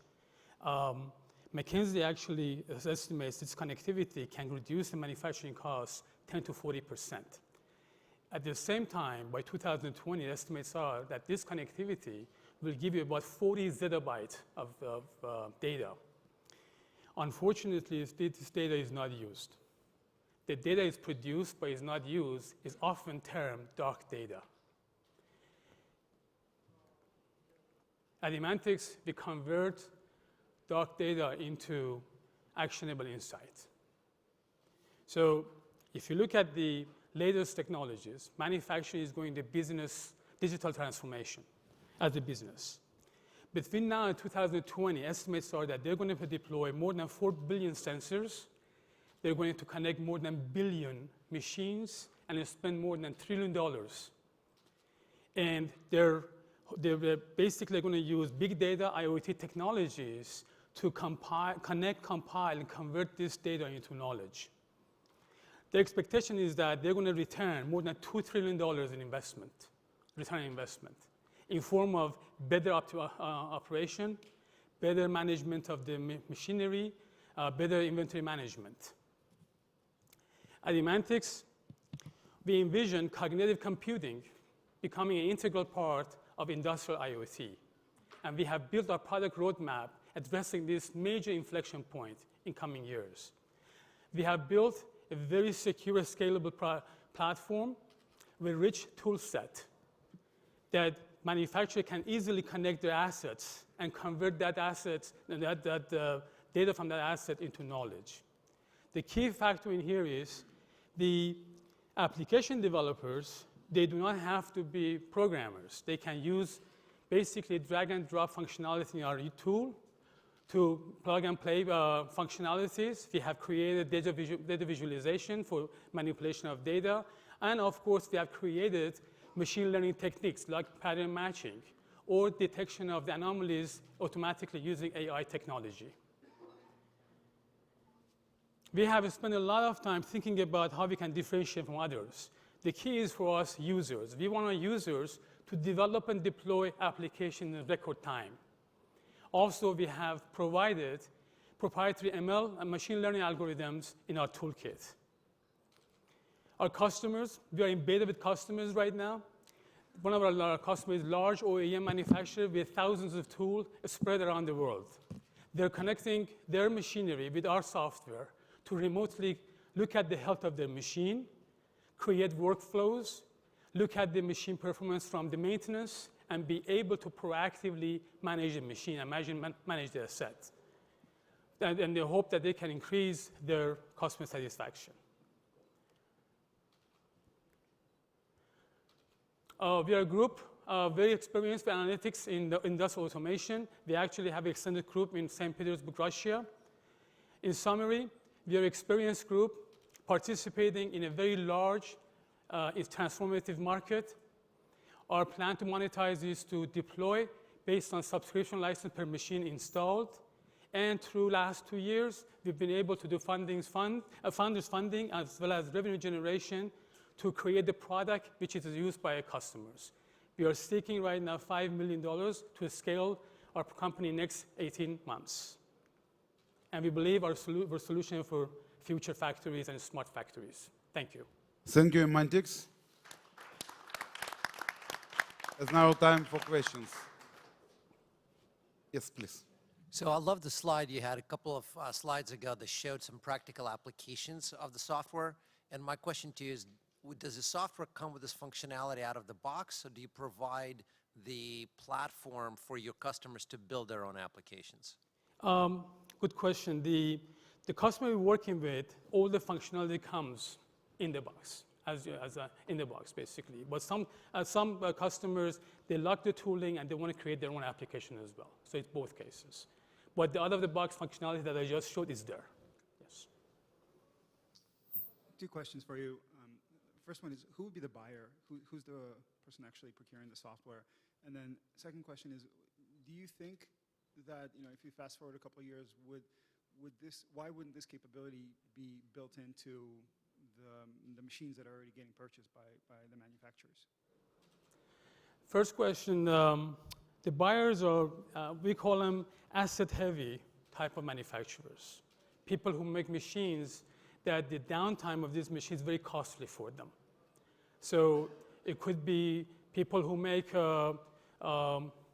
large machinery in the semiconductor manufacturing, for instance. Why would it be? Because we believe manufacturers will focus on the core capability of what they do. And we are trying to be a complementary function to what they're trying to do in terms of the business effectiveness for them. So quick question. Who are the other players in this ecosystem? Is it the large Siemens and those kind of companies?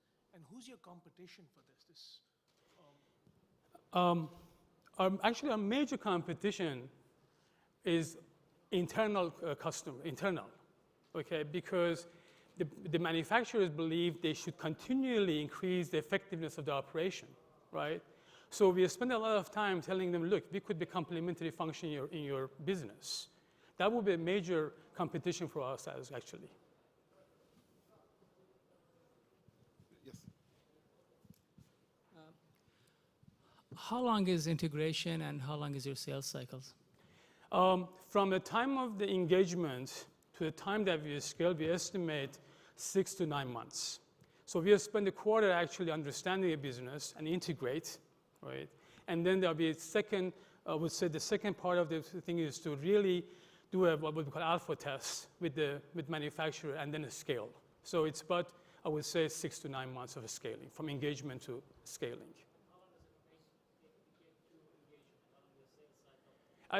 So far, for the past 1.5 years, we've been doing this. It's been about, I would say, a month or 2 to start that. But that been because we're a small company, we have a small bandwidth, we focus in areas that we know ourselves, that we can go and make most effective engagement. Quick question. Based on the brief overview what you just gave, that reminds me of GE Predix. Can you elaborate on that, how you guys position your product against the existing major IoT platforms for manufacturing? Predix, actually, they focus mostly on their own product, of course, right, with their own customer base, right?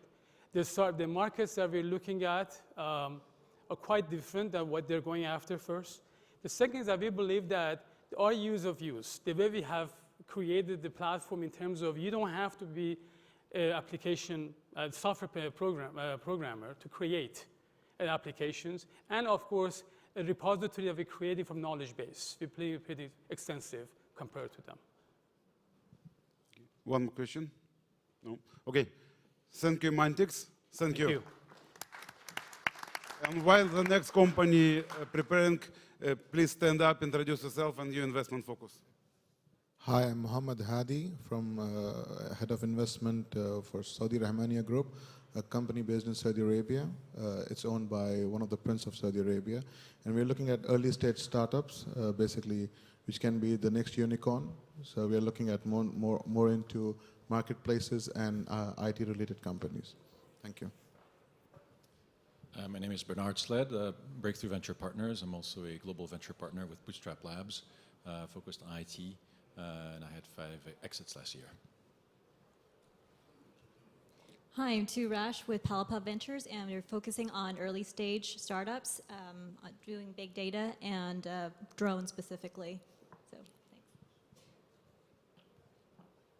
I'm David Wagenfeld from Tandem Capital. We're a seed stage fund and invest in all different series of seed investments and focus on both hardware and software.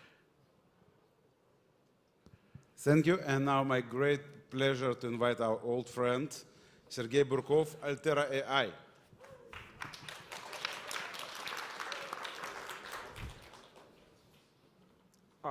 Hello, I'm Sergey Burkov. I'm 4 times entrepreneur, ex-Googler, and my previous artificial intelligence startup was acquired by Google, where I became its first head of R&D center in Moscow, Russia.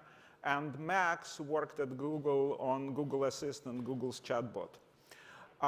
6 weeks ago, Facebook launched its messenger bot platform, and bot building craze has begun.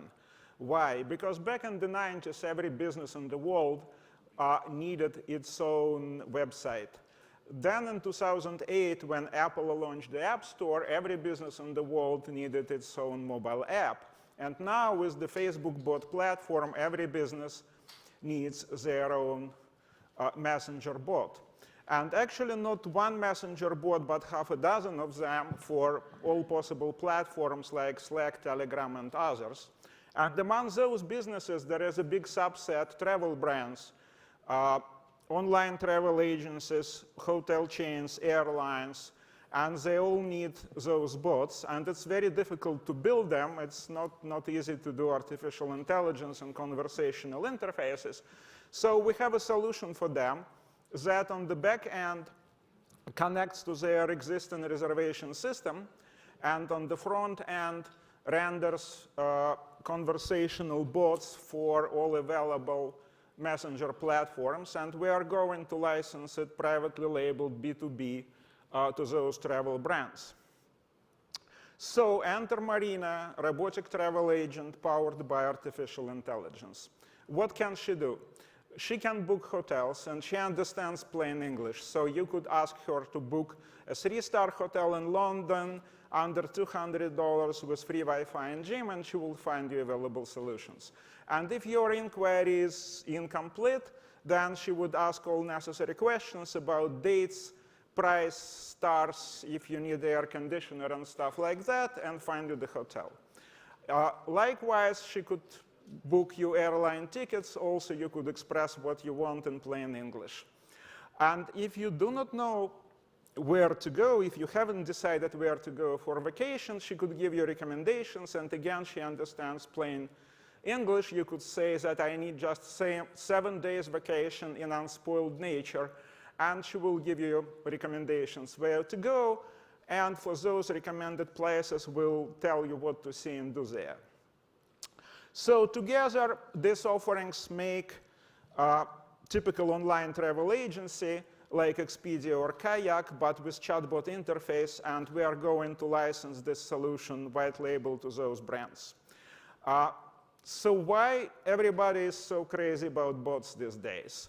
Well, the answer is simple, because the users are there, and all the brands, all e-commerce wants to sell their crap to those users.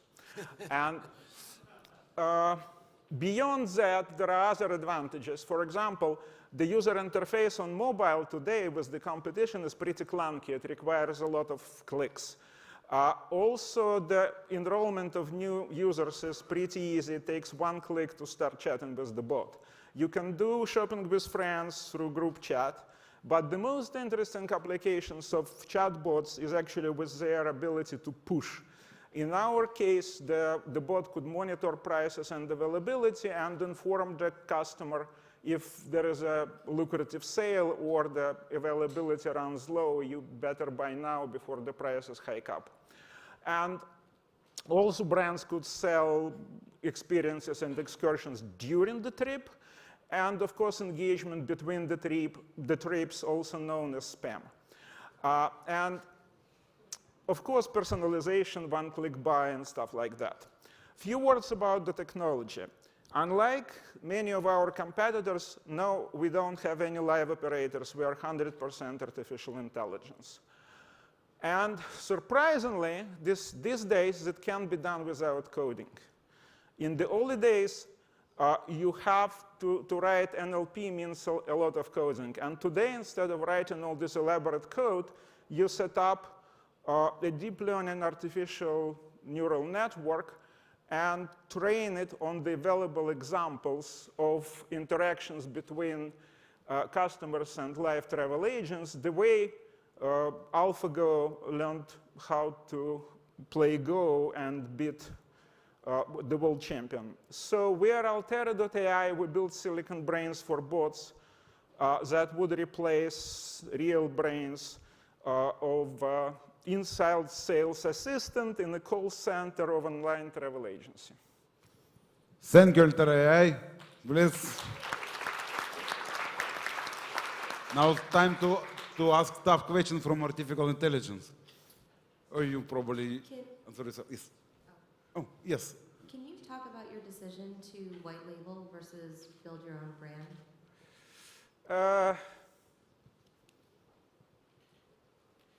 Well, I think it's, no, I think it's business-wise, it's kind of, it makes more sense because all these brands would need the solutions.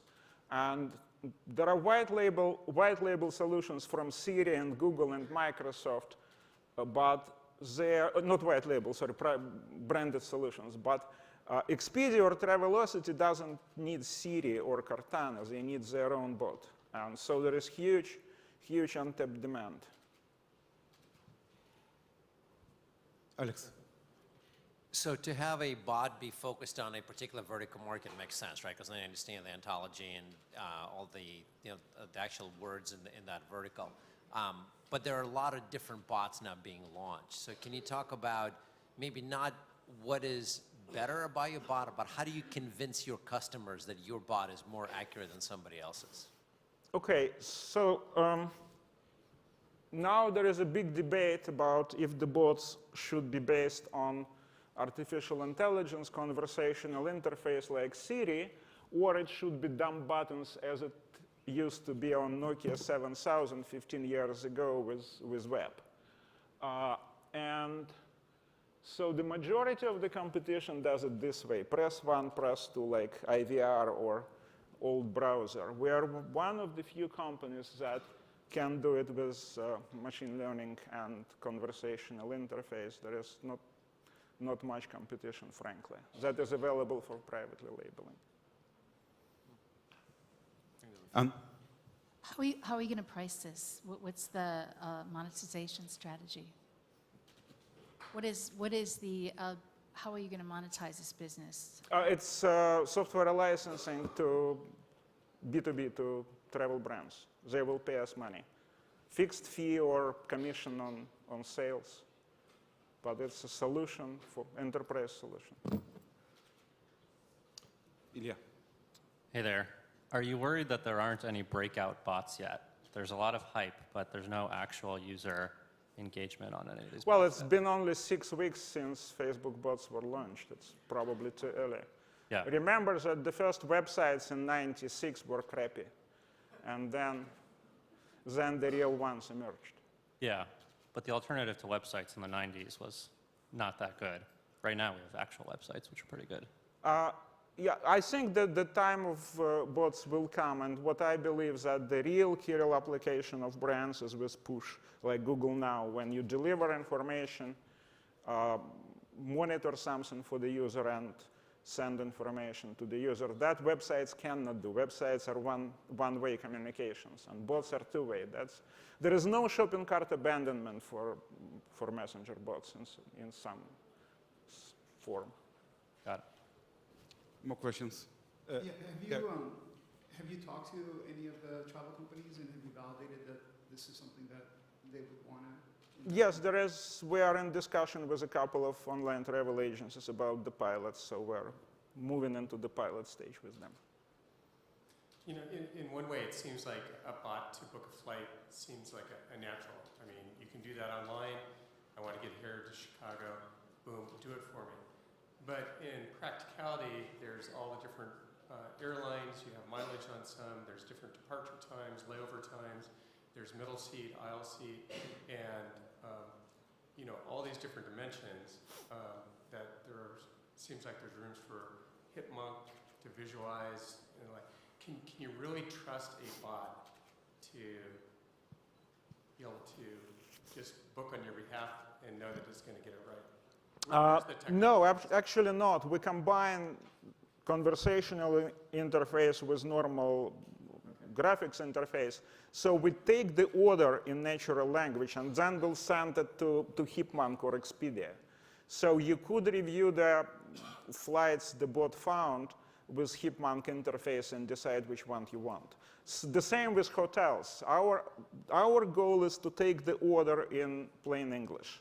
And then we pass it to existing reservation system, whatever it is, Hipmunk, Booking.com, any.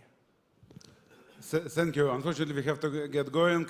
Thank you, Altera AI. And Navid Memon, please be ready. Before we continue with our judges, please stand up and introduce yourself and your... Leslie Murdoch, Murdoch Venture Partners. We invest in angel companies. Hi everyone, Artem Borochin at Flint Capital. We invest in early stages in enterprise software, advertisement technologies, and marketplaces and networks, both consumer and B2B. Hi, I'm Michael Cohen. I'm with SAIC Capital. We make early and growth stage investments in the transportation and mobility areas. I'm Daniel Laurie. I'm the managing director of the Explorer Group. We're a seed stage venture capital investing in exponential technologies, self-driving cars, drones, virtual reality, and medical devices. Andrei Geziek, entrepreneur and angel investor. Been doing about 5 years. Haven't made yet enough money that I made as an entrepreneur, but what I'm looking for is basically defensible, unique, and the valuation does make sense for early stage so I can make money. Okay, thank you.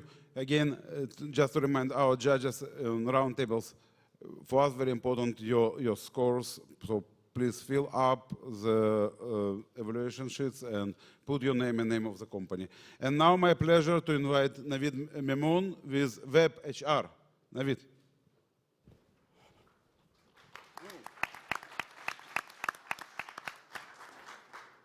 Hello everyone, my name is Navid and I'm the co-founder of WebHR. With the global population of over 7 billion people, according to ILO, 65% of the people are employees one way or the other. With all due respect to all of the entrepreneurs and the investors here who don't necessarily work for someone. But in the real world out there, we either work for someone or we have people working for us. So we know that it's people like you and me that matters the most. It's us who either make or break a company. Think of Apple without Steve Jobs. So we know managing these people is not an easy job. We have to tackle many things every day, like payroll processing, time and attendance, performance evaluation, training, and many, many more. So that's where we come in. We help in managing the most important asset in your company. So WebHR is an all-in-one social HR software that manages everything from hire to retire. For the most important asset that you have in your company, your human resource. So let's have a look at our software. It's based on SaaS model. Think of it as LinkedIn for your employees, where it connects everyone under one platform. And it gives them an opportunity to connect with one another at the same time they can perform all of their HR services. It's available in 8 different languages, and it has a web app, an Android app, an iOS app, and a Windows Phone app. And recently, just last week, we launched a chatbot that would, using AI, automate all of your HR processes. We also integrate with a lot of different platforms out there. It's integration these days all. So already we have over 15,000 companies from 193 countries sign up on our platform. And we have some great companies on board who are using our platform every day to manage over 100,000 employees. PC Mag recently ranked us as one of the best HR software, alongside SuccessFactors by SAP and Zenefits. And Gartner actually put us as one of the top 3 cloud-based HR softwares, and we have been reviewed by many, many others. Speaking of the target market, we know it's a $22 billion industry, and these numbers are for US alone. And we are talking about a global product here, where we know that 90% of the Fortune 1000 companies will be replacing their age-old HR software in next 4 years. This is our business model. So the software is free for startups and companies with 5 or less employees. After that, it's as low as $1 per employee per month. Already, we have generated over $400,000 in total sales. And currently, we are generating over $200,000 in annual recurring revenue. And our growth has been over 200% year over year. I know we've got competition. There are many companies out there. It's a crowded space. But most of these companies are focusing mainly on the US market. Whereas for us, US is our #1 client, but we are more focused towards a global market. We have got a large number of clients from the Middle East, Asia, Australia, even India and China. We have got lots of clients over there. And we are offering a software, and we are actually innovating way more than all of them. And we are offering more features and more HR than all of the competitors out there. And we are very price competitive. This is the team that made WebHR possible. And with this traction, we will be a $1 million company by next year. But with the right amount of investment and with your help, we can 10x that. So ladies and gentlemen, we are here to revolutionize the way HR works. We will disrupt and get rid of the age-old HR softwares that companies have been using for many years. And we are going to save them millions of dollars each year, because we believe that we are the next superpower of the HR world. Thank you for your attention. Thank you, WebHR. Okay. Oh, you certainly want to ask a question. Okay. Naveed, thank you very much. Definitely impressed with both the company and the way you're presenting. But one thing, I like everything except for one thing. It seems like you have a lot of clients. It seems like you have significant traction, but the revenues are at the level which I would expect from a company with a lot less traction.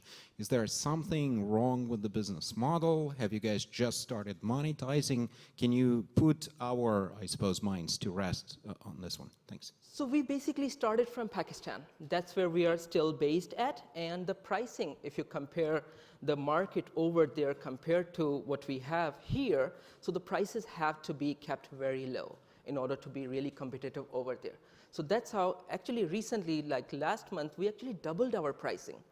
And we tried to test that whether it works or not, and we realized that we are getting more clients by increasing our price. So recently, in fact, last probably 1 year, we have grown over like 300%. So it's like now we are going global instead of focusing on a small region who doesn't pay much. So now we are going global, and we are realizing that we are earning way more money. Sorry, can you add which percentage of your clients are like US, Western Europe versus I would say Pakistan? approximately 36, 37% are in the US, and then rest of the world. Questions? Yes, Alex, please.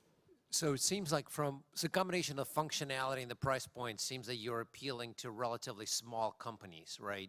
So can you talk about your go-to-market? Because small companies in one vertical tend to act very differently, tend to buy software very differently than in a different vertical. So yeah, we are mainly focused on small and medium enterprises. And recently, we are actually going after the large enterprises. We have recently closed a deal with a company with 11,000 employees. But our main target is SMEs, and we have been using the social media mainly. LinkedIn has been our #1 tool that we use to target the clients. And then now what we are doing is that we are establishing specific sales teams that are catering to the specific markets. Like we have one for the Middle East region. We have one for the Asia region. One for the North America. I'm actually handling the North America region. So we are going to scale like that into different markets. Are your customers replacing another solution, or are these open greenfield opportunities where it's just such a small company that they don't have anything, maybe Excel or something? So what we have seen is that probably 60% of the companies don't really have anything. They have been using several different tools. For example, Excel for their files management. They're using Dropbox, Excel for their employee records, Dropbox for their file management, and some other small tools. So now they're coming into an all-in-one platform. And then we have received a lot of feedback from many different clients who said that we had been using, let's say, Bamboo HR, and now we see that this product is probably half the price and giving us more of the features. So we have a lot of clients that are migrating to us. More questions? No? Oh. A lot of the web-based HR systems don't integrate with payroll, so then there's double entry all the time. What are your plans to integrate with the major US payroll systems? So we are currently in process of integrate. We are already integrated with QuickBooks. So we are also integrating with ADP. This is something that we have planned out for this year. And we are also working on implementing our own payroll system within the US. This is something that one of the teams is working on. So we will be processing the payroll within the US as well, hopefully by the end of this year, in probably 1 or 2 states, because it takes time to do it state by state. Okay. No more. Oh, last question. Can you talk a little bit more about your sales process? You mentioned you use social media on LinkedIn. What else do you use? What is the customer acquisition costs? And can you talk about your pricing? So our customer acquisition cost comes to somewhere around $80 to $100. We're using several different tools, and our actually lifetime value of the customer is somewhere around $1,000. So we're getting a good value for the money that we're spending. And we're using several different tools, for example, GetApp and Software Advice. So there are services like these where we are listed, and they would suggest people would come to them and ask for any good HR software. So that's where we get a lot of attention as well. Okay, thank you, WebHR. Let's thank WebHR for great presentation. And now my pleasure to invite Claudia Fernandez in Tokyo. Please.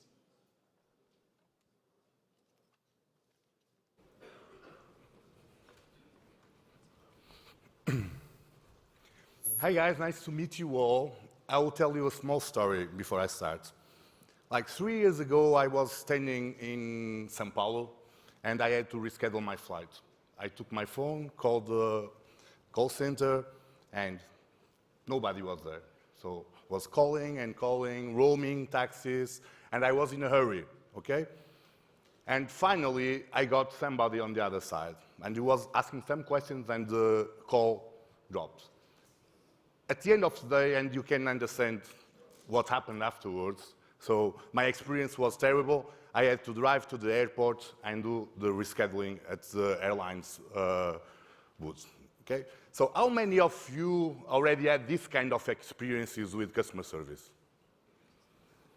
Yeah, probably almost everybody had a terrible experience. And that's why we decided to create InTouch. And InTouch will put you in touch with businesses that matter to you. So I also want to thank Sergey. He was explaining the importance of messaging platforms and the importance that bots will have in the future. So I'll go a little bit faster with this. So people are moving from social networks to messaging platforms, and the businesses will have to do the same in order to connect with their customers. And especially when we are talking about customer service, this is a huge opportunity. The question is that the landscape nowadays, it's a mess. So you have several messaging applications, hundreds of bots, hundreds of interfaces, and at the end of the day, users need to learn from scratch each new interface. Everything is new, is really complicated. What we are offering is a way for users and companies to streamline this process using automation for customer service. And we created a platform. It's a messaging platform, call it also marketing automation platform. We allow companies to communicate with their customers. In their websites, we already created this kind of automation, chatbot automation in their websites, in their apps, and we thought that would be really a cool idea to have a dedicated channel for this communication between businesses and companies. So you can use Facebook, of course, when you are in entertainment mood, but if you want to check your savings account or you want to check your utilities bill, you will need to have something more dedicated. Facebook and all the messaging platforms were not built from scratch with this in mind. They are just messaging platforms for communicating with your friends. And now, since they have users, they are retrofitting it. And this is really built from scratch for this function. So this application will have also the possibility to save the relevant documents that you exchange during the chat process. Take, for example, the boarding pass or your utility bill and so on. So there are many use cases, of course. Customer support, that's our main focus at the moment. We are working with companies building customer support automation. And like Sergey said before, there's a big discussion. Shall we have a very strong AI or we go a little bit simpler? Okay? We are building bots that really work at the moment. They are basically decision tree based. Of course, there's the technology that allows us to do it fast, quick, and in an intelligent way. But at the end of the day, our main focus is that these bots are really working and performing the right function. Okay? So we have already 20 customers in Brazil. That's where we are based. We have a run rate of $1 million US. So companies are actually paying us to do this. And our revenue model is, as most of the models I've heard today, SaaS model. So companies are paying for using the platform. And we think that when we launch the application, we'll have also a big opportunity with advertising revenues. So we got already $2 million US funding starting in 2014, and 2015 we get 1.5 million, and we are looking for a $3 million US round in 2016 and 5 million in 2017. And what we are offering is 48 million US revenue after 2 years. So this is team. We are working together since 8 years in other projects, and we put the team together to tackle this opportunity. And according to Gartner, in the next few years, 90% of consumers will value customer service the most when choosing a service. So that's what we are doing by connecting people with businesses that matter to them. So this is a multi-billion-dollar opportunity. Get in touch with us. We have a table outside. Thank you very much. Thank you, Antocha.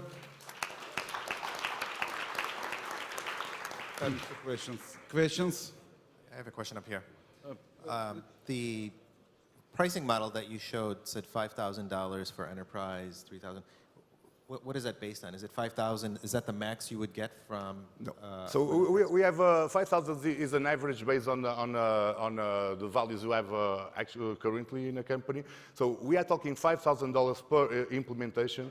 So we started this with a big bank called Itaú, is one of the biggest banks in the world, and then we moved to a insurance company that's one of the biggest also in Brazil. And we are seeing that when we start in a division, they have this experience, it works, and then we get another contract. It's different contracts. So inside the same customer, I can have 5, 6, 10 different contracts. So $5,000 US is, let's say, per installation, let's say. So And of course, then we have tier 2 and tier 3, so we are not tackling them at the moment. We need to prove this at big names to get also the people to the application. So I think that we'll have this nice network effect, that if people start using this, they will like to use it, and they will bring other companies in. Nice presentation. Hope you are better. I have a question on at some point you mentioned AI, and we just had a talk about bots, but in your opinion, what is the relative importance of having AI and a robot answering these queries to the success of your business? I mean, can it be just humans answering all these questions, or do you need to have some automation in it in order to be successful? Okay. We understand very well this problem, because that's always the first question we get from companies: is this working? And our answer is, okay, this is working if you do it simple. It's very easy to build simple decision tree models that answer most of the questions, that answer 30, 40, 50, 60% of users' questions. And then we built a system that can redirect this to live operators, or chat operators, call center operators, and of course, we can, with the technology developing, the AI technology developing, we can also integrate more intelligence in the bots. The question here is that we need to have adoption, and without having reliable experience, nobody is using bots. That's what's happening a little bit nowadays. There's no successful example because they are simply not working.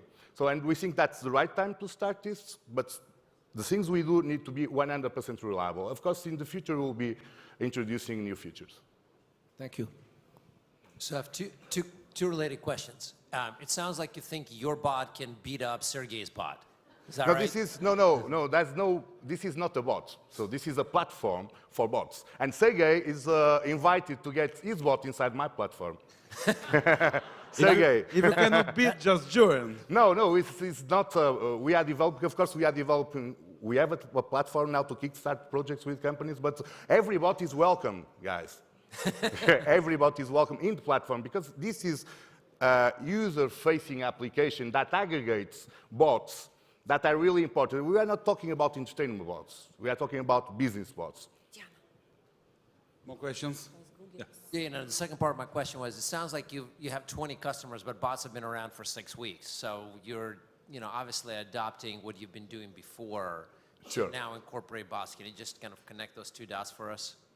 So we spent 2 years developing the platform that will, of course, allow to have this consumer-facing application. But the platform was, since the beginning, the interface was a chatbot. But these chatbots are deployed in HTML on the website's customers. They are live, they are existing. But so Facebook launched like 2 months ago, right? So there was no market for this. But we started already 2 years ago doing this automation, because we felt the need to do the automation. And now we saw the opportunity to say, okay, now we can go further with this. Thank you. So you have a singular consumer-facing app, right? How are people downloading this? Do they discover it on the brand websites, and the brands do your marketing Sure, for this will be driven by brands, yes. This will be, in the beginning, mainly driven by the insurance company, because they don't have own banking-like system. Most of big car dealerships, we have many companies that don't have a back end to allow this kind of customer service, these customer interactions, and this is catering for these guys. Okay, of course, banking would be wonderful to have a banking bot, but these guys are already very much efficient in the way they communicate with their customers. So do you have any numbers of download numbers for the app, or is that too early? So the app is not yet launched. Okay. Okay. Got it. Okay. Sorry, we ran out of time. Thank you, Intocho. Let's support Intocho. Dear judges, please fill up forms and leave on the tables. We'll collect it. Thank you for your hard work, and all your opinion is exceptionally valuable for us, because the only way for us to find the best company of SVOD 2016. And let's thank our judges. Hey, guys, thank judges. And let me invite Anna Dvornikova. Anna Dvornikova, please. Hi, we're setting up the stage very, very quickly. Don't leave for the Don't next leave, everyone's still sitting. panel. And we have two of the judges staying here. Okay. And two more I'm going to call on stage. Thank you. So, my favorite panel, huh? For all of you guys, early stage investing. Too many categories. So I would like to introduce Diana Moldavsky. She's my all-time friend and now a colleague. And Diana is a partner at 500 Startups, which, as all of you know, it's an early stage fund and accelerator, one of the top accelerators, actually. For over 15 years, she was on the other side where you currently are. She was an entrepreneur and sort of working in the business world, so she knows very well how you feel. David Tsao is a pioneer, a believer, and a passionate entrepreneur in Silicon Valley. He's a founder and CEO of F50. That is an early stage fund for companies that are moving from sort of early stage into a growth stage. Prashant Shah, a managing director of Thai Launchpad, an accelerator for enterprise startups. Prashant started investing since 2001, and he previously was with Hammer Wimbledon Venture Partners. And Ilya, who just introduced himself here, partner at Y Combinator. Ilya also was on the other side where you are. He was an entrepreneur and the founder of Parse that was sold to Facebook for $85 million, and so now he's an investor. All right, if you can squeeze here, you're most welcome.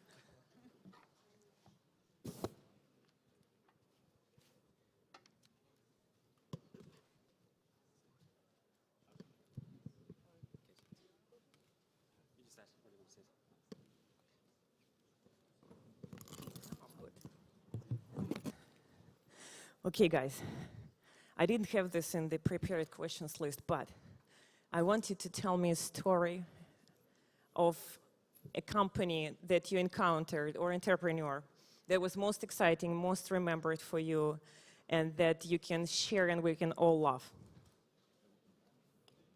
Yeah. Something that you sort of remembered for a long time. Go ahead.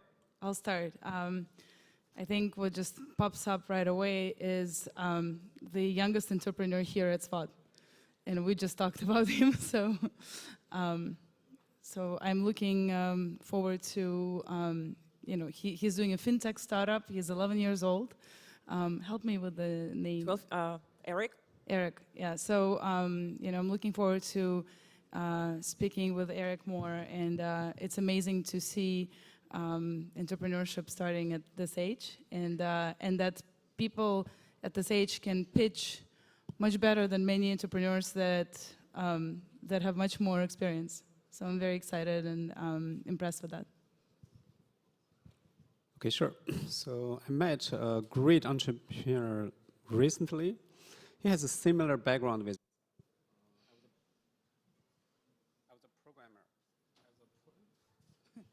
I was a programmer for a very long time. He also was a programmer. What he's doing recently is a startup. Use a programming technique to fix your body, called ImmuSoft, fix your immune system. It's invested by Peter Thiel's breakout lab.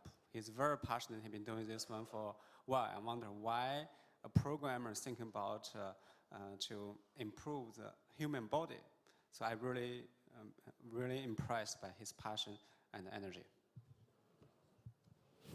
I don't know if this was one specific entrepreneur or not, but I will say that the ones that are most memorable are the ones that come in and just have these crazy, ridiculous financial charts where they think they're going to do $100 million of revenue in year one or maybe year two if they're really conservative. I'm going to cheat a little bit and take some inspiration from the first answer. One of my favorite young entrepreneurs was a guy we hired at some point at Parse. named Michael Saman, and he had a game on Parse that he was using to support his entire family at the age of something like 14 or 15, and I was really inspired, and I thought that was amazing. Now he's doing very well at Facebook, and I think has changed, the course of his life at a very young age. Well, great. Okay, so to serious questions now. We'll look at a lot of companies, and we've recently noticed new trends in education, and obviously a big trend in IoT. So for you, what are the new trends in the industry, sort of where you specifically looking into, what are you focusing on, and what are your predictions on where the industries will go? So yeah, Diana, you have to start. There are two different things. Like there's one that what I look at, and then there's another what I think is really sort of the new and exciting things. So I'll talk about that. So I'm really excited about bots. With Facebook Messenger platform opening recently, and I am seeing more and more startups in this for the bot, the Messenger bot ecosystem. So I think we'll see a lot in education and HR and maybe some gaming there and many different things in bots. And then I think it's really early at the moment, but in the next 5 years, we'll see a lot happening in the space, to the point I think where what we saw in 2007 when the App Store opened up. So I think that's a new platform, and the apps will now have their own bots. And the other space that I'm also very excited about is VR, and I think that's even longer trend. And so I love what the guys at Facebook and Oculus are doing, for example. And but I think that's more like 5 to 10 years till we really see that platform developing. So those are the two things that I'm watching and very interested in. Okay, so it is an extremely difficult task to predict which sector is going to win in the future. That's our job, huh? Huh? That's our job. Well, yeah, it is. So it is difficult, but for us is that it's typically if everybody knows it's hot, probably it's too late for angel investors to get in. So what I'm trying to understand what is not hot. Okay. Okay, let's approach it from the other direction. What is not hot? It's also a difficult task because you can see many sectors are very hot. But how do you figure out actually it's hot but not hot enough for you to jump in? Timing is extremely difficult. For myself, I'm looking for a medical healthcare field and also artificial intelligence field. So still feel like lots of new companies created without enough innovation, but still get lots of investor traction. So is that a good thing or a bad thing? But for the sector, I believe it's a good thing. So we can find more opportunities to evaluate the new innovation. No, Anna, this question comes up a lot on investor panels, and the dirty little secret I think that many entrepreneurs may not be aware of is when you ask people, investors especially, what's hot, what are the sectors they predict will be interesting, they're usually thinking back about the last 3 or 4 investments that they've made, and they'll tell you that that's what's hot because that's what they're trying to push. The reality is, speaking for myself, I can't speak for everybody on the panel, but if I was smart enough to know the answer to that question, I'd be out there in the audience rather than trying to sit up here and make those predictions. I'm barely smart enough to know what I'm doing in my own job, let alone what they're doing in theirs. Yeah, I agree with all of that. I'll talk my book, which I think is, I like VR, I like all that stuff. I think one interesting space that's not talked about enough, or one interesting trend that I look out for a ton, is APIs abstracting very complex, annoying, dirty business processes. So I think one popular example of this is Stripe, although there were competitors before. One contemporary one that I really like is a company called Checker. It's an API for background checks, super boring, super not sexy, but makes a ton of money and fulfills a need in an ecosystem that is increasingly reliant on that kind of background check. Another company is Clearbit, which is an API for like sales intelligence data, so you can, essentially look up people's contact information, qualify leads, even, and, look at fraud rates and things like that for various companies. Backed by an API, can integrate into Salesforce, anything else. So I'm really excited about APIs abstracting big, messy business processes that developers increasingly have to deal with, but don't have good alternatives for. We've all noticed that in the last year or so, the markets were going down, and sort of for venture funds, it was harder and harder to raise their funding, and so consequently for startups, it was harder and harder to raise their money, especially sort of Series A, right? And so for all entrepreneurs in the audience, I would advise, if you have any chance to raise as much as you can, as early as you can, go for it.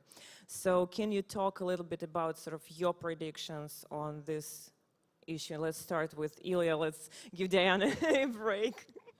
Sure. I mean, there's clearly sort of a pullback in like the SaaS public markets, and people reacted to that. I don't know, a lot of the startups I deal with don't really get that impacted. I think the best startups are still getting funded at seed and Series A. The B stage is definitely hard right now, and I think that's where a lot of people falter, but it's supposed to be hard. So I don't know, I guess my advice is fairly non-unique. Raise as much money as you can, plan for, leaner times, and, think about how the heck you're gonna make money. It does mean, reflecting back on what Ilya's saying and maybe building a little bit on top of it, what that means for entrepreneurs is if it's going to be a little bit tougher to raise money going down the road, then you have to figure out for your industry, for your landscape, the market that you're going after, how do you show more progress in your particular area? So whether you're doing bots, whether you're doing API, whether you're doing, whatever it is, you have to figure out how you're going to stand up from the rest of your competitors just a little bit more. Okay, so I'd like to look at this winter from a different angle. The winter has been officially announced in last Q4, so now it's almost over 6 months right now. So a great investor always go against the trends. This means winter actually is considered the best time for a venture capital to go buy, because from a seller's market to the buyer's market. So the investors want to find better deals. The other one is that last 3 years, lots of venture funds actually raised lots of money. They significantly reduced their activity last 6 months to 1 year. They probably going to reduce their activity still next 2 to 3 months, but they cannot hold there forever. They have to spend the money because they raise money to invest. So my prediction is that actually it's spring very soon.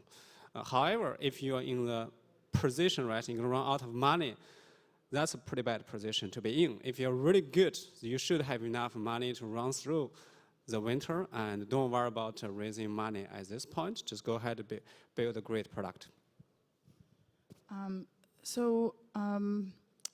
I think that like Ilya was saying, the good companies will continue to get funded, and especially at the earlier stages. Just overall, I don't think that people would just be throwing money at any company as it happens during a hype, but overall, I think great companies will still get funded. And actually, the latest stats I remember seeing was that US funds in Q1 alone had like the record fundraising, 12 billion, I believe, and that's 57 funds, and that's 59% higher than the year before that. So, I mean, the money is there, and it's just going to be picking the best deals. So when we're looking at the companies, and since they're very early stage, it's very hard sort of to do a very deep due diligence, right? So basically what we're doing, we're mostly looking on the team and on the people behind the company. And obviously, I mean, looking at the people, we look at how they respond, what work they have done, have they identified the problem, what is their solution, what are their customers, and on and on. So question to you, what's important for you, sort of this team versus product? This is the question that comes up all the time. What's more important for you? Can you all comment on that? Sure. I mean, I think it's all important. I mean, I think in sort of tougher times, just an amazing team is getting funded less. I think that was happening a little bit more maybe 2 years ago. It's all important. On the other hand, the team is harder to change than your idea. And so in the grand scheme of things, if it's an amazing set of folks that I think can execute in their space and have unique insight on it, they haven't quite figured everything out, maybe the monetization's not there, I think you can let that ride and plan that they'll figure it out. It's much harder to do that if the idea is perfect, everything makes sense, but the people are like, I just don't know if they're the ones that can do this. So in the grand scheme of things, team's probably more important, but the best companies have both. It's very contextual. I mean, in some cases, if you're dealing with a white space where it's truly breakthrough technology, nothing has ever been done in that space before, then the technology tends to play a little bit more front and center. But most markets, it tends to be the team because it's much more about execution. Once you get the idea going, once you get the programming started, the coding, et cetera, or building the prototype or whatever hardware product you're building, then after that, it's much more about sales and distribution and actually differentiating from the competition, raising money, those kinds of things. To me, team, very simple. Team can manage lots of unknowns. If the product is, especially in earlier stage startup, the product in most cases not so well defined. So need a great team to bring from concept to actually first, second, third, maybe 10th iteration. So while I think both are important, and ideally I like to see a great team with a great product where the product has been launched and there is significant early traction, I think if you have to pick one out of the two, the product will probably change from early stage till later stages. It's an iterative process, and it can get pivoted, and that happens a lot. But it's much harder to change people and to change the team if you really need to replace it. So people at the end of the day. Yeah. If I can just add one more thing onto that question on team versus product. The other reason that I think you're hearing team is really the critical thing that investors look for, it's because the teams, the companies will change. But if you find a good team and a good entrepreneur, you tend to invest in them. So that's how you build the longer term relationship. I mean, this is the classic example is Twitter. And basically, just always looking to find smart people and then help them with both money and the network and experience to create something great. Yeah. So what is a definite no for you when you're making investment decision?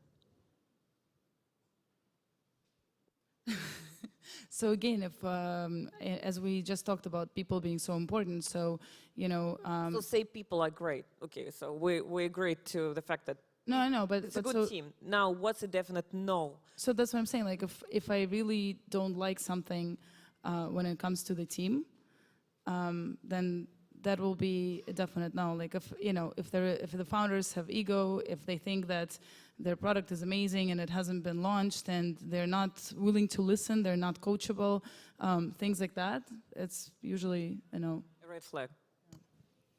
So another pretty popular, I call it a mistake or something, many earlier stage startup founder made is that they recruit some pretty famous people as a consultant, pay them a pretty high fee to use them to convince the investors.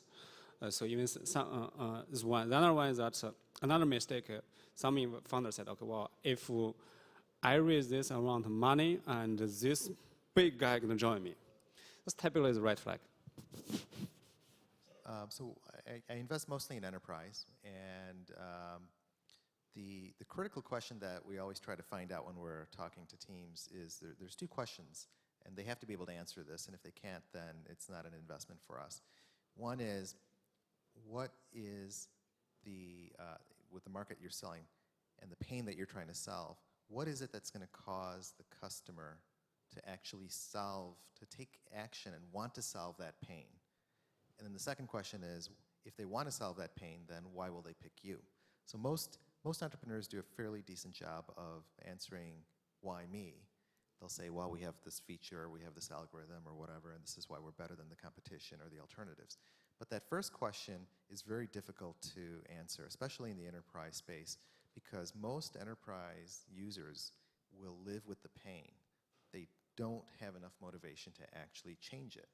And so getting to that underlying reason of understanding why somebody will actually make a change with whatever issue they've got, that's really key for us.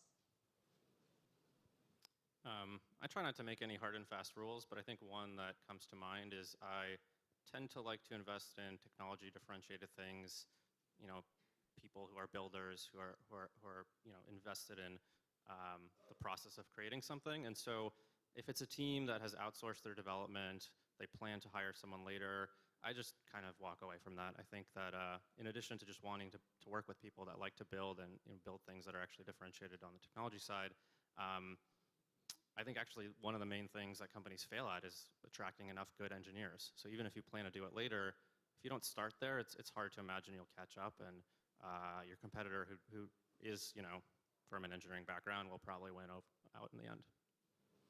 So say you invested in a company, right? And then you're working with the company, spending your sort of time, and you get to know the company better and better, and over sort of advising, right? And then you see something is going wrong, or you see some mistakes that the company, that the founders make. So can you share with us sort of the mistakes that a lot of times happen, and that you see them, and you know that's a trend for the trouble? Yeah, I'll give you one. So a lot of the founders that we invest in tend to be first-time founders. And one characteristic, a good characteristic, by the way, of first-time founders is that they have a product background. They're either product managers, they may have been engineers, et cetera. So these are good characteristics. The challenge is that when you move from being a good product person in a large company or even another startup, and you move into becoming a founder, then one of the critical skills that you have to have is the ability to sell. And that means the ability to sell both to investors, to customers, of course, as well as to employees. So one of the mistakes that we see every now and then is when founders, first-time founders especially, get caught in this rut of trying to get a customer, and they help develop the product with the entrepreneur, and they really get caught up in the whole notion of solving the problem, and they forget to ask for the money. So driving to revenue, especially in the enterprise space, and understanding what it takes to get the sale, to figure out who your champions are, who are the influencers, just the classic sales process. A lot of times this gets forgotten. I think that also exists on the consumer side. A lot of people come from Google or Facebook or some other company that someone 10 years ago figured out the distribution, and since then it's had a great brand. A lot of these people come into a startup and assume that if they build it, people will come and use their product. But in reality, most people only use like 5 to 7 consumer applications per day, and breaking into that is extremely difficult. And so you have to have something that's unique about how you're going to do it that's often missing. So I saw many earlier stage startups made a mistake on recruiting. So other than money, of course, the building team is the biggest challenge, the first challenge there. So recruiting right people, it is extremely important for the growth of the company. Especially the churn in the team in earlier stage has extremely high impact to the value culture of the startups. What I saw is that many companies, once they raise some money, they will get excited.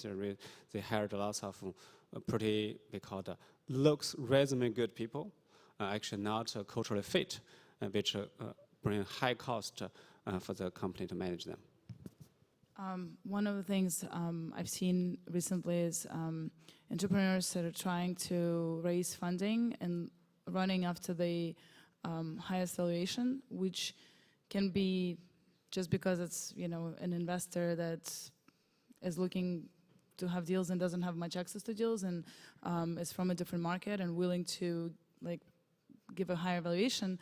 But so basically just running up to that at an early stage and not thinking about, well, how are they going to be able to raise here in Silicon Valley when they're looking for more money next time, and what is it going to lead? So I think entrepreneurs really need to have a longer term vision, not just thinking about what's going to happen right now and who's going to get the highest valuation. So can you just in a few words define your ideal entrepreneur? For example, we just had Sami Inkinen earlier today, the founder of Trulia, and so when he was talking about sort of himself, he said, well, I had this burning passion inside, which drove him all the way through. So when you're looking at the entrepreneur, you're talking to the entrepreneur, what's your ideal? Yes, that's the one. So I definitely love seeing people who have this passion and drive, and when the business is coming from their hobby or it's coming from a, so basically something that they live and breathe their whole life, or they're solving a problem that they or their family has faced, and that's really like super important to them, has some kind of a meaning, and besides that they have the right experience, or the total combined team has the right experience to actually execute on that passion and drive. Okay, so because our fund actually has lots of international LPs, especially we have some LP from China. So one of the things we're particularly looking for is that the entrepreneur has global vision. Global vision means that not only see the local market, but also be able to see the global market, and also have the capability, be able to manage the cross different cultures. Silicon Valley is a very diversified environment. We are looking for founders who can deal with different type of cultures. I think the gold standard for me is when I'm meeting with a founding team, the thing that's kind of rolling at the back of my head at the end of the day, you know, I'll go through the analysis that everyone goes through, team, technology, market, all of those great things, references, etc. But at the end of the day, I need to conclude that I am going to invest in these founders' next company as well. Mm-hmm. And if I don't come to that conclusion, I won't invest in this one. That's a great one.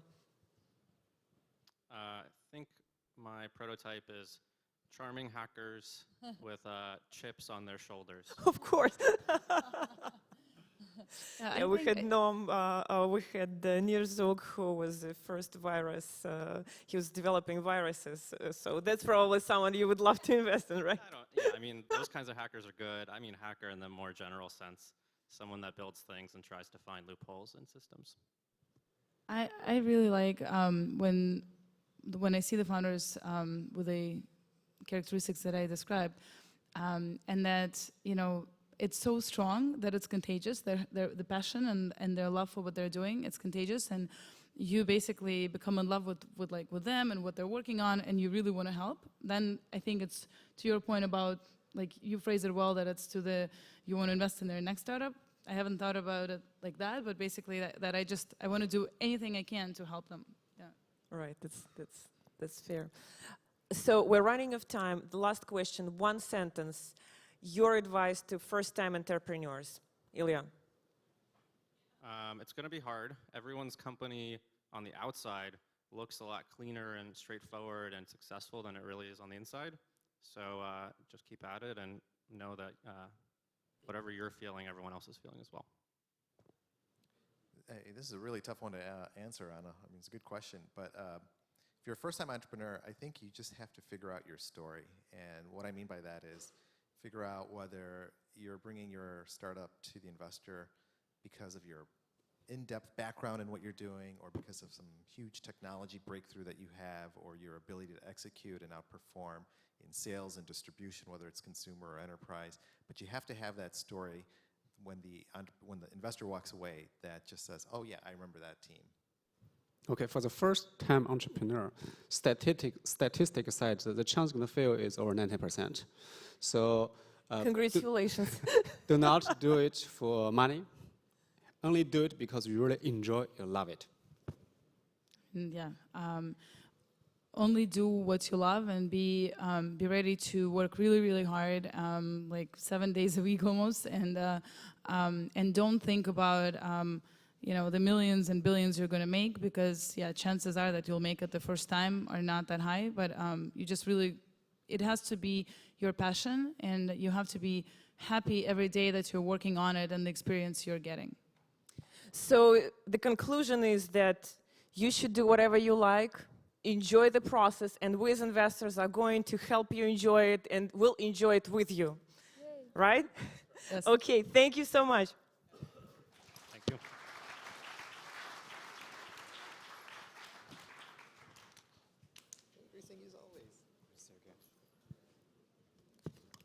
Nice meeting you. So we have our next session.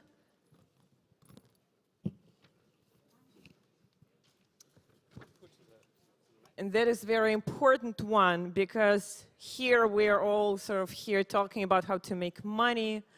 But this session is going to teach you how not to lose money.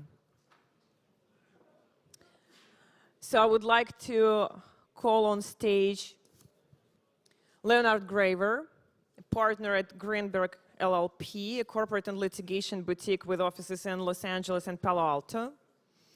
Leonard represents startup companies and venture capital funds in a wide variety of technologies. His practice ranges from the formation of new startup companies through venture capital financings, M&A, technology and licensing transactions.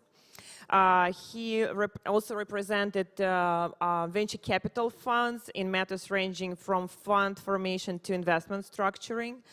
Leonard writes and lectures frequently on private equity, corporate and technology licensing issues.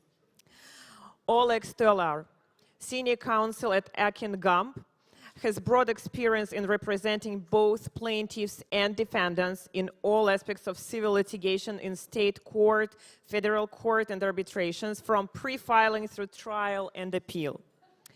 Throughout his practice, Oleg has represented multiple Fortune 500 companies as well as a major foreign government and has litigated cases involving a broad range of legal issues.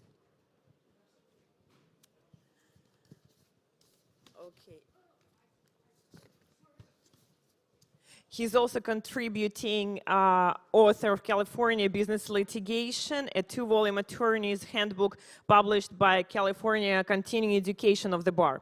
And our moderator is, oh, hi, Eric Gambrell, a partner of Akin Gump. He represents businesses and high net worth individuals in breach of fiduciary duty, fraud litigation, and commercial matters. Eric is a courtroom lawyer, be careful. Regularly appears for trials, hearings, and depositions in both state and federal courts and arbitration. Welcome on stage. I'm going to first introduce my partner, Eddie Woods, to give a couple of remarks. Hi, thank you all for staying around for a presentation that hopefully will be interesting and certainly will be slightly different than what you've heard so far. I've had the privilege over the past almost 2 days to listen to some incredibly brilliant entrepreneurs and financial investors. And the objective, as best I can take away, is for everyone to try and make as much money as possible and at the same time come up with some creative and valuable services and products. Along the way, one can run into innumerable problems. This panel that has already been introduced to you will discuss some of what we call the landmines. And the important thing to think about is well before you've hopefully succeeded and made all that money, you better pay attention to the problems that might arise before you end up losing all of it. Thanks for your attention.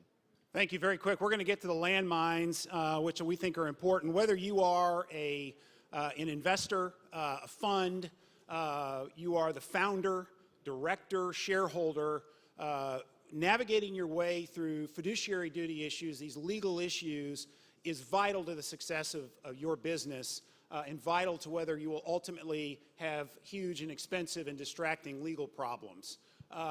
What we want to do is not lull you into some sense of security because it's not there. We want to jar you. We want to get your attention and understand, at least on a kind of a mid-altitude level, some of the issues that we've experienced in both representing of all kinds, founders, funds, directors, shareholders. What are the traps they get into, and how can we early on be thinking about these issues to try to avoid that? So with that, why don't we go to landmine number 1. Am I a fiduciary and I don't even know it? The first question everybody in here wants to know is, in whatever capacity they're in, are they a fiduciary? Are they going to owe more duties than under the law than an arm's length relationship? So Alex, tell us about your experiences, or tell us about what it takes to be a fiduciary. Sure. So what makes someone a fiduciary? Fiduciary is someone who has a legal or ethical relationship of trust with someone else. And that relationship is what creates the additional legal obligations. And by the way, ignorance is no excuse. So you owe those obligations whether you know you're a fiduciary or not. And so an easy example of fiduciary is a trustee, right? Trustee owes a relationship of trust to the beneficiary. Another obvious example are directors, officers, majority shareholders. They owe fiduciary duties to their company and to the minority shareholders, for example. And so how can you tell when that relationship begins? So no formal agreement is necessary. The relationship can begin with a handshake. It can begin through the course of an ordinary conversation where you're simply sort of sharing your experiences and your advice. So you may not even realize it, but the other person may consider the relationship formed. And so it's an issue that comes up again and again and again. And again, I cannot stress this enough. So no formal agreement is necessary to make you a fiduciary. It's just a fact-specific analysis of the nature of your relationship to someone else. We've got a lot of landmines and not a lot of time, so we're going to go to the second landmine. And Leonard, common mistakes that you've seen in your experience, both as an investor but also as a lawyer advising clients on common mistakes made by startup founders. What's out there? Okay, guys. The most important, in my opinion, the most important thing in documenting relationship among startup founders is vesting. I'll give you an example. I'm working with a startup, 4 founders. Each one has 25% of the company. Working on the project, a year later, one of the founders got a job at Facebook, got a $500,000 signing bonus, and says, bye-bye, I'm off to Facebook. So what happens? The other 3 remaining founders are toiling for the company, while the 4th founder still has 25% of the company, but he's not contributing. And that's not good. So they need to hire somebody else. They have to issue more shares, be diluted, and that person is enjoying the fruits but not contributing. So that's a big, big problem. So vesting is very, very important. Founders should not get shares outright. All the shares have to be subject to vesting. One other point. Sounds great, doesn't it? But there are potential dangers here. I'll give you another example. So I've got a client. He is a very smart, just a brilliant professor, computer science professor. So his fiance, and his PhD student decided to open a company. Open the company, each one gets 1/3 of the shares, but those shares are now subject to vesting. So if anyone leaves the company, was fired within the first year, they don't get any shares. They lose all their shares. So one day, the professor comes home, and guess who he sees in his bedroom? He sees fiance and his PhD student, having sex. So he's upset. And the next day, he fires the PhD student. So what do you think the PhD student and the fiance do? They fire the professor. He was the CEO of the company. He is fired because they got 2/3 of the votes, and he's got 1/3. A year, about 9 months later, the company sold to a big player in the valley for $18 million. So the professor, not only does he lose his fiance, he lost $6 million, and now he's got problems with the university because the PhD student is complaining that he's being discriminated against. So vesting is important, but you got to make sure how you structure it. All right, let's go to the next landmine number 3. That was helpful and interesting. Landmine number 3. We've talked a little bit about, do you have a fiduciary duty? Let's assume you do. Now let's get into what are those fiduciary duties? What are the accretive fiduciary duties from an arm's length relationship? Alex, what are your thoughts on that? There are 3 main categories of fiduciary duties. There is the duty of care, the duty of loyalty, and the duty of disclosure. And you can think of each one of those fiduciary duties as a line in the sand. And if you cross that line, you may be held liable for a breach. And here's why lawyers love breach of fiduciary duty claims. And I mean plaintiffs' lawyers and plaintiffs, because they allow for punitive damages. So if you, for example, are a founder and you have an agreement with an investor, say that the investor owes you $10 million, and there is a breach. On the usual breach of contract claim, all you can recover is that $10 million. Now, if there is a breach of fiduciary duty claim, you can have punitive damages, and they can be a multiple of that $10 million, which is why plaintiffs love it, and investors and founders need to be aware of them. Alex, that's important, but you're not saying that these are the only three duties. These are three primary duties as fiduciary, correct?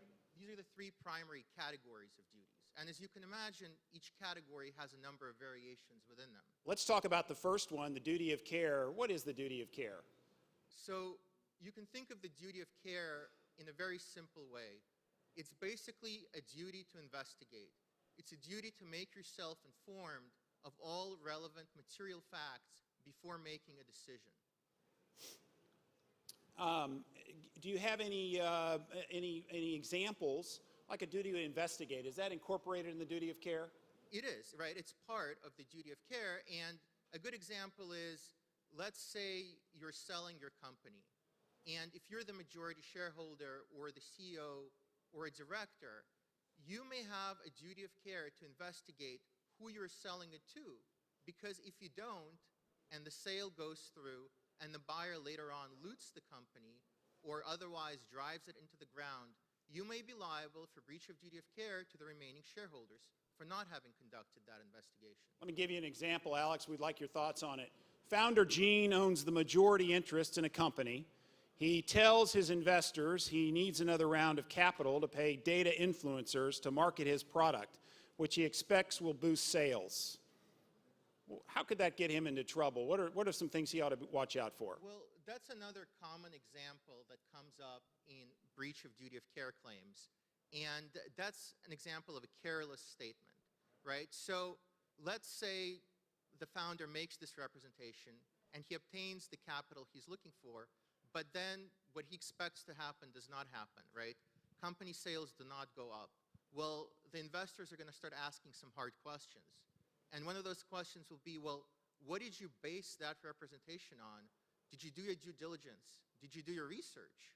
And if the founder does not have any hard data to show that he did do his due diligence, he may be facing a breach of duty of care claim. Just quick interruption. So one advice, put as little as you can in writing.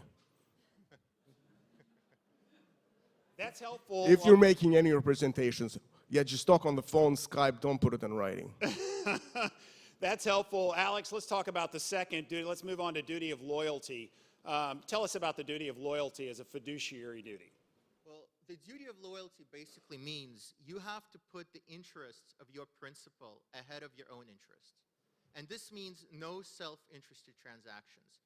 And if you are contemplating a self-interested transaction where you personally stand to benefit, then you should definitely try to at least protect yourself by obtaining the fully informed consent of your principal before entering into that transaction. In writing. In writing. In an agreement. This is the contrary of what you just heard. That kind of consent you do want to have in writing, so there's no confusion later on. With full disclosure. Fully informed, right. So what does fully informed mean? Fully informed means that that consent is only valid if you disclosed all relevant material facts to your principal. Otherwise, he's going to challenge that consent as invalid. Well, let's talk about the duty of loyalty and give you a quick example, Alex. Mike sits on the board of directors in Startup 1. He learns of an investment opportunity in Startup 2, a direct competitor of Startup 1. Tell me about what things he ought to look out for before he takes his next step. Well, that's a classical example of a potential breach of duty of loyalty, because if Mike acts on that investment opportunity, he's creating a clear conflict of interest. He'd be benefiting at the expense of his company, and he would most likely be facing a claim for breach of duty of loyalty. And just want to add quickly to that. If you're an investor and you're investing in a portfolio company, you want to put a clause in the stock purchase agreement which says that I as an investor can invest in competing products, competing companies. I don't have to give you the corporate opportunities. Basically, I can do whatever I want. So it's important to put that disclosure if you're an investor. Let's go to a similar hypothetical, but a little different. Mike sits on the board of directors of Startup One and learns of an investment opportunity in a competitor, Startup Two. What if he also sits on the board of an investment fund looking for that kind of opportunity? What does he need to watch out for there, Alex? Well, this is another example that comes up often in these sorts of lawsuits, right? Here, it's a damned if you do and damned if you don't situation. Mike has an obligation to the fund, an obligation of loyalty to tell them about this investment opportunity. He also has an obligation to his startup, not to tell the fund, right? So here you have a conflict between competing duties to multiple principles. Now let's go to the third and final fiduciary duty that we want to talk about today, the duty of disclosure. You touched on it a little bit in the duty of loyalty. Tell us a little bit more about that. So the duty of disclosure, again, and it is sort of, you can think of it as one of the key duties because it comes up again and again also in the context of the other duties. It's the duty to disclose all material relevant facts to your principal. And again, it becomes particularly important, crucially important, if you're even thinking about entering into a self-interested transaction. That's when the duty of disclosure really becomes core.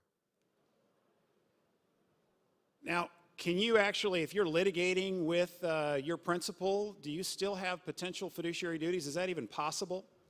Well, this is an excellent question because the answer often surprises people, particularly foreign investors who are not as familiar with U.S. fiduciary laws.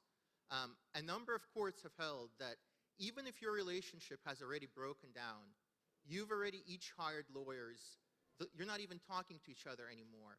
As a fiduciary, you may still have a legal obligation to disclose material facts to your principal, even if you've already become adverse.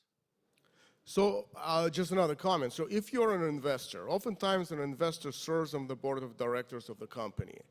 If things are starting going downhill, if you think the company screwed you over, and you're thinking, man, we might sue the damn company, you might want to resign from the board of directors. Because as long as you're a director of the company, your responsibility is not to the investor who appointed you, your responsibility is to the company. So oftentimes you say, see you later, I'm out of here. My job is to keep these guys on time. Let's go to landmine 4. What are some, Leonard, what are some common mistakes startups make in connection specifically with intellectual property? Okay, what's the most important asset a startup has? That's its intellectual property. What's the first, and sometimes the only thing that investors look when they're doing due diligence of a startup, the intellectual property. So from day one, even before you incorporate your company, you gotta make sure that you can show the next investor, you can show how the company got intellectual property and what that means from a practical standpoint. Anybody who does any development on your intellectual property has got to sign what is called a invention assignment agreement. Doesn't matter whether that person is outsourced in Thailand or Kiev, doesn't matter. You gotta have him sign an agreement whereby he says, whatever I do for the company belongs to the company. If it is somebody in the foreign country who doesn't speak English, you better make sure that the agreement is bilingual. Either Russian English, Ukrainian English, doesn't matter, but you gotta be bilingual agreement. Landmine number 5. Is it possible, Alex, that you could be responsible for another co-fiduciary duties actions? What's your experience there? Could you possibly be responsible for a co-fiduciary, his actions? Yes, absolutely. You can be responsible because ordinarily. What's a good example of that, Alex? Sure. Well, you have a good example on the board, right? So let's say you sit on a board of directors and you're one of 5 and you're about to vote on a transaction, a loan proposed by the CEO, and you know one of the other directors has a secret interest in the lender. So it's your fiduciary obligation to A, disclose this to the other directors, and then if there hasn't been fully informed consents, it may be your fiduciary obligation to not just vote against that transaction, but to go to court and stop it. And I can give you a real-life example from a case we litigated just a few years ago. You had 3 co-trustees of a major $500 million trust, and there was a transaction the trust entered into that went bad. And 2 of the trustees voted for it, and the 3rd one saw ahead of time it was a disaster, and he voted against it. And he thought that ended his responsibilities. And unfortunately, he was wrong, because the beneficiary sued, and when it came to court, the court found it wasn't enough for that trustee to have voted against the transaction and try to talk his 2 co-trustees out of it. The court held the trustee had a fiduciary obligation to go to court and stop the transaction. And because he failed to do so, he was removed from his position. And all of these situations are very fact-specific. Is that fair? That is absolutely fair. Okay, let's talk about conflict between fiduciary duties to multiple principals. Talk about that for a second, Alex, and how a fiduciary can get in trouble. Sure, and that touches on what we discussed just a few minutes ago, right? That hypothetical where Mike had a duty to the fund and to the startup. So that's an example of conflicting duties. And so the best way to avoid it is don't try to not get yourself in a situation where you are simultaneously working for representing 2 adverse principles or 2 potentially adverse principles. If you can't do that, then certainly try to obtain fully informed consents from both of them. And if you cannot do that, that touches on what Leonard said. You have to try to remove yourself from one or possibly even both of those representations. But here's what you absolutely should not do and cannot do, and I cannot stress this enough. You should never just ignore the conflict or try to hide the conflict. And again, I can give you a real-life example from a case we litigated just a year ago. We had a client that accused its fiduciary of breach of fiduciary duty. And the fiduciary happened to, quote-unquote, accidentally lose 2 years of board minutes for a key time period in the case. And they blamed the secretary. They said, well, this was an accident. You know, we had no idea. Well, the court did not believe them, and it resulted in a $5 million sanction against them. So those types of issues can have very severe consequences. Let's go to landmine number 6. Common mistakes that startups make in connection specifically with tax issues. Leonard, tell us about your experiences with that. Sure. Before I jump to this one, quick comment.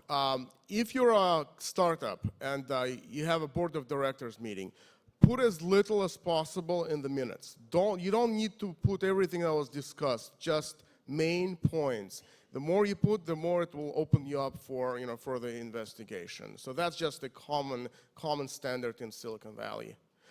Yeah, so tax issues. So you know how I first started talking about vesting? So when founder stock is subject to vesting, founders have 30 days to file what is called an 83B election. It's a 1-page document you mail to the IRS. If you forget to do that and the company goes up in price, the valuation rises, you're gonna have a lot of tax problems. You're gonna have to pay a ton of money for just forgetting to mail 1-page document within 30 days. And if you forget it, there are ways of fixing it, but they're very difficult. So easy to remember. 30 days, file the damn paper. Alex, let's talk about fiduciary duties after you may leave your position. Is it possible that you may run into trouble or have a claim against you for some action you take after you're no longer on the board, after you're no longer in a fiduciary position? Well, in an ideal world, once you left, you'd be done. But unfortunately, we do not live in such a world. And yes, it is absolutely possible that even after you leave your fiduciary position, you could still be subject to claims for breach of fiduciary duty. And this often comes up in the context of when you're a founder, you have a startup, and some startups fail. And so are you then forever barred from pursuing the same idea elsewhere? Well, it's a gray area. And one case that you may have heard of, right, Schroeder versus Pinterest, that came up. You had an individual who, before he advised Pinterest, advised another startup, Rendezvous. which was alleged to have had the same idea. That idea just didn't work out. And so guess what? After the defendant, Brian Cohen, left Rendezvous and started advising for and consulting Pinterest, and once that company became successful, his former partners and co-founders of the prior failed startup turned up and sued him for breach of fiduciary duty, alleging that he had no right, even though that startup failed, to pursue the same idea elsewhere. And that case is still ongoing. What other contexts have you seen this post-fiduciary relationship come up? Non-competes? Sure, confidential information? It comes up in both those contexts, right? And so non-competes, that generally depends what state you're in. In California, ordinarily, non-competes are not enforceable, right? Other states, like Illinois, they're somewhat more enforceable. But to be clear, Alex, what you see is claims where there's a non-compete or where they've done something while they were still there, the duty could continue after employment, and they would tack on potentially a fiduciary duty claim. Is that your experience? That is exactly right. And another example that comes up very commonly is use of confidential information, right? So you're a founder, you're an investor, you're somehow involved with the company, you leave, but while you were with the company, you obviously obtained some confidential information. And if you then try to use that information elsewhere, particularly with a competitor, you're most likely going to be looking at a lawsuit for breach of fiduciary duty. Landmine number 8. I don't need to worry about it because I'm just an investor. So, Leonard, can you protect yourself from breach of fiduciary duty claims by avoiding fiduciary positions in the company and making clear in the contract that you're not a fiduciary? Tell us about your thoughts on that. Not always, not always. Sometimes an investor can become a fiduciary. I'll give you an example. Oftentimes investors, especially seed or Series A investors, they get veto rights. So the company cannot take an action without the approval of the investor. I had a couple of cases. The investor got pissed off at the founders. Personal reasons doesn't matter. And the investor said, oh, you know what? I'm going to exercise my veto powers, and I'm not going to approve any deal over $25,000. And you know what? The company couldn't function, and basically the company went under. And the company, then I filed a lawsuit on behalf of the company against the investor. I said, you killed the company. And we settled the case for, close to 7 figures. Let me add something to that real quickly. Another issue that come up, even if you never become a fiduciary, is an investor can still get dragged into a lawsuit. That happened with the Snapchat case. So there, right, the investors had nothing to do with it. They just invested.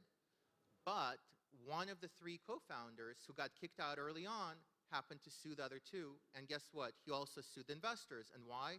He said, well, either you knew or you should have known that they stole my idea. And so that's something to consider when you're considering the investment. Consider doing your due diligence. Consider if there is another potential co-founder out there who may come after the existing founders. Landmine number 9, can disputes arise regarding the role of founder after the sale? And this is pretty interesting because we heard from Sami, he made a remark about how once he sort of crossed the bridge and took on investors and then had to operate in a different environment. Alex, tell me about your experience about how common it is once a founder potentially sells to a fund that disputes arise over how that company is going to be operated. Well, there are a number of issues that come up, right? One example is, the founder is often orally promised that he'd still have an active role in the company. And then that doesn't happen. And then obviously that gives rise to dispute. Another example is the founder does still have a role with the company. Maybe he's on the board, but he tries to remain much more active than the new buyer and the new owner would like. Again, major cause for conflict. Another example, drag-along and tag-along rights. When someone wants to sell the company against the wishes of the former founder, who is now the minority shareholder, gives rise to a lot of litigation. And all of those issues, by the way, can be potentially handled in advance through careful drafting of the documents. Leonard, we're running out of time, but thankfully we're at landmine 10. Talk for a minute about once you are on the precipice of litigation or arbitration, once it's sort of changed into that environment, talk to us a little bit about arbitration versus courts, venue forum clauses, and choice of law. Tell us about some experiences there. Okay, so rule of thumb, if you're an investor, you probably have a lot more money than the portfolio company. So you wanted to make it as expensive for the founders to litigate against you. So you want to find the most expensive, the most inconvenient forum. For instance, a lot of arbitration in the UK, London Court of Arbitration, very, very common, incredibly expensive. Founders cannot afford it. If you're the founder, you want to make it as cheap as you can, because that's the only way you can fight against the big pocket investor. So you want to probably do it in a state court in California, where you can find an expensive lawyer and really compete with the big pockets of the investor. Leonard, talk for a minute. We're running out of time, but just for a second, talk about in high altitude terms arbitration versus court.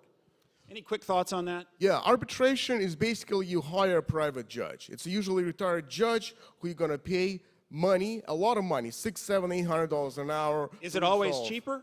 It's not always cheaper. Sometimes litigation sometimes could be more expensive than litigation, even though litigation usually takes longer time. But in litigation, unless you're bribing the judge, you don't pay the judge. Arbitrators get paid a lot of money. Let me just add something. Another issue that you should think about in advance is choice of law, because that can matter a lot. Depending on which law applies, you may have certain obligations, or you may not. You may have fiduciary duties, or you may not, for example, if you pick a foreign law, like Russian law. So that's something to really carefully consider well ahead of time as you're entering into these agreements. That's helpful. We've only been able to scratch the surface, really, with these 10 landmines. What we hope is that it's at least prompted you to think about some of the issues that you may face in whatever capacity you have, whether it's a buyer, a seller, shareholder, investor, equity fund, whatever that is, that you stop and think about that as early on as in the transaction is possible. I'm telling you that it's a minefield, but it's a minefield that's navigable. We thank you for your time. We think this has been an incredible conference, and we are all available outside after this to visit with you. Thanks so much.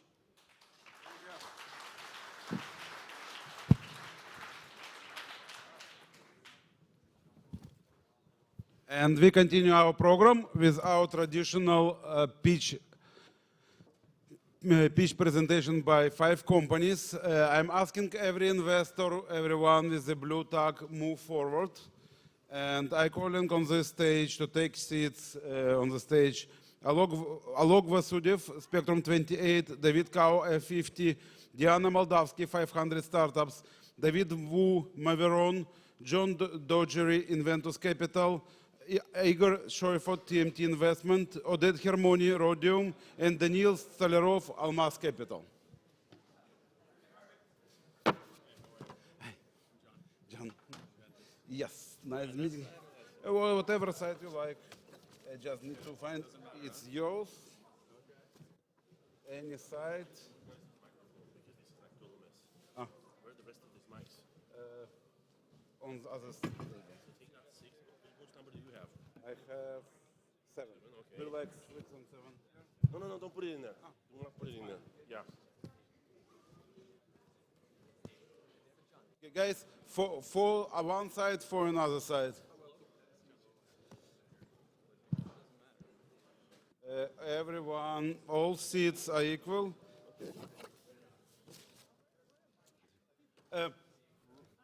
Ladies, welcome.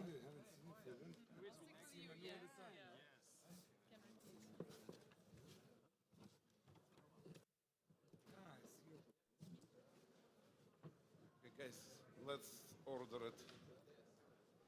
David? Me? Yes. David, yes. Nice. Thank you for coming to our conference. It's your first time. Yes. So now it's time for instructions. First, we have to teach our judges have to judge. Please, everyone with the blue tag, move to these round tables. So everyone on round tables and 2 tables on the stage are our judges, the investors from the major funds. Please, we will have 5 companies. Each company has 5 minutes to present, and after presentation, 5 minutes for Q&A, or if you like to discuss the full discussion.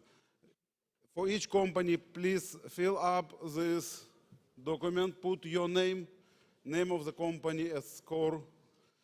It's very important because it's a way for us to find the best company, which will be announced in a few hours. And before we starting our traditional reverse pitch, we need to check if you guys could pitch yourself. So 30 seconds, each one of you. Let's start from ladies. Diana, please. 30 seconds, introduce yourself and your investment focus. Hi, I'm Diana Moldavsky, 500 Startups, and I'm a partner focusing on Eastern Europe. And that's my 30 seconds. Early stage, so we're an early stage venture capital fund and accelerator. Alok? Hi, I'm Alok Vasudev, partner at Spectrum 28, early stage venture fund seed Series A. We love deep technologies and old industries. Thanks. David. Okay, my name is David Cao. I'm a founder and a managing partner of F50 Ventures. And we invest from angel round all the way to B round. We are looking for robotic and artificial intelligence, medical life science field, as well as fintech. John, please. Good afternoon. John Dugarry from Inventus Capital. We've been investing for about 20 years now, last 10 in Inventus Capital. We're early stage investors, both in Silicon Valley and in Indian entrepreneurs across the globe. And look forward to hearing today. Thank you. Daniel? Daniel Slirov, I'm an investment director with Almas Capital, early stage IT-focused fund. We invest in global companies that use R&D out of Eastern Europe. Igor? I'm Igor Shaifot. I'm an aspiring homeless philosopher from Tenderloin. And other than that, I'm a partner at TMT Investments. And what is your investment focus? We focus on growing companies pretty much in B2B, B2C, companies that have at least tens of thousands of dollars in monthly revenues, and we invest between $250,000 up to $5 million. He's a great investor. Oded Hermoni, I'm Israeli US investor, invest in B2C, B2B2C companies, Silicon Valley, New York, and Israel. Typical check is a couple of hundreds to millions, early stage. David. I'm David Wu. I have been an entrepreneur for a long time and then an angel investor, and currently am a partner at Mavron. And Mavron is a Series A and Series Seed investment firm with 5 funds and about $1 billion under management, and we are a consumer-only venture fund. So everything we do is about trying to discover the breakout direct-to-consumer brands that are using technology to build the great brands of the future. Okay, thank you. We have more judges at roundtables. We do additional introduction between companies. So now it's my pleasure to invite our first company, John Bender with company BuzzBehind. John? John? Oh.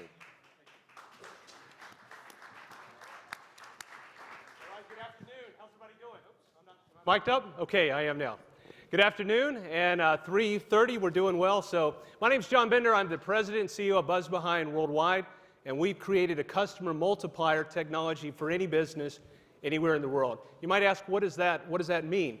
Well, what we do is we help companies take their existing customers and their existing fans, and then what we do is we show them how, with our technology, to create what we call buzz behind their actual products or goods to produce more like-minded customers and more ongoing revenue.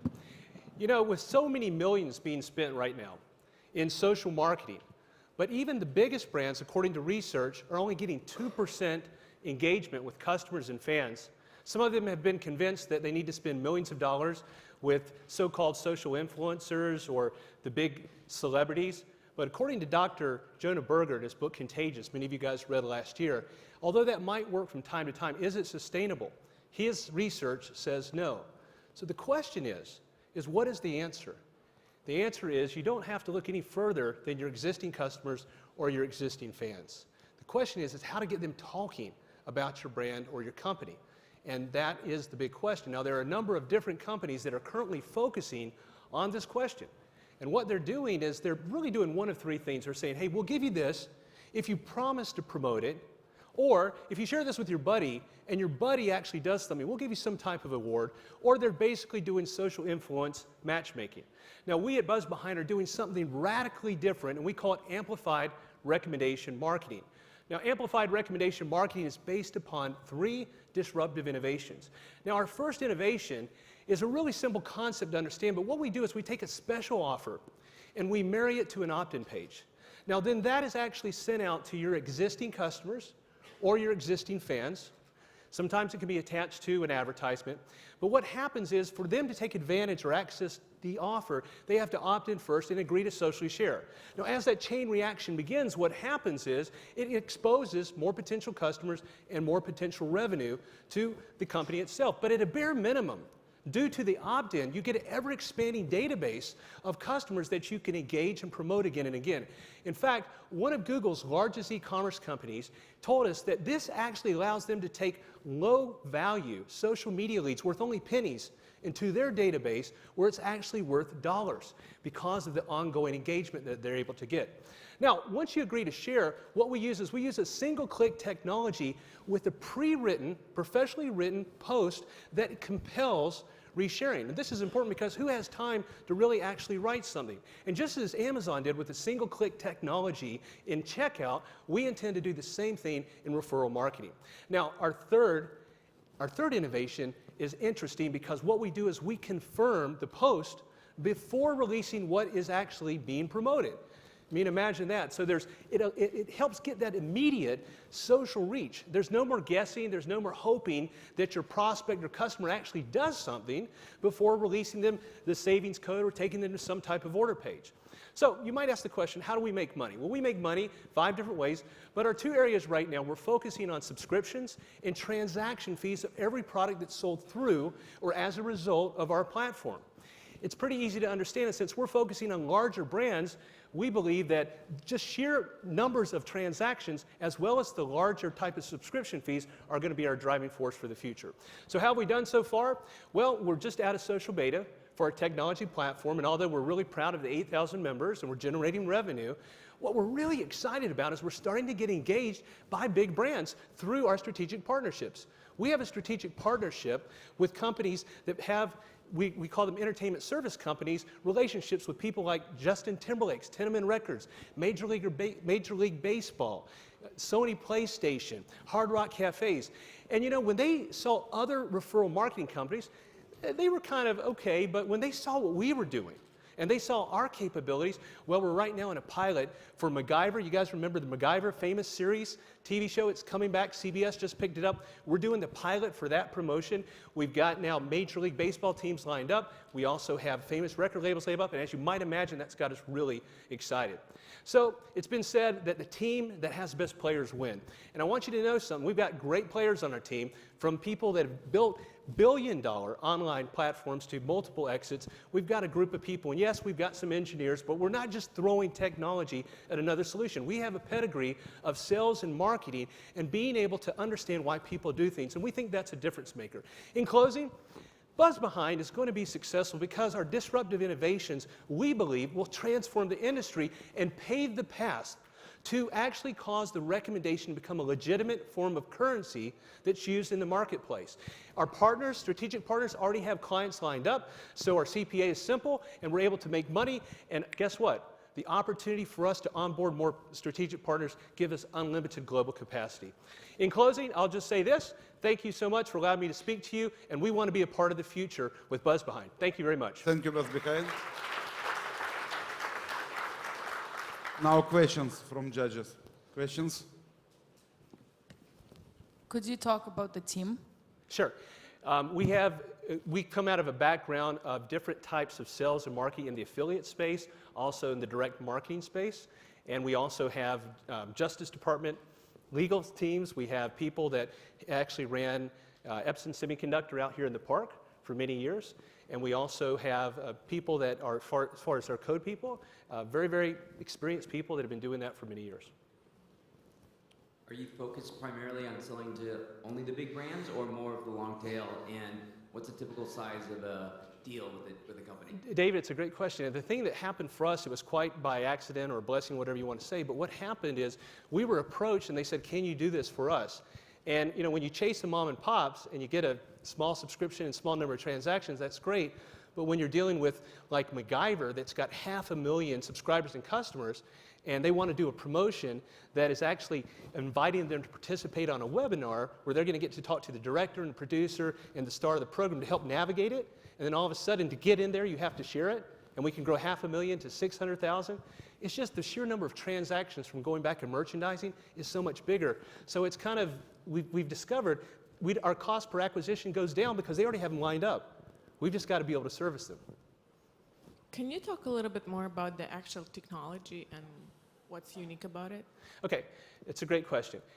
So the question about the technology, why is it unique? What we've done is we have IP, the single-click technology. We've not seen that done before in the referral marketing where you actually piece together the technology and you're able to confirm the share on any type of platform. So confirming the share before releasing what's being promoted is one of our unique selling propositions. Right now, it's a bunch of kind of voluntary, I hope you do something. You know, we ask you to do something. But in our world, we're saying, no, we're giving you something of value. You know, why not know for sure that it's actually, there's been an immediate exchange of value? I mean, what's wrong with that if you're offering something of value? So that's what we're offering. Can you talk about the conversion rates using your platform compared to the traditional ways that people would have used it? Yeah, okay. The conversion ratio, what we do, we call it a viral coefficient. Our viral coefficient during test was 231%. So that means essentially that every person agrees to share, 2.31 more people are actually being engaged and participating in the program as a result of that sharing process through our platform. More questions from tables? No more questions? Can you tell us a little more about the revenue model? It sounds about like, other than subscriptions, it sounds a bit like an affiliate model, affiliate revenue per transaction? It's similar. It's more like a SaaS model because what happens is the more you want to use promotions, you can have simultaneous promotions go on at any given time. You can have unlimited promotions down to just one promotion. So the more promotions, the bigger the subscription fee, and the smaller the transaction fee that we have. So again, if we're dealing with hundreds of thousands of transactions, it's more of a 2% type of situation. And we're dealing with a larger enterprise of 5,000 to 6,000 subscription price. If it's somebody that's really small, that's like a consultant, we have a best-selling author that actually uses this to build his list strategy for his different webinars and seminars that he does. He's paying a smaller price point because he has a number of transactions, but he's a smaller entity. David? How many customers do you actually have right now, and how much do they typically pay you monthly? Okay, so in our test, we were able to generate 75 new customers, and during the test, we weren't really focused on generating revenue, but we generated 25,000. So now we launched MacGyver in June, which is next week. So we believe because that's a big, big platform, we hope to produce a lot more. Okay, if no more questions, thank you, BuzzBehind. Thank you so much. Okay, and now let's introduce our judges at the tables. Please stand up, introduce people. Hi, everybody. My name's Alisa Yaffa, and I'm the Managing Director of Step Up Funding. And we invest in early stage and invest through A and B and sometimes C. And I've been an entrepreneur, had my own startup company, and was the chairman of the board. So I saw a lot of the corporate governance and other things that go on. So I'm just happy to be here. Hello, everybody. I'm Mohammed Hadi, Head of Investment for Saudi Rahmania Group, a Saudi-based group of companies owned by a prince. And we are looking for early-stage investment in marketplaces and e-commerce platforms and IT companies. Thank you. Thank you. We'll continue after the next company. And now I'm glad to invite Aaron Rovner with company ServiceWhale. Let's welcome ServiceWhale. Come on. Thank you. Hey, everyone. My name is Aaron Rovner from ServiceWhale. The best thing about living in today's world is the convenience of online shopping. These days, there's an online marketplace for practically anything you want to buy, whether it's a car, a TV, an insurance policy, even a vacation. All things we once thought would be impossible to buy without a salesperson, but technology has changed that. And as consumers, we expect instant prices on the things we shop for online. If AutoTrader told you they would send a salesperson to your home to give you a price on a car you'd like, you'd think that was crazy. But when it comes to shopping for home improvement, it's totally normal. Homeowners face a major problem when shopping for big-ticket home services like replacing a roof or installing a new air conditioner. Upfront, transparent pricing doesn't exist, and it's painful just to get a quote. And the average homeowner wants 3 or 4 quotes before making an educated purchasing decision. But that requires calling contractors to schedule on-site estimates, inviting salespeople into your home, and maybe even taking a day or 2 off of work just to meet with them. All told, the entire process will take roughly 30 hours of their time, and that's just to get prices. And 40% of homeowners who are shopping for big-ticket home services are conducting searches online with the words price, cost, and estimate associated with them. So they want upfront prices, but they can't find them anywhere. A problem exists for contractors as well. The average cost of a pre-qualified lead that results in an on-site visit hovers around $300. Each on-site visit can take up to 30 hours of their time, or rather 3 hours of their time, but only 30% of those visits actually turn into sales. So shopping for home improvement is very inefficient for everyone involved. The home improvement market is massive. This year in the United States alone, roughly 100 million homeowners will spend upwards of $400 billion on home services, and there's about 1 million licensed contractors in the country. Service Whale is the first online marketplace with instant prices on home improvement. Here's how it works. Users answer between 6 and 12 simple questions about the project they're interested in. They register for Service Whale by providing their email and phone number, and custom quotes from all of the contractors serving their area are displayed on the spot without the need for an on-site visit. Contractors preload the prices for the services they offer ahead of time, so depending on how a homeowner answers the questions that we ask of them, we can customize a quote automatically. From here, homeowners can compare prices apples to apples, they can negotiate, they can learn about contractors, read reviews, and are even free to communicate with one another both online and offline before committing to a project. All projects are booked risk-free with 0 money down, and contractors have the ability to review the details of each estimate before agreeing to a job at a set price. The existing online home improvement services like Angie's List, Home Advisor, Thumbtack, and others connect homeowners and contractors, but that's where it stops. Homeowners are still required to schedule multiple on-site visits and invite salespeople into their homes, and contractors still have to pay hundreds of dollars for leads in a highly competitive first-come, first-serve setting. Our patent-pending quoting technology makes us the first true marketplace for home improvement shopping. Instead of spending 30 hours to get quotes, our users get them in about 2 minutes in an entirely risk-free environment. We're absolutely not another basic lead generator. Service Whale is 100% free for homeowners to use, and contractors can join our marketplace, upload their prices, and generate quotes for free. Contractors pay us a 10% commission of the total cost of the project 30 days after the project is booked. We currently operate as a pure cost per acquisition model and have a 90% acceptance rate amongst contractors because of it. We also license our quoting technology to contractors on an individual basis in a non-competitive model and implement it directly into their websites for a flat monthly fee.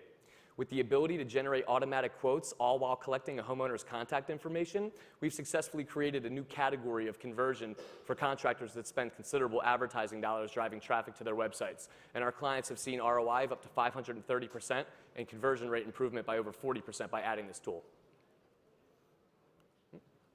Since our launch just over a year ago, we've added 200 contractors and pre-screened them in the Philadelphia and New York City DMAs. We've now reached a $1 million gross revenue run rate, with order volume increasing 20% month over month since January of this year. And we began licensing our quoting technology in September and now have over 30 corporate clients committed. Our core team has over 70 years of tech and business development experience. Our principal and CEO, Dmitry Savelyev, has over 20 years experience designing and implementing enterprise software products and partnering with companies like IBM. Our VP of engineering, Alex Severin, has led development teams at some of the largest financial institutions like Deutsche Bank. Our VP of Design and Creative, Alex Agratchev, created all the design for mobile applications for Kiwi, the Russian equivalent to PayPal. Alec Ivanov, our chief domain expert, runs a multi-million-dollar heating and cooling business in the Philadelphia area for the past 15 years, and I serve as the VP of Business Development and Marketing with over 10 years experience leading sales teams in digital advertising, working with hundreds of SMBs and Fortune 500 companies like Erie Insurance. We've successfully closed $2.5 million in 2 seed rounds and are now raising our $3 million Series A, which will allow us to expand our service offering, enter into new markets, and to build our brand. Thank you for your time. Thank you. And now questions. how do you expand geographically? What's your go-to-market strategy? Yeah, so we use direct sales for our contractor base. So basically what we need to do for our marketplace is to fill it with contractors prior to marketing direct to consumers, because we want to make sure that when a consumer gets to our site and wants to price out a job, that they have a multitude of options to choose from. So we use direct sales to market directly to contractors. We have some downstream partners that send us leads. We also have really good SEO, and we use paid search also as a means for driving more traffic. Are you focused more on the supply side of the marketplace or the demand side right now? Actually, a little bit of both. So there's a problem for contractors, right? So homeowners, we know, are consistently looking for prices. They're always shopping for products or projects, and the market is huge. So that part kind of fulfills itself, right? We don't really need to create any more demand for them. But for contractors, we actually offer an immense value. We look at Service Whale as a full-scale business solution for contractors, because not only do they get to utilize our quoting technology, which is making their life like extremely efficient, but we also give them a concierge, right? A salesperson that works on their behalf to help them close deals, because we work in a cost per acquisition model. It's to our benefit that we actually are in communication with them and making sure that orders are happening. We give them a profile that's built with schema markup that pulls reviews through an API with Yelp and Google+, so they rank almost instantly in search. We have financing options that's free for contractors that we make available for our homeowners. So we have a lot of value on both sides. Can you talk? Go ahead. Sorry. Can you talk a little bit about the technology that powers the cost estimation tool?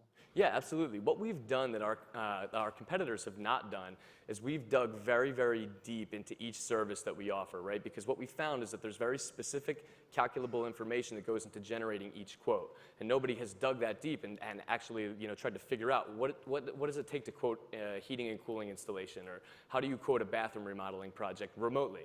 So we figured that out, and then we basically break it down for each individual component, so the contractors can upload their prices for all the specific components of each project. So again, depending on how a homeowner answers, we can customize the quote right there on the spot.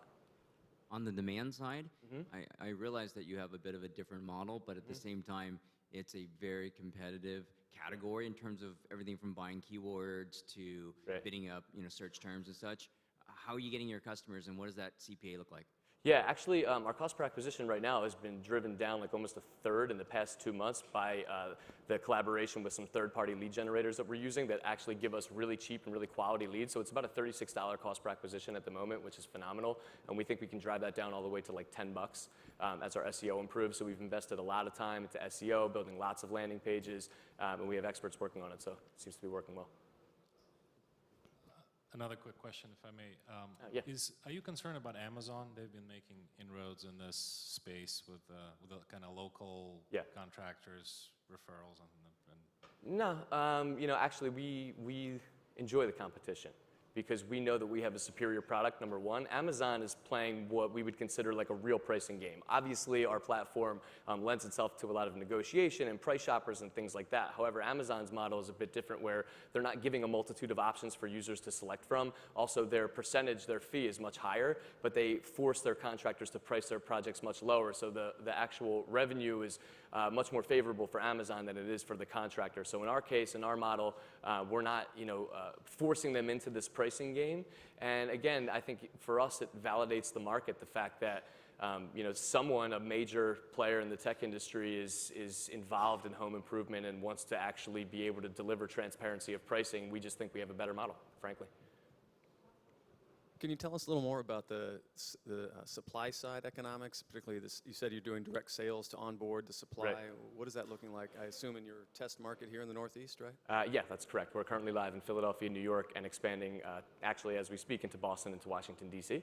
So for our average cost of onboarding a new contractor is about $100. So when we break everything down, because we get a lot of leads now, so we don't have to have as many touch points, cold calling, things like that. So we're right around $100 for that. But also our onboarding process is a little bit more in depth than some of our competitors, because our technology is a little bit more thorough. We need them to upload pricing and pre-approve the pricing, because we would never activate a contractor without them knowing and what exactly they were going to be showing in terms of a quote.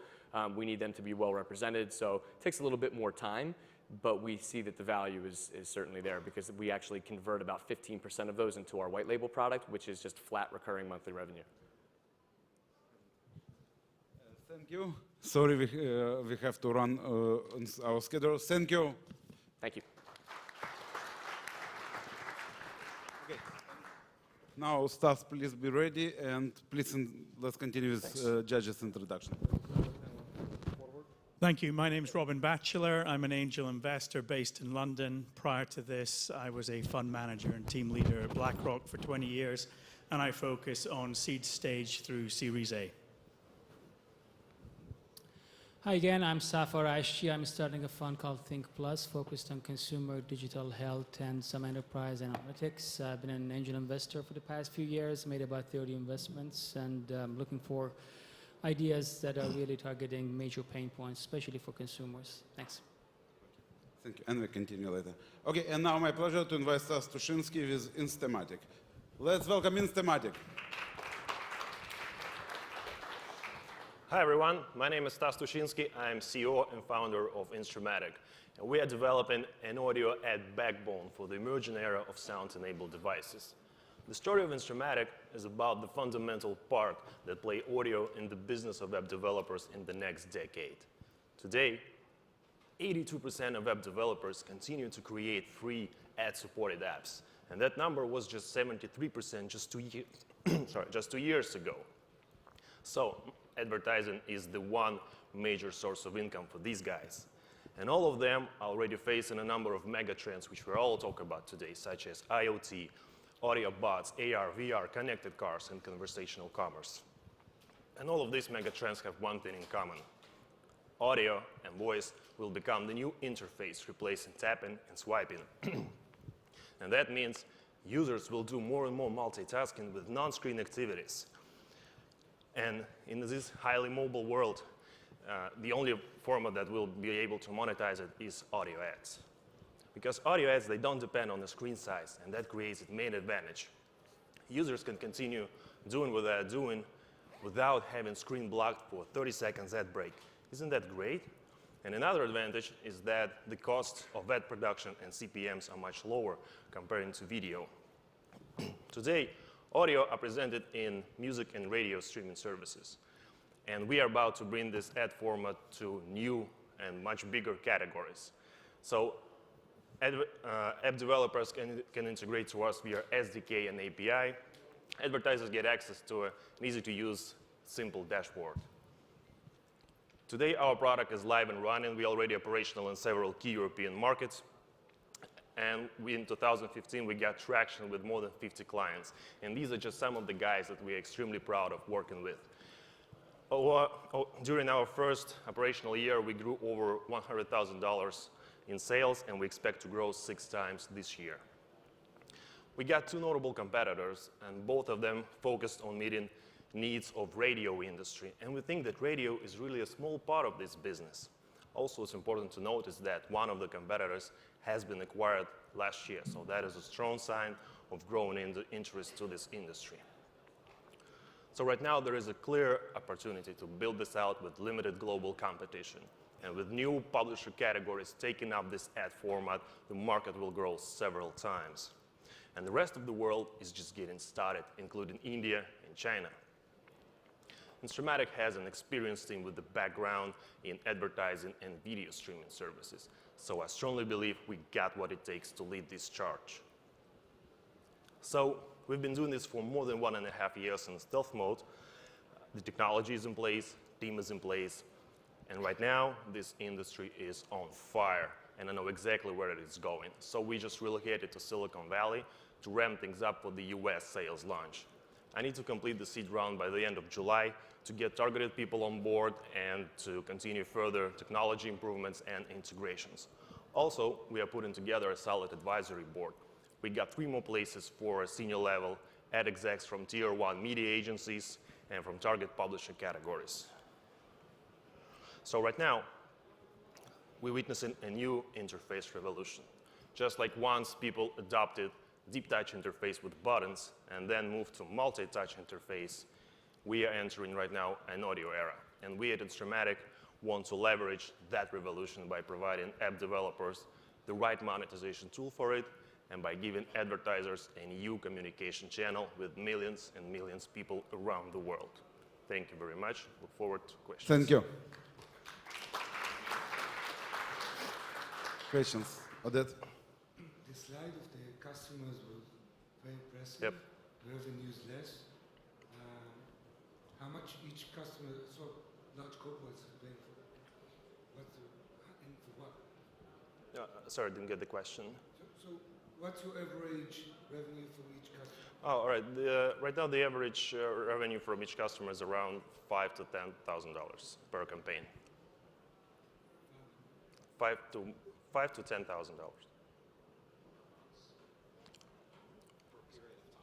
Microphone. Please use microphone. Sorry, is it per month or? Yeah, as we got data, historical data only for 1 year, so that will be it for a year. So they usually divide it into several flights, and then the average sum was around it.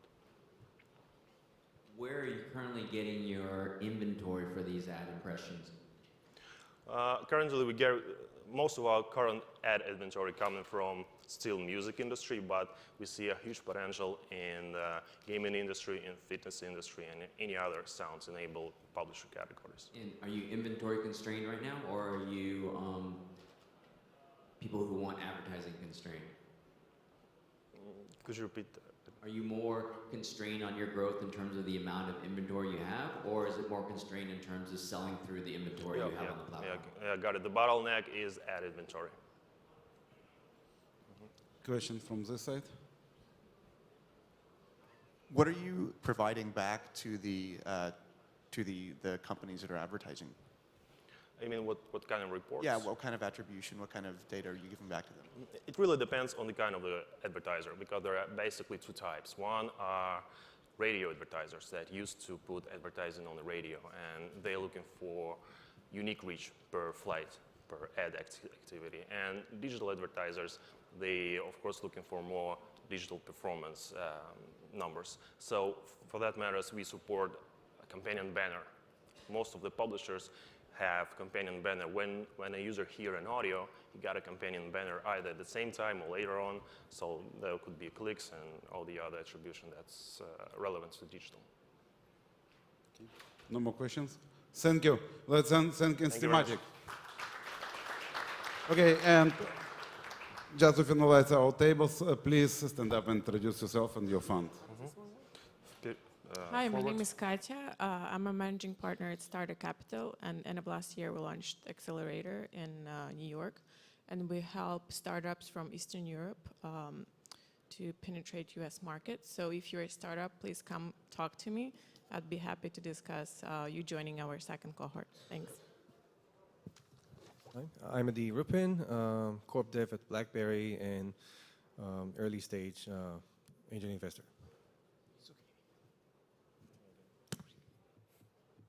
Thank you, and now my pleasure to invite Eldad Ben Torah with Kiddos. Let's give Kiddos to Kiddos.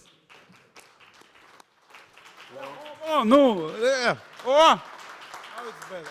Thank you. Thank you. Hi, Shalom. My name is Eldad, and I'm Chief of Revenue and co-founder of Kiddos.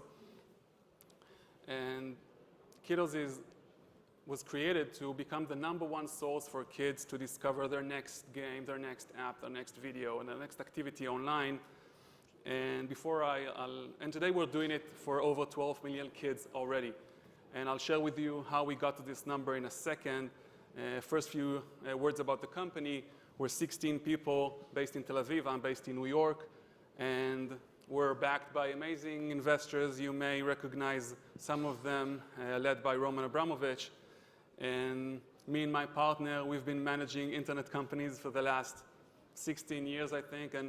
And luckily, 2 of my previous companies were successfully sold, and we have high expectations from Kiddos as well, but still a lot of work ahead. And back to reality, and the reality is that kids shifted from TV to mobile. For them, TV is almost dead, and it created a huge problem for everyone. And you probably have kids of your own back home, and you see how much they glued to their devices, whether we like it or not. And it created an enormous problem for all of us, for us users, but also for the industry. For kids, it's all about finding their next activity without getting bored, without bumping into irrelevant ads or inappropriate content, which happens a lot. And us parents, while we're worried, we're not very helpful. We want to help them, but we're not around. Some people would say that we're too busy, scrolling our Facebook feed once in 5 seconds, and we're not around. But also brands, kids brands, for them it's finding kids again. For them, they lost their #1 channel, the #1 channel to approach kids, TV campaigns, and now they need to find them throughout millions of apps. And for the developers of kids applications and device makers, it's making a living, what's matter for them. And today, while they enjoy traffic, they don't really monetize. And we thought that by combining the dots, by bringing them all together in one safe place, we can actually solve it. And this is how we created our first product, which is the Kiddos Mode. It's a safe environment, tightly integrated to the device itself, a huge portal of whitelisted content that we've whitelisted ourselves in 30 different languages, and it let kids browse the mobile world safely, giving also parents a lot of parental controls to control the experience. And we were immediately embraced by the device manufacturers. We've signed deals in the last 2 years with over 40 different device manufacturers and carriers, including very, very top names, very high known names, Hisense, Acer, and we just signed a deal this week with TCL, one of the largest device manufacturers worldwide. But then we said to ourselves, how can we reach kids even if they didn't get Kiddos preloaded on their devices or downloaded us from Google Play? And we took our content recommendation capability and we made an SDK. We created an SDK for kids applications so they can embed us and recommend their next activity within the app itself. So people, like kids would play one app, a puzzle app, and we will recommend another relevant app for them based on their age, gender, location, and so on, and interest. And through those two solutions, we're able to recommend kids content on the go, wherever they are. We help brands to communicate with millions of kids through one platform, and we allow developers of kids applications and OEMs to make a living. It's going well. As you see, it's picking up nicely. I think that this month we'll even close at 14 million active users a month, and we're generating $50,000 a month. I think that this will end this year in over $1 million, and we estimate the market is a $6 billion market this year alone. And we think that soon enough we'll become the largest kids network worldwide. Thank you. Thank you, Kiddos. Questions? So can you elaborate a little bit about the partnerships with OEMs? Just want to make sure I understand, like, you just work with different manufacturers and you have the content, or you actually have a kids tablet separately? So there's two flavors. Right. One is a kids tablet. So if someone wants to manufacture a tablet for kids, they come to us and we provide them with a whole experience. The device would open on Kiddos. Kiddos would be the only thing that they would see, and we'll give them content, monetization, and security in one solution. But that's one flavor. Okay. The second flavor is actually a regular device, like parents' device, the stuff that we buy. So like a kids mode on a parent's device. Kid mode. Once you hand out your device to your kid, we take over. We hide all the irrelevant stuff so they won't mess up your Gmail or delete your music or send text messages to your boss, and they'll only see the relevant application. Okay, and the 50,000 month revenue, that's the combined revenue from both of those business streams. Licensing, but the growing part is actually the promotion, the sponsored promotions coming from the brands. So brands, they want to use Kiddos as a platform to engage kids. Okay, so are you compatible with iPad and Android tablet? Yeah, the experience is slightly different on iPad. There's no pre-install on iPads. So on iPads, we go them through the SDK, so through kids applications. There's no way to preload apps on iPads. So was that your question? Do you see your future more revenue generated from your own hardware distribution or from third-party OEMs? Third party or who? Third-party OEM. We were open to anyone, and I think that Which one you think is bigger for your own revenue? For us right now is is promotion through brands, is paid promotions by kids brands, by campaigns. But But I love kids education. I believe I have a couple kids, so there's a huge market there. I just not sure about manufacture a kid's tablet to work. Can you elaborate that a little bit? Why there is a need of a specialized tablet? So the kids, the manufacturers, they see enormous usage coming from kids. Today, 25% of all apps out there are targeted at kids. They see that the most stickiest users are kids, and they're being asked by parents, what are you doing in terms of kids? How can you allow us to provide them with a safe experience? So they come up with kiddos. For them, it's a no-brainer. They just place us, and we are the only way for them to monetize the space in a kid-friendly way, in a way that will respect them. So that's why they pick kiddos. Igor. The growth is very impressive. Congratulations on that. You guys, correct me if I'm wrong, how you guys see going from the point where you are to sort of the end game, which is what every investor wants, an exit. Are you still planning to just bet to use the OEM deals as the growth driver, and do you actually expect a whole bunch of big OEM partners to be the one that would bring you to, I don't know, 100 million users? It's a good question. I think that we don't know yet. TCL alone sells more than 20 million devices a year, so I think that there's a good potential still in the OEM side. But every time we sign up with a developer, each developer, which you hardly heard of, they have millions of users and they hardly monetize, and because they feel really, really bad placing ads within kids' applications. They hate the fact they didn't create an amazing app to teach kids ABC and just place an ugly flashing banner for dating or hosting or insurance. So for them, it's the only way to tap into third-party monetization without destroying their brand and their credibility with parents. But forgive me. So growth will come mainly from apps, answering your question. Sure, but okay. Quick question. How much is it actually for the user? Because I did the numbers and it's kind of like less than 3 cents.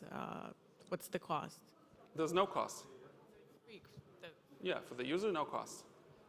Yeah, we either getting paid from the device manufacturer to get our premium app, and from ads. David. They pay us a licensing fee per device they ship, a few dollars. What do your daily active user numbers look like, and what's the relationship between that and how you measure this 12 million kids number? We measure it. They're active within the last 30 days, regular MAU, and I think about a quarter out of them would be daily users. Thank you. Unfortunately, we are out of time. Can I ask one last question? Yeah, very quick. How long have you been around? Me as a person? No. The company. You look quite young. How long have you been around, and what round are you raising now? Like, what series is it? Well, we just got funded by our current investors, so we're not chasing after money now. Okay. But we're hungry, and we know that partnerships are hard to establish.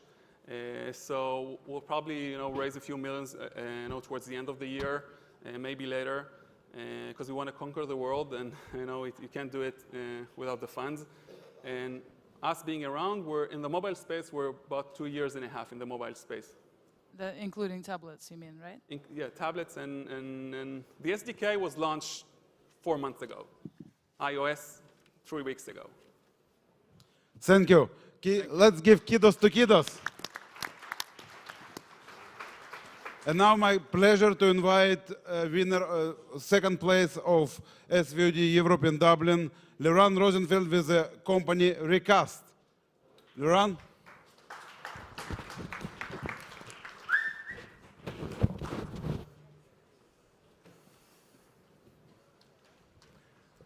Hi, everybody. We're going to start with a video.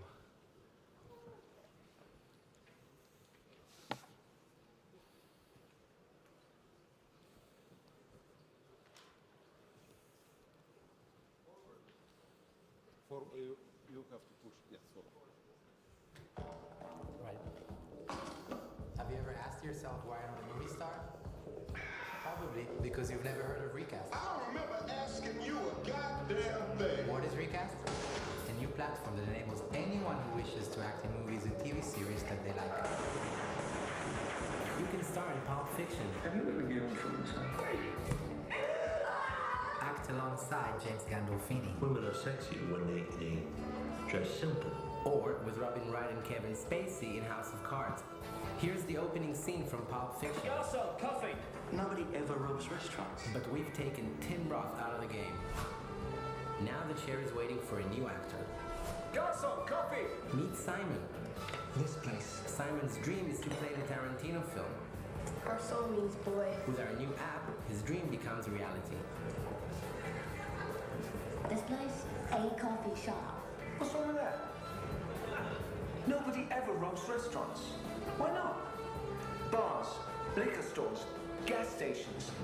You get your head blown off sticking up one of them. So what do we do at Recast? We've chosen scenes everybody likes and we're rebuilding them. We have created a mobile app that gives you instructions on how to be filmed and edited back into the scene. So now everyone can play in Pulp Fiction. This place. What's wrong with that? Nobody ever robs restaurants. Even you. I'm ready. Let's do it right now, right here. Right. Come on. All right. Same as last time, remember? Your crowd control, I handle employees. Yes. Kiss Amanda Plummer and rob the diner with her.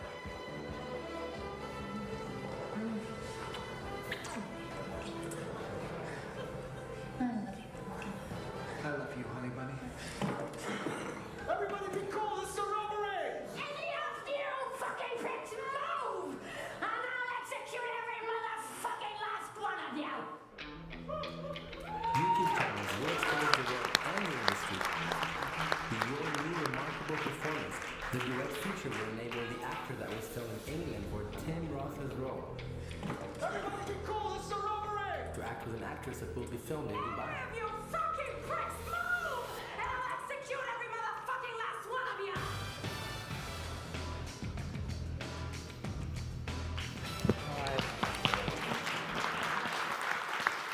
Hi everybody, good afternoon. My name is Lee Ron, and I always had a dream. I always wanted to be in a Tarantino film. I have no experience or talent, so I thought, why can't I just recast myself? Seems impossible, right? Well, that's exactly what we're doing. Stas wants to be Sean Connery in James Bond, and Anna wants to be Thelma and Louise. All they need is our mobile app. Using our mobile app, Recast allows anyone to star at their favorite movie and TV scenes. Recast is built with cutting-edge proprietary technology, and right now we are in talks with major Hollywood studios.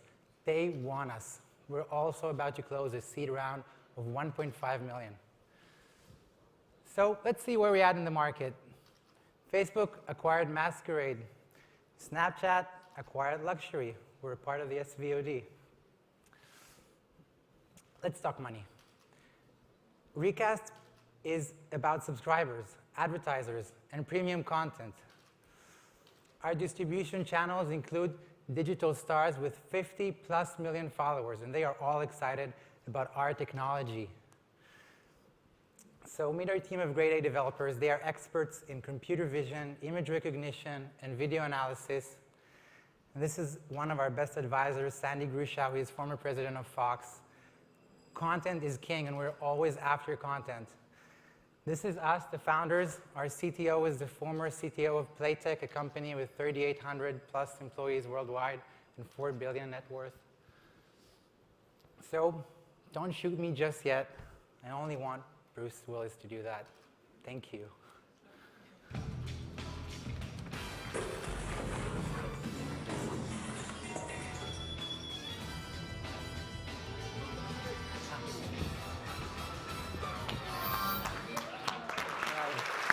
Thank you.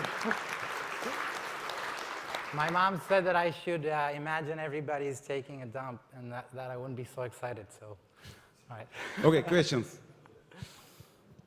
Okay, here's the obvious one. Who pays for this and how much? All right. Well, advertisers pay to be in our clips. Subscribers pay if they want to be at everything.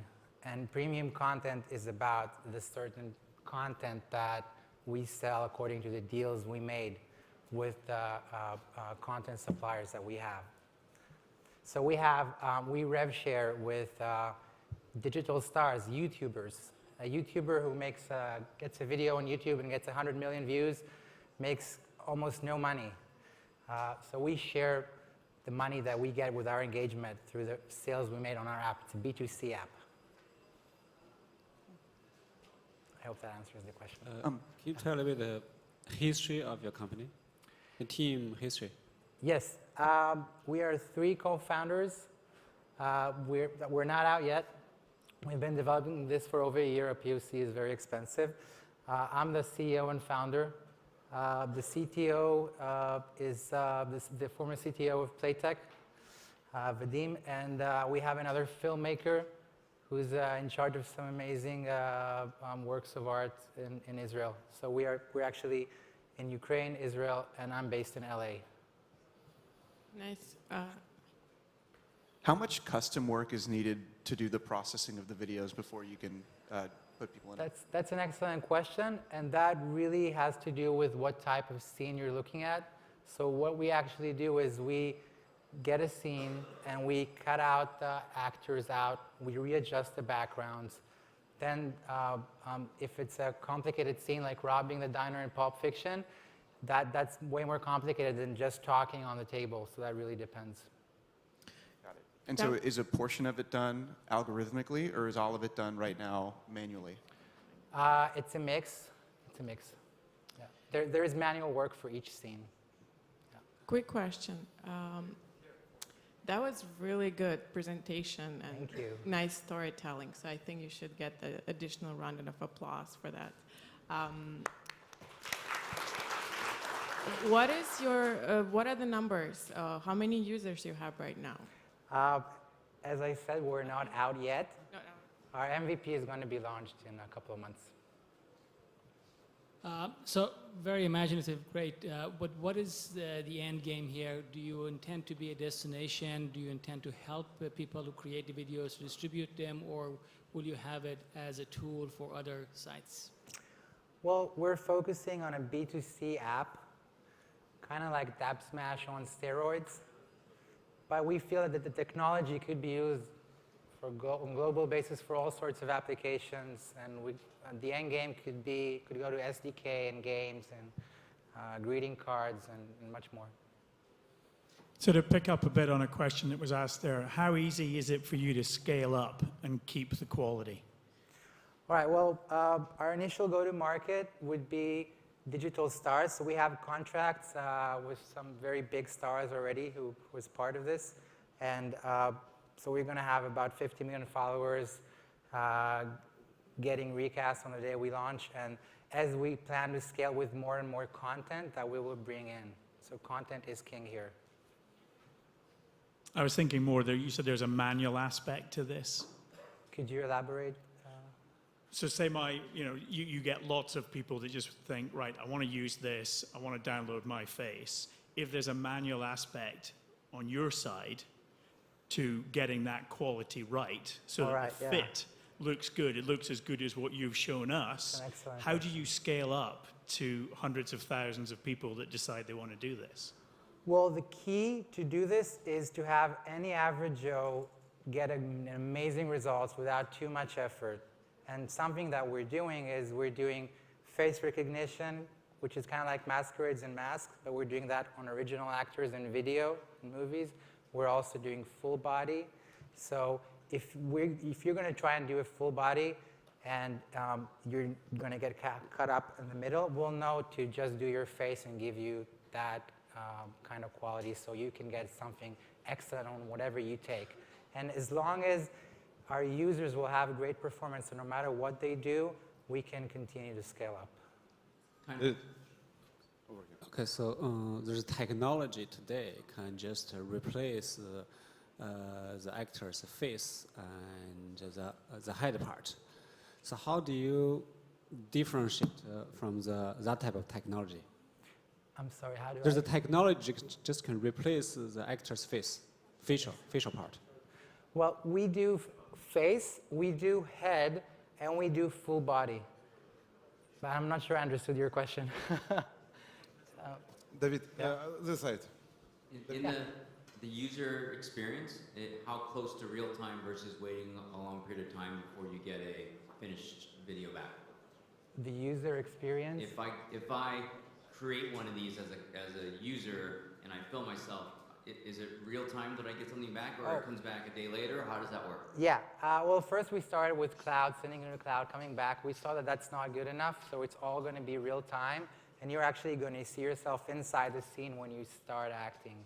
So it's fully real time, and it's on your mobile device. And you said the manual labor, does that mean that I need to make some adjustments or tweak some points and align it, or do you have someone else do it? That was we do automatic adjusting for lighting, dimensions, and a few other stuff. And we'll give you an option kind of like Instagram, so you can control some of the filters, so you can get a different type of feeling for the quality of the image. And then we can also allow you to make it shorter, longer.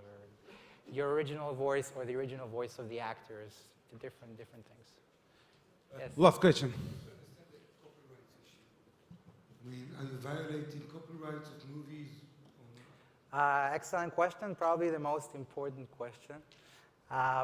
We are not going to show any content that we don't have the permission to use. So we are in talks with major Hollywood studios. We have former presidents of MGM and Fox both on our team. We have, we're almost there with 3 big contracts. And as soon as we have the first one signed, that will also be the moment where we're probably going to launch our MVP. Okay. Sorry, we have to go. Let's thank Recast. Special thank you for James Bond scene. Okay. Dear judges, please fill up the forms and leave on the tables we collect. And thank you for your work. And let's thank our investor judges. Thank you. All right, and now we're going to rock. So our next speakers are going to talk about crunching numbers for fun and profit. And we're happy to announce Jagger McConnell, the CEO of Crunchbase. I'm sure everybody knows here in the room that Crunchbase is a platform for millions of entrepreneurs and millions of companies to discover each other, millions of investors who go on websites to check the funding of the companies and people behind them. And we have Hannah Kuchler here, San Francisco correspondent for the Financial Times.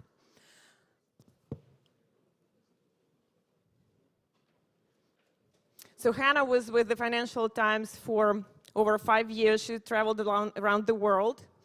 And right now she's here in San Francisco. So Jagger and Hannah, welcome. And thanks so much for coming here and spending the time with us today. I wanted to start by talking to you about when I first looked at Crunchbase today, which was actually before I got out of bed. So I was in bed this morning at 6 a.m.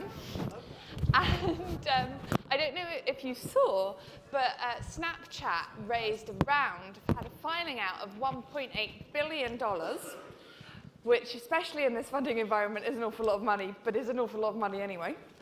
So I go to, first of all, obviously I go to the SEC, I go to the filing, and they say it's raised $1.8 billion. But they don't put the investors on there. And what really amazed me is when I go to Crunchbase, you already have the investors up there, right? 6 a.m. Tell me how you do that. So we have a whole team. Is this on? We have a whole team which is dedicated to figuring out this data. So we have a team in India, we have a team here in San Francisco, and we go and try to find that data and populate it as quickly as we can. Now, if the community, which is a big part of our platform, we've got about half of our updates are done from the community itself. They might have already found it for us. So Okay, so like Wikipedia style. A bit like Wikipedia, that's right. So if they haven't found it, we'll go and supplement it. And we also have a huge venture partner program. So we have 2,400 partnerships with venture partners all over the world, and they send us their portfolio data. So they may have also provided us that data. sort of behind the So scenes. that was my real question, right? Yeah. Because people, I think for big, broad issues, people want to, trust Crunchbase and lots of work, and we'll talk about the amazing work you do with partners. But when it comes down to individual, things about which investor invested exactly how much, this is a really secretive place. Correct. So you're basically saying you're the back channel for these guys to get that information out. That's right. Like, there's something to be said that if you're a VC, you want to have yourself represented correctly in that source of truth, which is Crunchbase. Yeah. And so we like giving VCs an easy way to do that, so they don't have to kind of go through the process of editing everything themselves. They can just send us this spreadsheet, and we go and consume that and put it into the system, so they're sure that their stuff is correct in Crunchbase. And so have you ever thought of having valuations in there? Because that's what a lot of people like me are kind of desperate for. Sure. I mean, we try to stay away from the data, which is where we're speculating, where we're trying to guess at what the number is. There are other services that do that, and sometimes they're right, sometimes they're wrong. We try to keep it to as close to the truth as possible. So we may do that in the future, but not right now. Okay, interesting. So you talked about the community. Tell us a little bit more about who is on Crunchbase and what do they use it for? Sure. I mean, we have 22 million users using Crunchbase today, looking at company data, and that is, as you might imagine, this long tail of use cases, which is sort of hard to describe in one bullet. But the big ones are 39% are deal makers. So those are salespeople, those are VCs, those are biz dev people looking for their next opportunity. But we have so it's like an e-commerce site for exactly for startups. Trying to find the stuff that's interesting for them. But there's also 20% of our users are employees looking for, sort of researching their next company, trying to figure out if this is a place I'd want to work at. We've got banks using it to figure out, are these companies legitimate or not? Do you think that you're like a stamp of approval saying that a company is definitely legitimate? We're certainly a low, a credit rating for the very lowest of the I was going to say, right? Theranos presumably is on Crunchbase. That's right. Exactly right. Let's not go too far down that road. So you have this community. How many people did you say use it? So we have about 22 million people using it, which is a decent amount. I mean, for what is an industry product, that is actually quite a lot. Good. Most of the use cases are business to business, so in that way it's quite high. Yeah, fantastic. And so how do you make money? It's a great question. So we have two sources of income right now. One is advertising revenue, the other is licensing revenue. So there's many companies that use our data, incorporate into their own applications, and we will charge them for that privilege, and then they can reuse that and send it out to their users. We also have an option which companies can go and use that data internal to their own companies. So they can go and use it for their own business development. You might think about a Nestle or a Bain sort of using our data to better their own products and better their own I don't understand, how would that work? So an example might be, I would like to do investments as a corporate arm of a VC, as a Nestle, let's say. They're saying, hey, I would like to go and find the companies that use our sorts of products, and I would like to make sure that they are successful. Yeah. How do they find those emerging companies? They might use something like Crunchbase. Okay, fantastic. Yeah. So it's not just pure M&A, but there's a lot of that. Sure, but the sales use case is a common one as well, where hey, I want to know that a buy signal is that when a company gets funded, they might want to buy products that I have. We can help facilitate that and help make that data available to those sales teams. So what does it look like to a paying customer? We all know here what it looks like if I log on now. What does it look like for a paying customer? So the paying customers today will have access to an API, so they can go and build their own tools around it. So larger companies might do that. Okay. But we also made the data available just in Excel. So they can just download it, give it to their sales ops teams or their business development teams and slice and dice it whatever way makes sense. Fantastic. And so it really wasn't that long ago that you guys spun out of AOL. Correct. I don't even think I really realized that you were at AOL. So could you take us through a little bit of that journey? How did you end up at AOL and why have you now spun out since they've been acquired by Verizon? Sure. So a couple of years ago, TechCrunch was bought out by AOL. Crunchbase was part of TechCrunch. And it sort of lived a life at AOL for a while and developed. At some point, Tim Armstrong, who was the CEO of AOL, realized that there was more value in Crunchbase than what was being realized. So they realized that they should spin it out. They started talking at forums like this, saying, are there any folks out there who would like to help us spin it out. Yeah. And a company, a venture company called Emergence came along and said, hey, we would love to help you with that. And over a very long period of time, eventually spun this company. How long? The whole process, I think, was a year. And for the last That's 6 only months, a long period of time in the tech industry. It's not a long period of time in lots of other that is true. But at the end of that process, we are a completely independent organization now. We certainly have very close connections with TechCrunch and AOL, but now we run as an independent business. Okay, fantastic. And are you actually making a profit? Profit, no, but certainly money, yes. We're doing quite well, and we've got some exciting plans in the future to certainly. So who are your investors? There's Emergence. So Emergence was the lead in our Series A, which was about $6.5 million, and then we had Salesforce come in and give a pretty large addition to that in the A2. So are you best buddies with Benioff? I know him well. So I worked at Salesforce for 11 years prior to Crunchbase. So I know him. And So you were just like, I want to go to this company, could you? yeah. I think they were interested regardless of whether or not I came, but it's really helped, I think, in some ways. But we also have investors like Cowboy Ventures, Felicius, SV Angel, Formation 8, all those. Which I'm sure Crunchbase shows us that SV Angel is actually in every startup. That's right, that is true. So you have this fantastic overview of the valley when we go on Crunchbase. And of course the question on everyone's lips is the bubble bursting? Right. As the master of the data, is the bubble bursting? So that's a hard question to answer. We can certainly look at data and figure out what the trend is, but it's up to all of you to help us decide if that's actually the bubble bursting or not, or is this a pullback? Is it just a little frothy? It's calming down. It's hard to look at the data and figure that out. We can go back in time and sort of recap some of the things that have happened that we've seen in the Crunchbase data set. For instance, if you go back to 2015 Q3, that was the biggest, largest funding quarter of all time. So $20 billion went into funding in the United States. And that felt good. Everything was See, I think glorious. that's funny. I have seen that in the stats, but I just think from being here and covering stuff, I feel like in the third quarter of 2015, or was it second quarter? The third quarter. Third quarter. I think people were already a little bit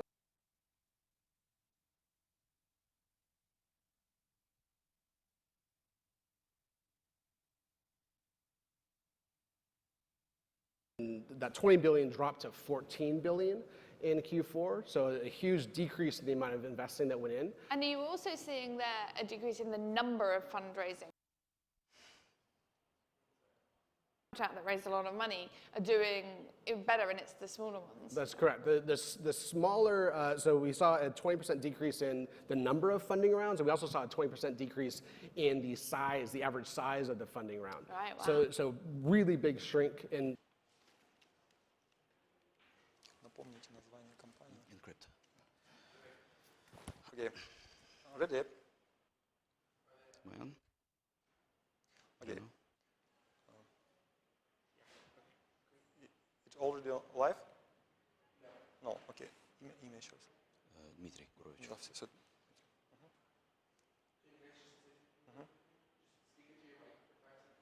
Microphone check, yep. Yeah, check. It works? 5, 4, 3, 2. Our next guest is Dmitry from Encrypt company.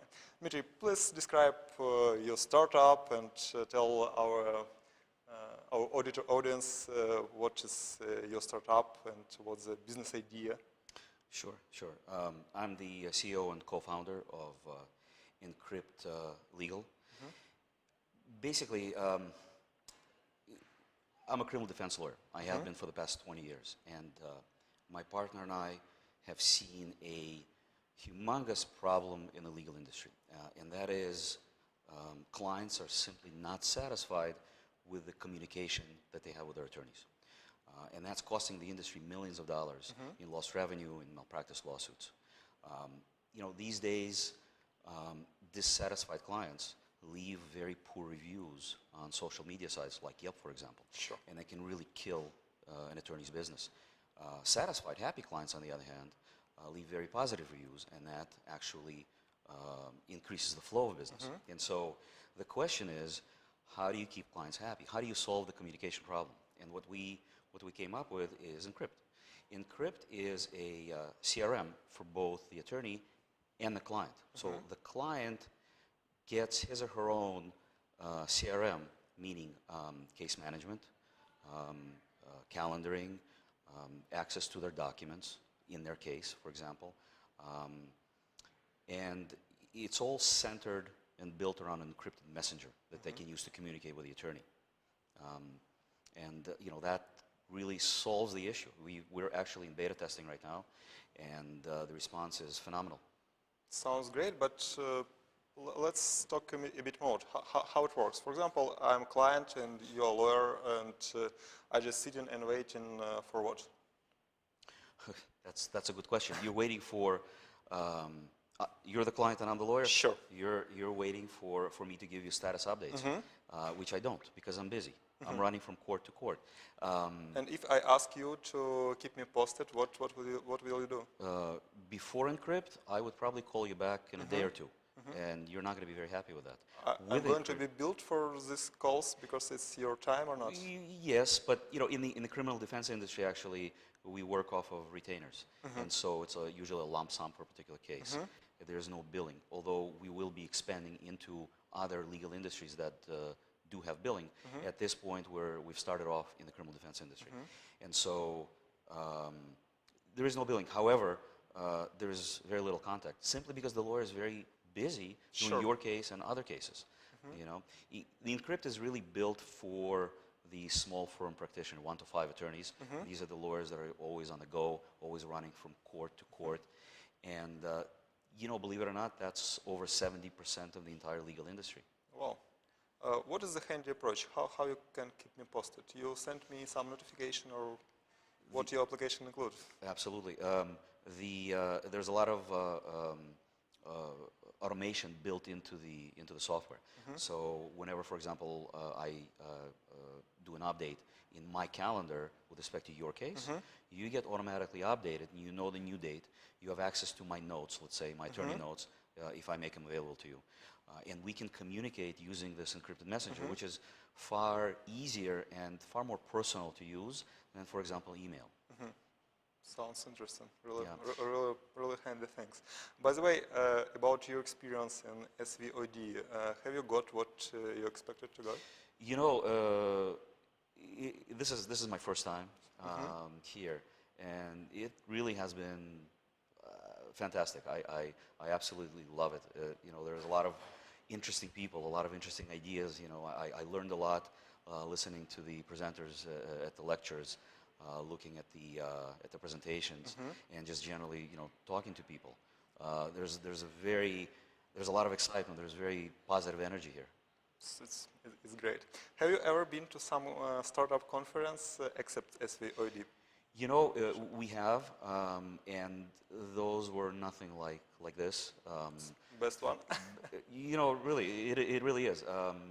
The ones that we've been to, not that I have a lot of experience going to these conferences. However, those had very few investors. Usually, just people starting up their businesses, and it was a very interesting experience, I have to say.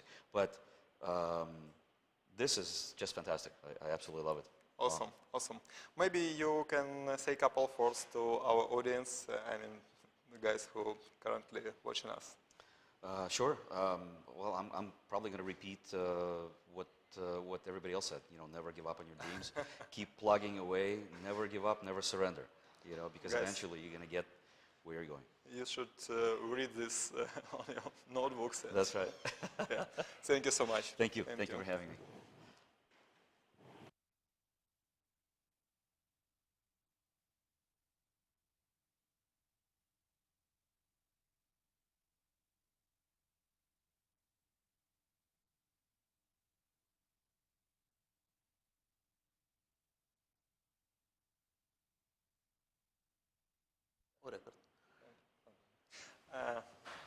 Okay, let me, by the way, introduce yourself. You're pretty famous. Okay, my name is Andrei Strigin. I'm running SA Consulting. It is a boutique management consulting company. we're focusing on startups and helping them survive, get funded. I mentioned kind of a few years ago a new trend. Big consulting companies like Accenture, Pricewaterhouse, Ernst & Young are starting to go into startup development market. And now it is kind of a new new entities in ecosystem of startup. And by the way, myself and my partners are still kind of have experience with working with big consulting companies. Personally, myself, I work for Pricewaterhouse, for Ernst & Young, and for KPMG. And kind of it's, I believe it's kind of a relatively interesting experience when kind of big companies with big approach come to relatively small entities and serving on the high level. So our approach is we work directly with face-to-face in tutoring manner with founders, and kind of going through all the stages from proof of concept, through value proposition, through competition analyze, and finishing with standard deliverables for angels, for VCs, executive summary, slide deck, pitch deck, all the scripts. So, and a lot of people kind of mentioned that this is kind of, this approach rising the percentage of survival for startups. Now it is kind of less, in average, less 1%. That can be kind of up to 20–30% if we use kind of personal approach to the founders, kind of growing. We're growing until the level when angels and VC can kind of easier kind of put the money in these startups. Sounds great. Please tell us about how many companies has been guided by your company for the last period. Good. We focus on startups only more than 5 years, so it is more than 150 companies come through. Pretty big. And it's usually high-tech companies. In spite, we have 2 or 3 pure not high-tech art companies that made by artists. So kind of now, describes these cases. So kind of we're trying to be industry agnostic, and it's usually high-tech startups, technology, internet services, and mostly it is kind of early stage, but for late stage we're doing pivoting. So it's kind of we're trying to cover both fields. What about your future plan for this year, for example? I'm glad to see that there is kind of about dozens of my current clients in this hall, and I kind of trying to establish, I believe I have 2–3 leads from this conference. It's a very interesting conference. I kind of participate about all the year when I here in States. And I participate in another kind of conference like Startup Grind, Startup Conference. I believe SVOD is kind of the most kind of representative and most kind of interesting from the point of view direct connection with investors. With investors, you see that it's kind of a couple dozen of investors over here. So I believe it's very important for the startups to have opportunity, at least kind of in short time, to talk and exchange the cards with the investor. It's very important. But what about your personal plans for this year? Your company, your startup? Yeah, we have ongoing clients that actually we have kind of a special consulting product. The name is Micro MBA around your own startup project. So we kind of doing a kind of short part where you kind of jump from classical MBA and short part, minimum part of the knowledge, elastic blank, pure startup knowledge that founders must have. So we provide both this kind of months and a half kind of course. Is it so enough like for? Yes, it's enough for changing kind of making mindset? the shift, because usually my client founders usually coming from technical background, and when they talk, they usually look at their product from the point of view of features. And we're making the shift that they are looking at the product from the point of view of values, how the market, through the eyes of investors, look at the product. It is main task, and there is a few other, because for example, my second education is applied psychology. I help them kind of, if they trying to win some prizes on the conferences like this, kind of scenic movement, something like that. And because investors usually kind of very busy guys, it is a big, and they prefer not to work with first-time entrepreneurs. Sure. And there is some kind of approach that we use. So we ensure that after our kind of training, a founder look and think as a kind of second, third-time entrepreneurs. That is very important for him. Okay. And for sure, as a part of them, that they talk on the slang of VC. Sure, sure. So it's kind of a big difference when VC. Oh, I can talk Yeah, on I the get equal, much. or we kind of I need to explain to this small guy kind of all these things. So, Okay. so what we're doing. Yeah. Unfortunately, we are a lack of time, and now we have to Yeah, and switch if to you the want main. to contact me, the easiest way is to find me on Facebook. I'm the Andrei Strigin in San Francisco. So Good we for sell you. in San Francisco and Silicon Valley, but also we have the clients in Eastern Europe, India, China. Okay, thank you so much. Yeah. Thank you. Up, stop. One? Oh, sorry. Yep. Yep.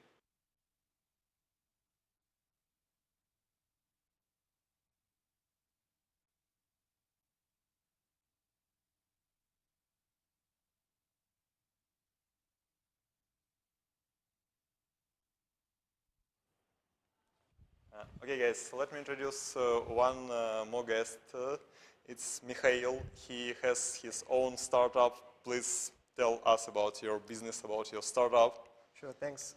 So I'm a founder of Road Hunter. It's a road planner app for truck drivers, and currently it's working in USA and Canada. So we're basically providing all the necessary services for the truck drivers, like nearby truck stops, hotels, rest areas, and many more. So our main focus is we are taking care of our drivers. We are showing them and notifying them if there is low clearance bridges near to their routes, or if there is some severe weather alert. So just want to make sure they're in safe place, you know. That's kind of a little overview of my app. Sounds great. How many people currently work in your startup? So I'm as a founder, and we have a development team of 5 people and 1 designer. And we're growing pretty fast. Within 3 months, we got more than 15,000 users. And as I said, it's growing really fast. Those users have to pay for using the application? No, it's absolutely free. It's 100% free. And we're not going to charge any money now, and we're not going to charge any money later on as well. So it's going to be absolutely free all the time for the truck drivers. How are you going to make money using That's a the great application? point, of course. So we are not like all other companies as a competitors. So we're going to make our most of the money and monetization through the data analysis and big data analytics, because I have a great experience working as a new start company, which is a great data analysis company. So, and I saw that it's a really huge market. It's a market of the future, and we're going to be implementing it, working with the truck providers, big truck stops, and analyzing their data and selling them. What plans do you have for this year? So at least we need to gather 100,000 users, actually active users, and because of our new marketing strategy, how we're going to do that, I'm pretty sure we're going to achieve these goals. Okay, tell a couple of words about this conference, about SVOD. That's really great one. I met a lot of cool people, interesting people. Everybody are very open and ready to talk, you know, entrepreneurs, investors, like everybody are so nice. It's a really great experience for me. I really appreciate for this invitation. What about money? Are you chasing for the money? Actually, we've been self-funding, and now I think it's the right time to start looking for the seed level investments. And all this seed level investment money, we're going to spend mostly for the marketing campaign, because we already know how we're going to do that. All we need is just some amount of money. Okay. Maybe you can tell a couple of words to our audience. Sure. So it's really great conference, as I said before. It's really nice. I would really suggest you guys to attend this kind of conference. You can meet people, you can meet investors, you can meet entrepreneurs, and as soon as you have goal, take it. Don't be scared and just go forward. Thank you, Mikhail. Thank you very much. It was a pleasure to talk to you. It's a pleasure to having you.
Thank you. Yeah, so this is Otto.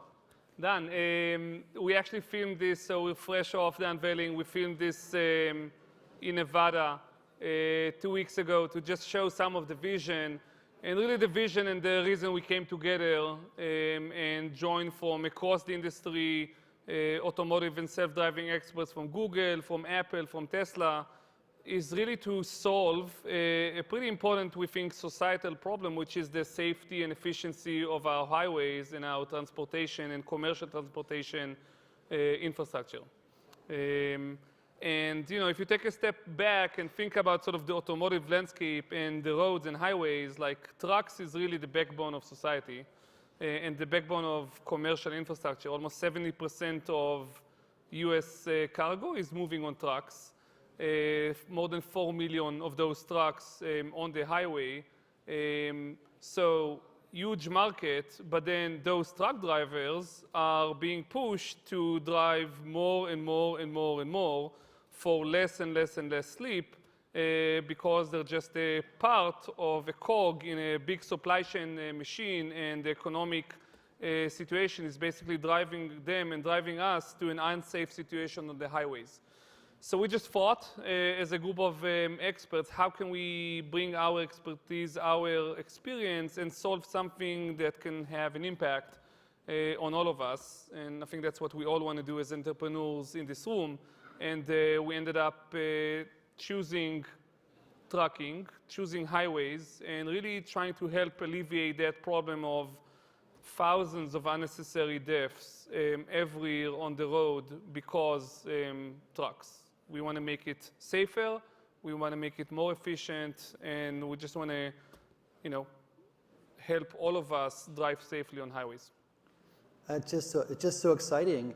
And also, since almost everything that we consume is coming on trucks, ultimately that should also lower the cost of transporting things almost everywhere and bring sort of fresher produce to everybody. I mean, it's going to change all of society, I think. For sure, yeah. This is all about really making things safer, but then of course also making things more economically viable and more efficient. So if you take a truck today, it's basically sitting idle. You buy an asset, $200,000 off the lot. It's sitting idle probably 60, 70% of the time because the driver can only drive it 9, 10 hours a day, which means very high cost, which means shortage in ability to move transport. We want to take the same truck and basically empower the driver that is now forced to endlessly drive, regardless of, cut corners of how much he slept or not, across the US and globally, thousands of miles, carrying that cargo. We want to basically bring technology into his cabin, like empower him, like bring the 21st century into the cabin of a truck and have sensors that look across the highway that helps the truck driver drive safely, and basically instead of driving only 9-10 hours a day, the truck can now move 24/7. And the truck driver, as you saw in the video, is basically in the back seat, maybe sleeping, resting, doing any other duties.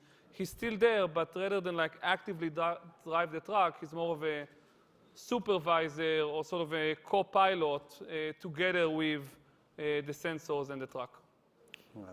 So, what I think is really exciting, there's been all this media, all this coverage about self-driving cars, and it's always been cars, cars, cars, and suddenly here comes you with a startup, and it's actually self-driving trucks. So, how is trucking an interesting vertical for the self-driving vehicles? I think it's interesting, and we thought a lot about how can we bring our expertise and knowledge and help accelerate the future of self-driving. And I think we're all excited about seeing the future in trucks, in cars, across. What we wanted to focus on is really something we feel we can solve, and really something we can bring an impact in the foreseeable future, not like in a very far distance.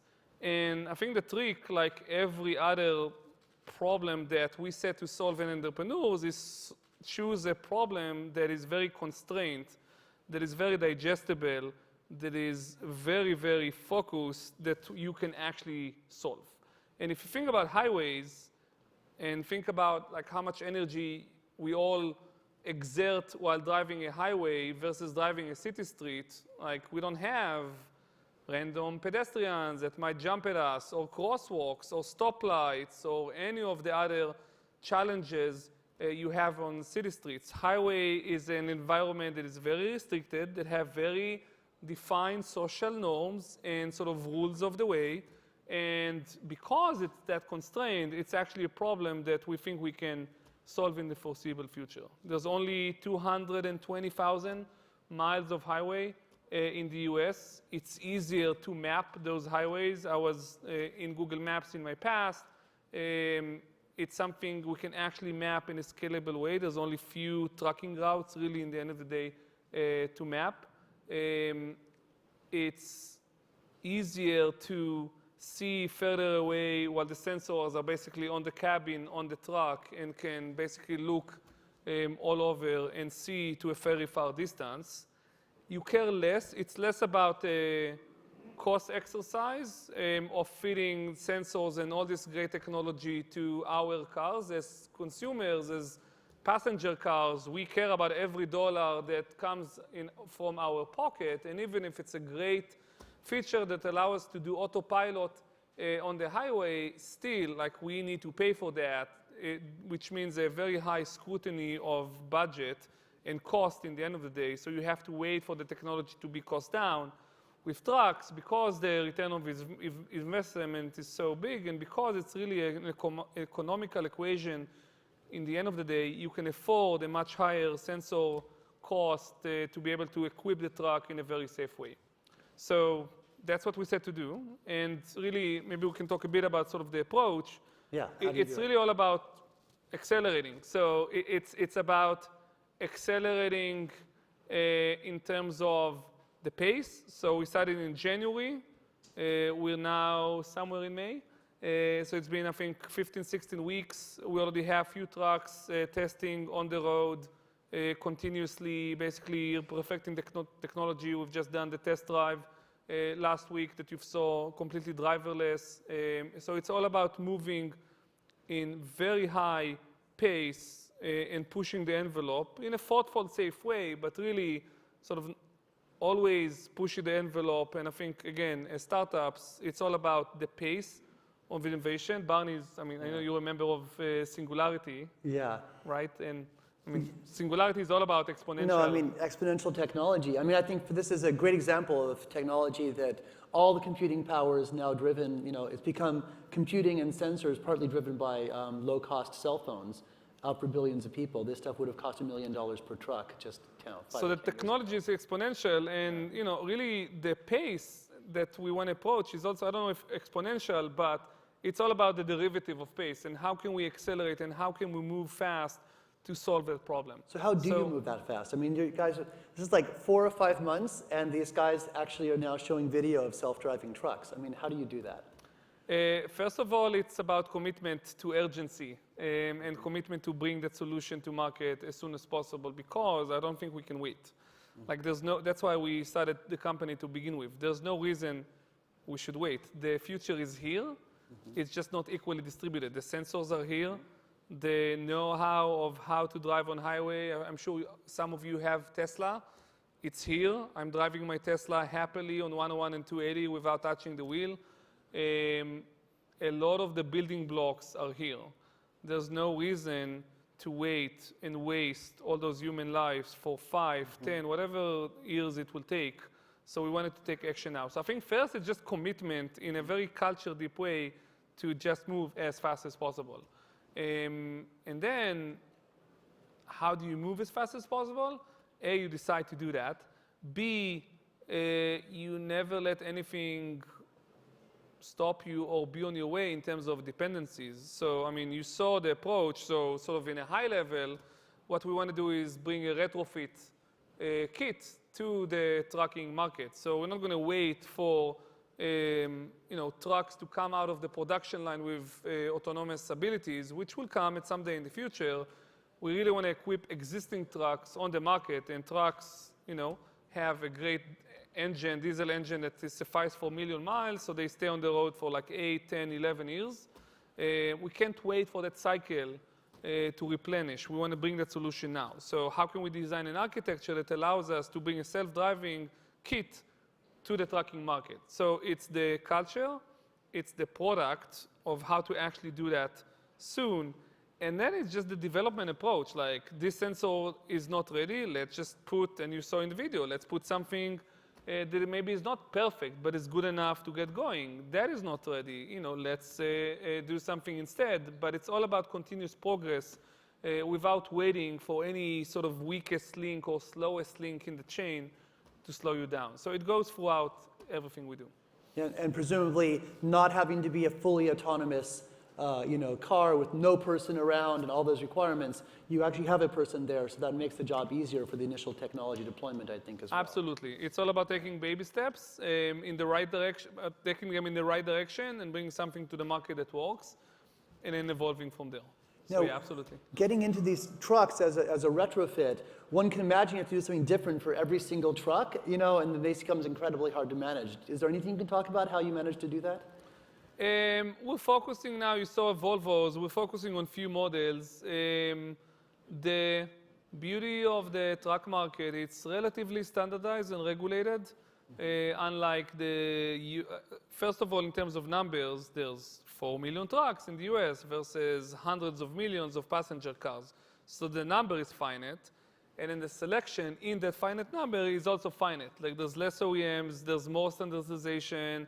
You can pick and choose truck parts and sort of assemble them to a relatively standard architecture. So it's just really, again, confining the problem and focusing.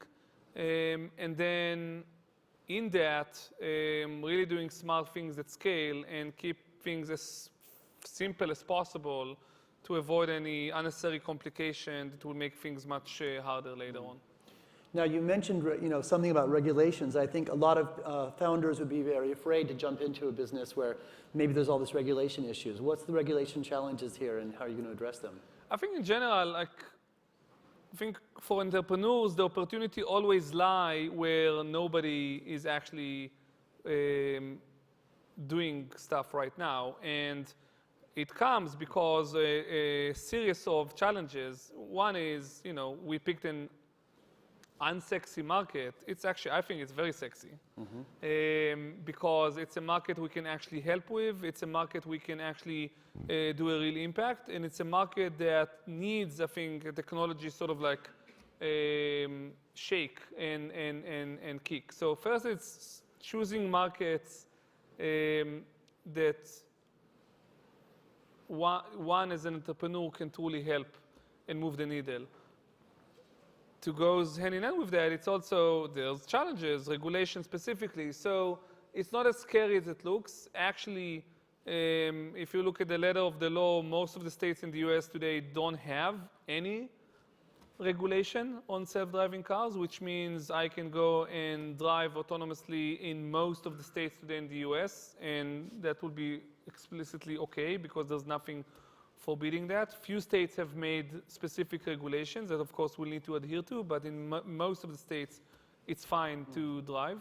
And then, it's about working with the regulator to show, in the end of the day, that machines can be safer than human beings, and really together, the truck and the driver as a pair will make a much safer situation than a truck driver that is just underslept, haven't seen his family for weeks or weeks, driving, 8, 10, cutting corners, 12 hours continuously. We've all driven I-5 to LA, imagine yourself driving your car 10 hours a day on a highway, basically most of the time trying to keep it between the lane by nudging it slightly left or right. That's basically the task to be done by the truck driver. So it's all about showing that the sensors that will never get tired, that will always be there, that will always look 360, that don't have to be distracted by a text message or by something else, can actually do the job.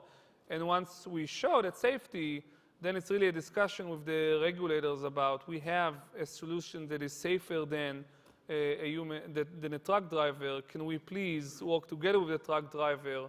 And the combination is much better. That's great. So what are the key priorities then and the key challenges near term? Getting on the road. So we have few trucks already driving in a bunch of places across the US. This is really about accelerating that, evolving the technology, iterating on the sensors, on the solutions, and accumulating miles to show that the solution could be safe. I think that's priority number one. Priority number two is we're hiring. So if anybody's interested in joining the adventure, I think we've built really the best team I had a pleasure of working in my life, sort of a high caliber set of experts that it's not the first time they've done it. Everybody on the team, and we're going very fast, everybody on the team has done some form of self-driving or autonomous technology before. They really came together for the same reason that excite me, an entrepreneur, that excite all of us as a business, as a market. They thought this is a problem we can solve. We can solve in the foreseeable future, and they want to move with urgency to solve that. So priority number two is growing and sort of having the right people on board to help us tackle a very, very broad societal problem. And growing while still maintaining a culture that is very tight around urgency and moving fast and executing. Sure, there's more challenges, but one by one. And I think fair. I mean, the reason, one of the reasons why we went out of stealth last week is really to start a dialogue with everyone about the best way to bring this to market. So this is not us, Auto, bringing self-driving trucks to market. This is us as society solving the safety issues, solving the pollution issues. 28% of pollution on the roads is trucks. Solving the economic issues of shipping costs and all of that. It's not us. It's us and trucking fleets and OEMs and regulators and engineers solving this together. So the other goal to come out of stealth is really just start having a thoughtful dialogue about the best way to bring this technology to market. Great, and sometimes you come up with a new technology, and especially in these kind of legacy industries, there's a worry that they just won't want to work with startups, okay? Or they want to build it themselves. So now that you're out, I mean, it's hard to know before you're out, right? Now that you're out, can you say anything about responses people might have had for the company?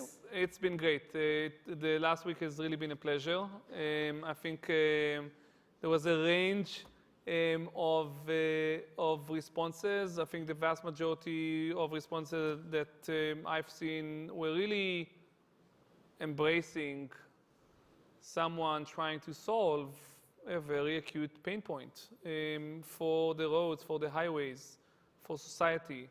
A lot of, I think, support from everything from trucking fleets that want to embrace the solution to be safer, from truck drivers actually. We got hundreds of emails from truck drivers asking to retrofit their trucks because they know this is going to be something that will help us and help them, be safer and drive faster and end the route faster, twice as fast, so they can go back and see their families that they're not seeing 300 days a year. So really very positive reaction. And we're just like super excited to see how wide the reaction from the news piece to partners to Colbert last night. Really just great to see that.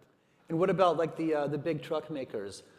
You know, they might have their own conflict or vested interest. Have they? No, I think everybody. I mean, too early. I think to mention specifics, but I think everybody's excited to see that future. Everybody understands that it's going to take a while, but not that while. And the industry is going to change eventually. I think the passenger car OEMs understand that, have sort of understood the disruption that connected, that autonomous, that electric will bring to the passenger industry. I think we see like that wave slowly but surely also move to the commercial sector, and there's innovation across the landscape, not just by us. There's a lot of other startups doing great stuff here, and from our perspective, the more the better. And I think OEMs are receptive. Everybody's like trying to understand sort of what will the endpoint look like. We just want to tell a story and show sort of our vision for what the future might look like, but really it's a dialogue with everyone on how to bring that in the best way. Yeah. And then do you think, what might be the impact of the self-driving trucks once these get out there on, opening up the doors for self-driving cars and helping them go mainstream and so on? Yeah, absolutely. I mean, that's a great question. It's one of the things that we had in mind by choosing to go on trucks. Again, it's a problem we think we can solve. And our passion really in the end of the day is, let's show fully autonomous technology, not cruise control, not like something partial, like full autonomous technology can actually be built safely, can be applied against real problems in the real world with very real impact, and that's why we're doing it as a startup outside, can be built a thriving, successful business around with, real growing, real revenues. So we're excited to show that, and I hope this will inspire everyone to realize that, this is happening soon. So I think we would love to inspire people and see more activity in the space. And I do think, there's also sort of a second order effect. Once you are on your highway, on those highways, and once you have those sensors, those trucks going back and forth, that will also help other people on the highways and other use cases to evolve as well. And really, that's what we're focusing right now, not city streets and not any in-city stuff. Google is doing an amazing job there and really chose to boil the ocean and solve, I think, the hardest, most challenging, very needed problem of city driving. And it's great to see the innovation all around. It seems like once you have all these trucks just driving on the highways, then what's the big deal about having cars drive on the highways? And that basically shifts everyone's mindset. And now you go, okay, now let's solve the harder problem. So it just may be that I think that self-driving trucks might open the whole door for the actual self-driving cars. Yeah. So, we talked various bits about advice for startups, but this is a super interesting startup addressing really hard technology. What would be your advice, for the entrepreneurs in the room? It's an interesting question. It's the one I thought about over the last year, and I can just share some of my experience, and hopefully that's translatable to some advice. I think first, the world is so big, and there's so many opportunities out there that we as technologists can help with, and for some reason, people continually gravitate to something that they know and feel comfortable with, and in many cases is relatively low impact and very incremental. So it's easy to make the leap to do, I'll do a mobile app, I'll do a marketplace, I'll do something I use every day, and I know, a regular advice would be do something you do every day. I'll actually encourage people to go out of their comfort zone and out of their direct skill set, and apply themselves to problems that just in the world that needs to be solved, they can think they can help with. From my experience, you'll be surprised. So as I think you can imagine, I haven't spent the last 20 years in the trucking industry. And I haven't spent the last 10 years like building cars. But still, like this is something that I'm, as a technologist, as a product leader, as a business executive, can actually help. A lot of the skills, the general skills. How do you build a product fast and accelerate? How do you collect a team of like-minded people that can actually make an impact? How do you work with partners and tier 1 and tier 2 and OEMs, suppliers on making something? A lot of this is transferable from other things I've done in my past. Maps, Motorola, building hardware. So I just encourage, first advice, like go out of your comfort zone and do something you're not comfortable with, but has high potential to impact society. I think you'll see the payoff, and the learning curve is less steeper than you actually think. I think second is speed. Speed is a feature. Maybe it's the most important feature. So setting up, and we talk about that, how to set up everything to speed. The people you bring on, the culture, the approach to the market, the product itself. You only progress by making real friction with the real world. And the only way to build a business is by continuously making that progress regardless of the domain. Like we use Scrum in software. It doesn't have to be Scrum in software. It could be Scrum in hardware. It could be Scrum in building self-driving trucks. It could be Scrum in building missiles and Falcons with SpaceX to outer space. Like you can apply Scrum and like rapid methodology to every domain. And I think it's time. Like the world is progressing fast, and it's all about setting up for speed. I think that's perfect. We've just hit, speaking of time, we've just hit our time. So that's great. Cool. Thanks a lot, Lior. Thank you. Yes. Thanks.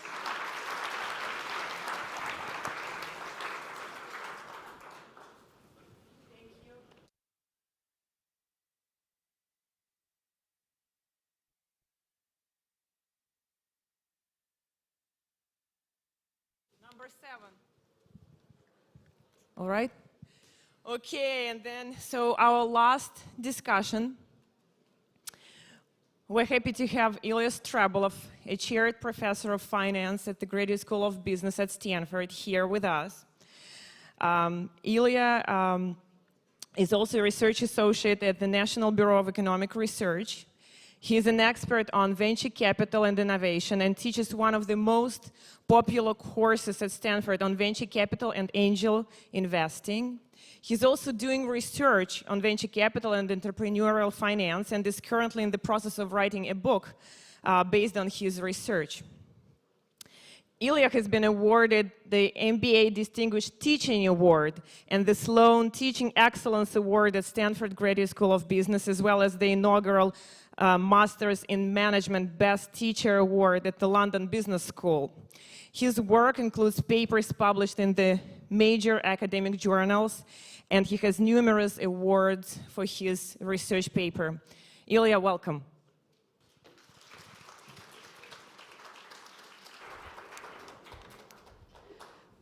Hello, everybody. I know that I am the last person standing between you and all the great fun afterwards. So I'll try to be quick, but also will be fun. Now, I'm a professor of finance, so I will talk about finance. And I will talk about money and about valuation. And a very simple question I'm going to ask is, what is the value of all those high-tech, wonderful companies that are backed by venture capitalists? These days, people talk a lot about the valuation in the high-tech market. And when we think about whom to ask these days in the United States, the first person, about any question, the first person we turn to is Donald Trump. So let's see what Donald Trump has to say about high-tech investment valuation. Recently, in a Reuters interview, he said, you have a stock market that is very strange. You look at some of these tech stocks that so weak as a concept and a company, and yet they're selling for so much money. So Donald Trump definitely thinks that all those highly valued VC-backed companies are overvalued, well too much. So is he alone in professing this opinion? Well, here is another person who is a very reputable and very influential chair of the United States Securities and Exchange Commission, Mary Jo White. Recently she spoke at Stanford. And she said about unicorns, now when she talked about unicorns, she did not mean those legendary mythical creatures with pointed spiraling horn that are so rare that nobody has ever seen them. She meant, of course, highly valued VC-backed companies.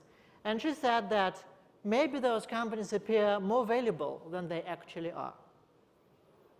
Now those are Trump and Mary Jo White. The question is, what do investors that invest in these unicorns actually think? Until recently, we do not know.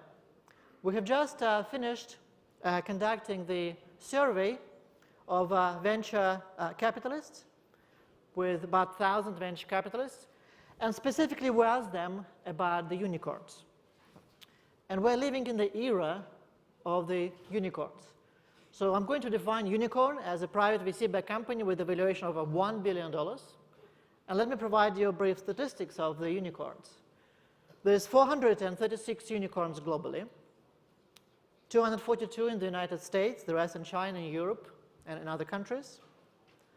166 became unicorns just recently, so a vast number of them became unicorns very recently. And 1.6 trillion if I add all the valuation. Just to provide you some numbers for the US audience, this is the GDP of the state of Texas.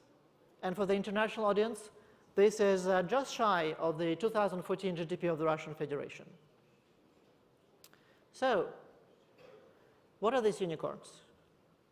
We all know about Uber and Airbnb, but there are many unicorns about whom many people have never heard. Again, there are hundreds and hundreds and hundreds of them. So what do investors think about their valuations? Do they think that they are overvalued, fairly valued, or undervalued? So again, we do not know until recently. With my colleagues, Paul Gompers of HBS, Will Gornell of UBC, and Steve Kaplan from the University of Chicago, we surveyed about more than 1,000 venture capitalists. And those of you who are venture capitalists in the audience, thank you for participating in the survey. This is the very first survey of its kind. We asked a lot of many questions. If you're interested, the full survey results will be published soon. But one question we asked in particular was about the value of unicorns. 92% of those VCs said that unicorns are overvalued. 9 out of 10. So if you believe, you happen to be VC, who think that unicorns are fairly valued, you are in underwhelming minority. Not only that, 75% believe that unicorns are very significantly overvalued. And independently of how you slice and dice this 1,000 venture capitalists, whether those who invested in unicorns, if you invest in unicorns, you still believe that they are overvalued, whether you're IT, whether you're top venture capitalists, whether you're California venture capitalists, whether you're late-stage venture capitalists. So investors believe that unicorns are significantly overvalued. Okay? Let me provide you one example of this unicorn. You may have heard about this company, WeWork. It's a shared office space, and on March the 1st, 2016, the company raised $430 million that valued the company at $16 billion. That is what Wall Street Journal article said the next day. That would make WeWork the third most valuable publicly traded office landlord, were it publicly traded, even though it controls only a small fraction of the square footage of the leading companies in the sector. So if you think a little bit about this, it kind of does make sense. There's a company that just recently started that is an office space company that controls a very small fraction of the space of the other leaders, and yet it is the third most valued company. So what is happening here? And this is what I'm going to talk about today. Before that, let me tell you what is actual valuation. So most of us know about public company valuation. Here is data from Tesla yesterday evening. If you were trading like me after hours, the Tesla was trading at 219.58 per share. and the number of shares about $146 million. So that is the value of Tesla. The value of Tesla equity is we take the share price, we multiply it by the number of shares, we get $32 billion approximately of the market capitalization, as we say, of Tesla equity. So that is all very straightforward. What the Wall Street Journal cheerfully did is that it compared WeWork with the way Tesla works, or with the way Tesla is valued. Okay? Is it? Actually, the answer is no. So the question is, does $16 billion WeWork valuation is the same as the market capitalization were it publicly traded? The answer is, and the answer that dramatically affects all the founders and employees sitting in this room who are funded by venture capitalists, the answer is resounding no. Why? Because the valuation that we use in venture capital contracts, in the venture capital industry, is not market capitalization. It is called the post-money valuation. Post-money because it takes into account the money raised in the latest round of funding. Again, the public company valuation is, you take the market cap, so to arrive at the market cap, you take the price of one share, you multiply it by the number of shares. But all the shares are the same. All Tesla shares are common shares. In the private venture capital-backed companies, this is not the formula that is used. What is used in private venture capital-backed companies is the post-money valuation, where we take the price of a preferred share that is issued, that is given to venture capitalists, to investors in the latest round, and then multiplied by the total number of common shares. So we take preferred shares that only some investors get, and founders and employees typically do not get at all. We multiply by the number of common shares. The point is that preferred shares are very different from common shares. And therefore, we cannot compare.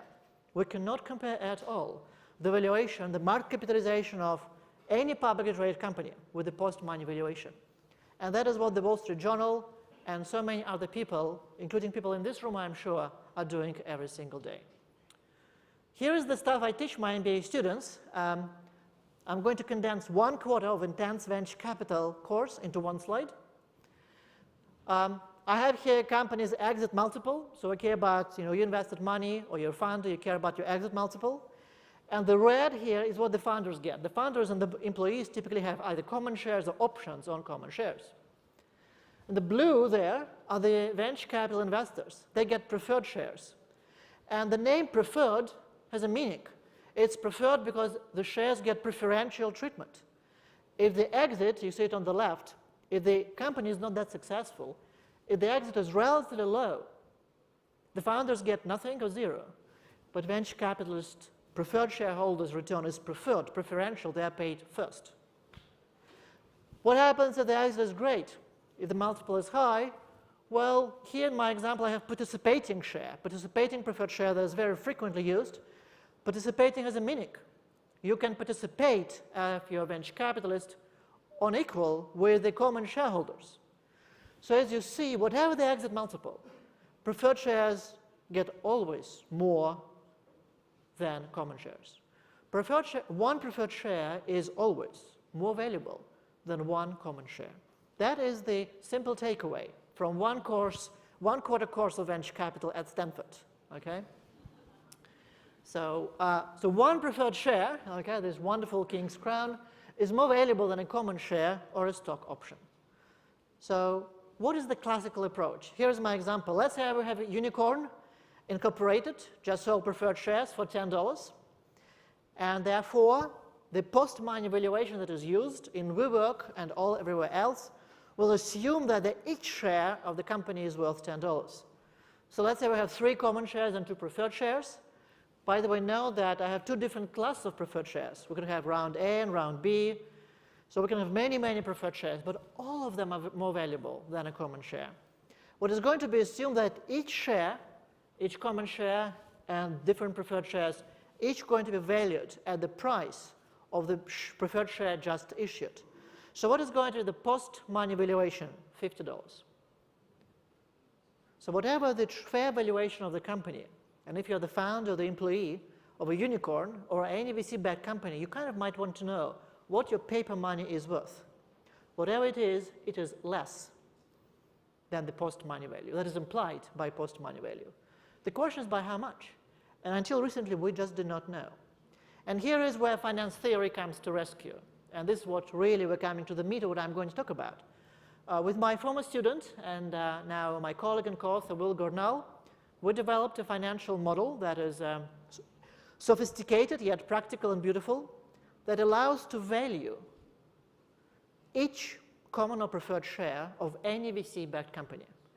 So basically, for every single VC-backed company, unicorn or not, our model can tell you what is the fair value if this company were actually traded in the public space.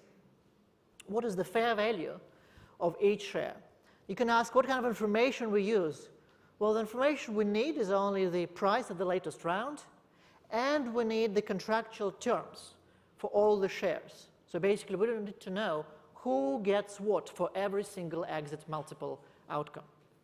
So if you're a founder of the company and you would like to know your fair value, so send me your data confidentially, and our model will tell you what your fair value is. Okay?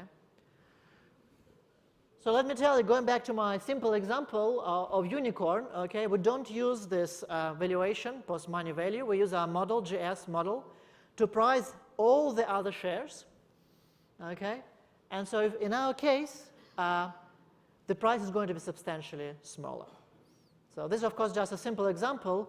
But in this case, the fair value of the company is going to be half of what the post-money value is.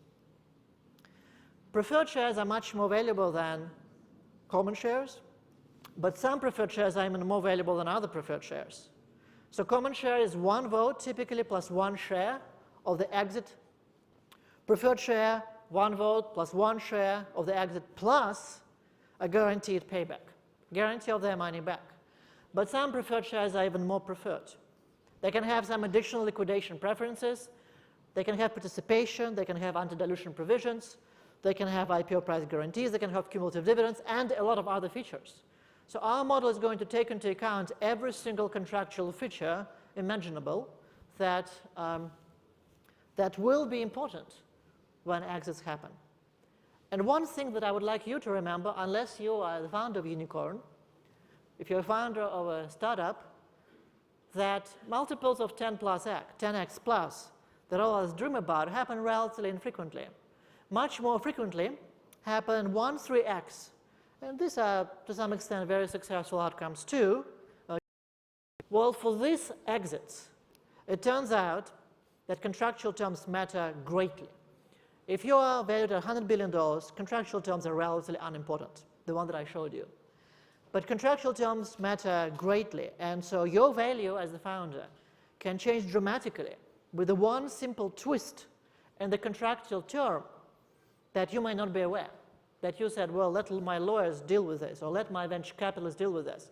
Well, your value could be just halved if one contractual term changed. Let me give you just one quick example. Here we have the traditional convertible preferred equity that most venture capitalists use these days. This is the participating 2x preferred equity that is less frequent these days, even though in my data of 7,000 plus venture capital-backed companies, we have a lot of companies like that. But if you look back in 2008, 2009, 2010, where the funding market was difficult, those were prevalent. So we may still be there. So you see what is the difference between how much money venture capitalists get on the left and on the right. And of course, that is critical for the fair value of the common shares, because the more one party gets, the less the other party gets. Okay? So the post-money valuation is a function of the contractual terms. Here is an example that is particularly interesting. So what happens if we go back to my example of Unicorn Incorporated, but now we promise this venture capitalist, that's one, that we just sold a share of $10, we promised it that better share, a participating share with 2x liquidation multiple. Well, that share is going to be more valuable, okay? And therefore, that share will be worth $20. You see, it's much bigger, okay? It's more valuable. So you will sell it for bigger, okay? Well, the post-money suddenly is going to be $100 now. We still have 5 shares. We're going to value it at the price of the recent round. The post-money valuation goes up from 50 to 100. Yet, you got your venture capitalists, you got these preferred shares, better treatment. at the expense of common shares. Post-money valuation went up, even though the return to common shareholders potentially decreased.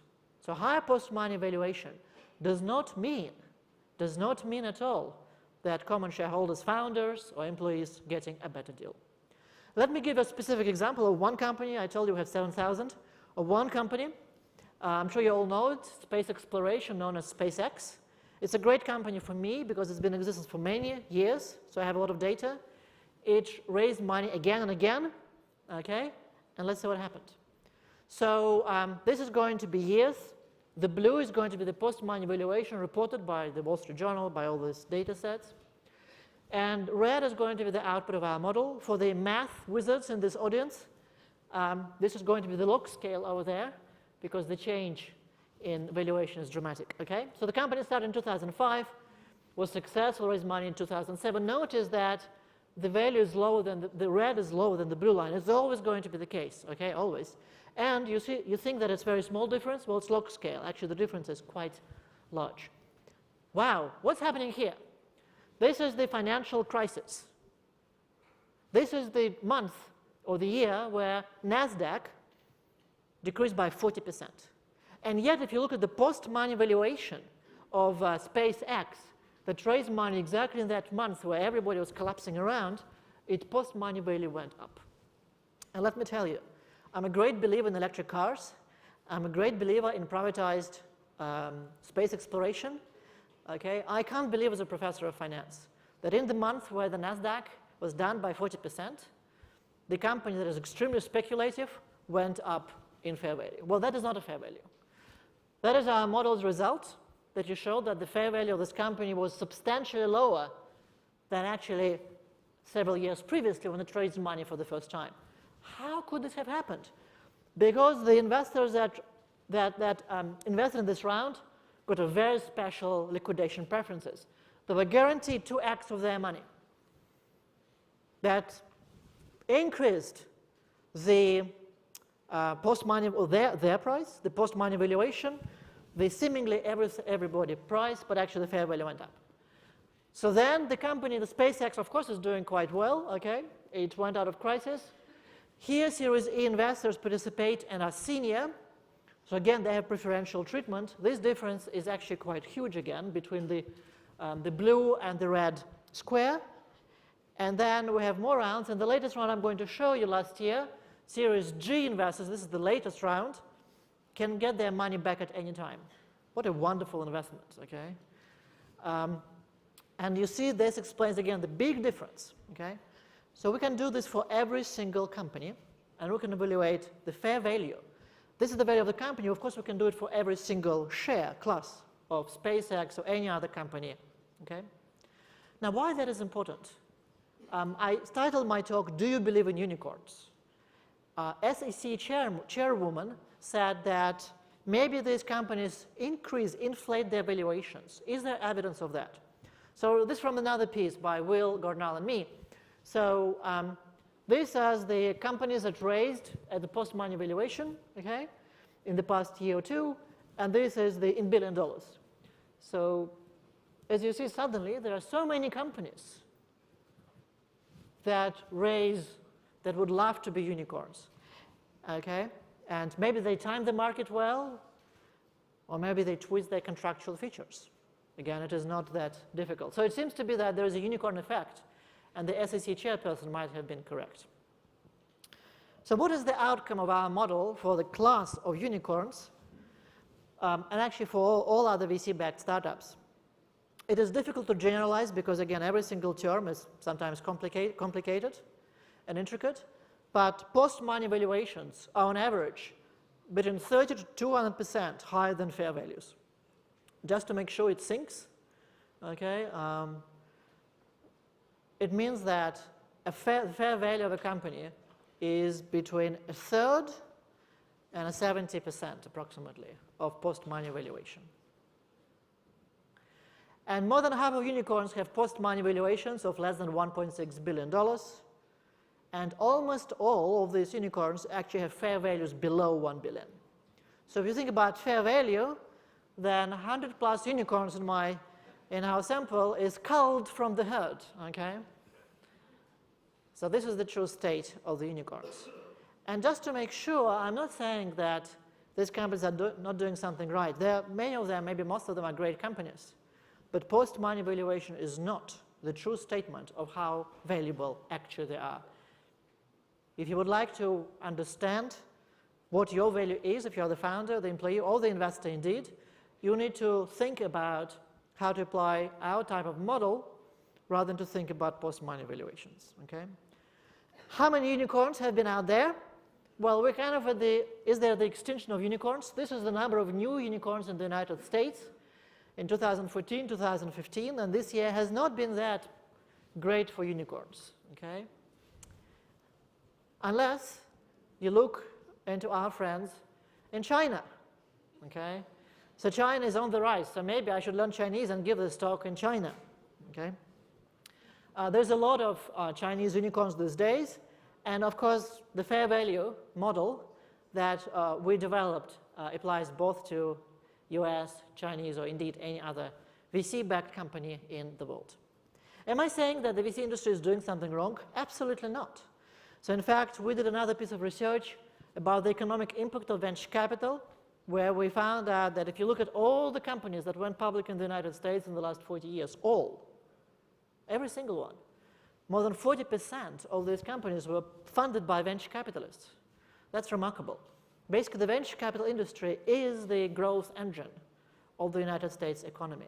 Out of every single dollar that these companies spend on research and development, 82 cents are spent by venture capital-backed companies. That's a big statement. So I'm not saying that the VC industry is unsuccessful. It is definitely successful and definitely brings a lot of social good. I'm talking about, of course, the distribution of wealth, the distribution of value between different investors, between founders and employees. So if you're interested in what I've been saying, there's research to look out for more about the venture capital survey, about the economic impact, about the valuation of unicorns and other venture capital-backed companies. And I will be very happy to answer any questions after my talk. Thanks so much.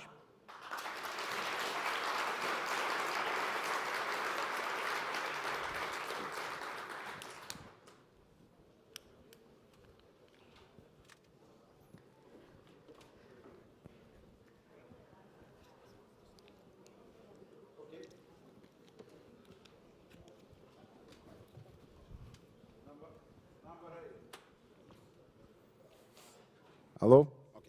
And now we are actually finishing with the official part of our conference, and we're moving to fun part of our conference.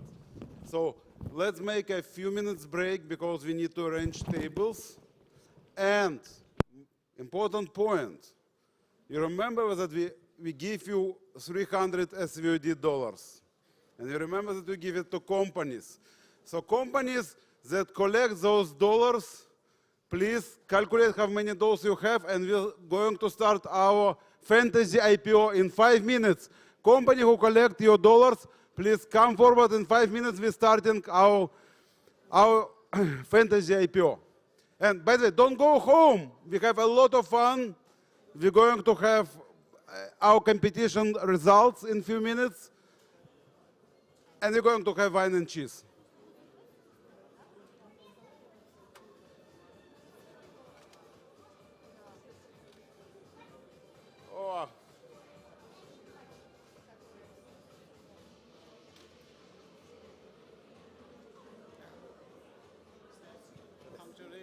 Thank you. It's very successful. Thank I you. came here around 2 p.m. and very full whatever, and the quality. My team said your speaker quality is very good. Thank you. Thank you very much. When's the next event? Next year. No, actually, we're doing in Europe. We're doing in Israel in winter. We may do a small half-day SVOD also. Okay. So if you need help with your next event, Absolutely. Thank you. Yes. I missed one or two presentation. You have video that's going to be Yes, online? almost all presentation going to be online in about 2 weeks. Few presentations will not because presenters ask not to publish. And yesterday I tried to get the to stream. And no, to get for next year. Then, yes, so you I can didn't see on the website. Where is it? SVOD to 2017.eventbrite.com. Google SVOD 2017, ich kann find it. On Eventbrite. Eventbrite. Oh, Eventbrite.com. Okay. You said that, I remember. Okay, thank you. How much you have? 17,008. Okay, so wait. We're going to start our fantasy IPO in about 6 minutes. So company with the dollars, calculate how many dollars you have, and we'll check who have more. One by one.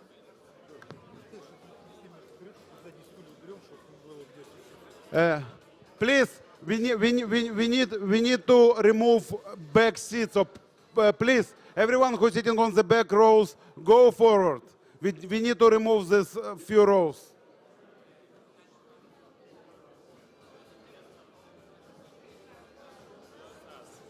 I'm Lucas.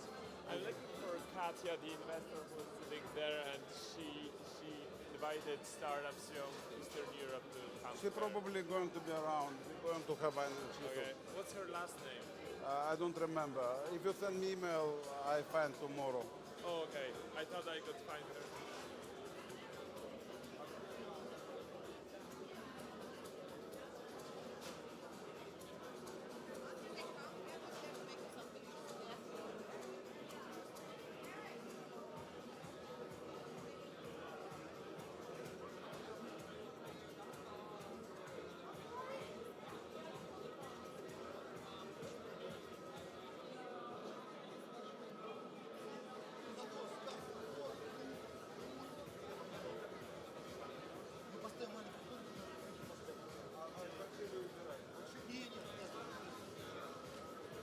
Тогда их, может быть, просто развернуть стоит.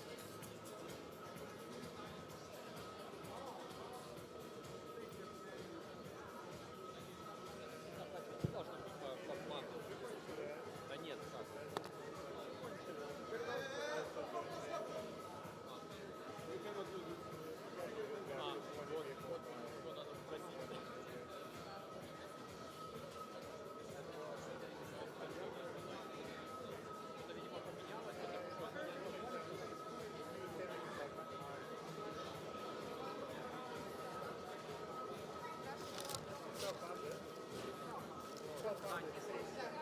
Слушай, а что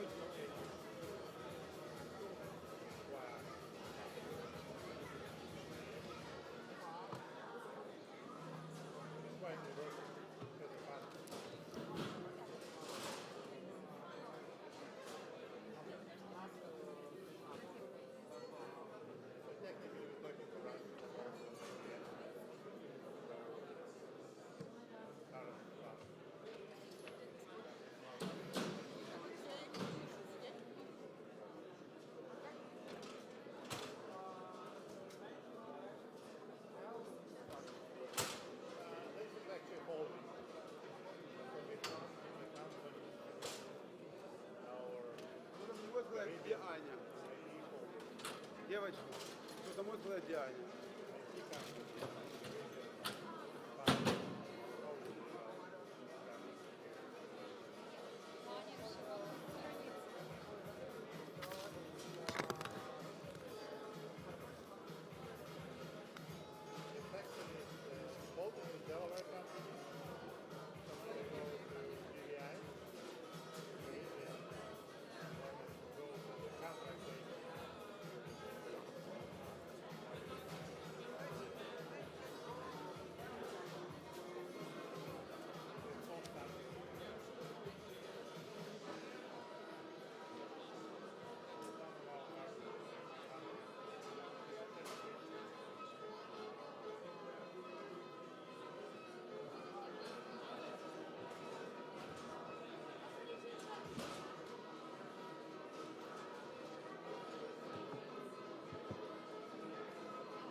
Пойдите, объявите там, чтобы компания...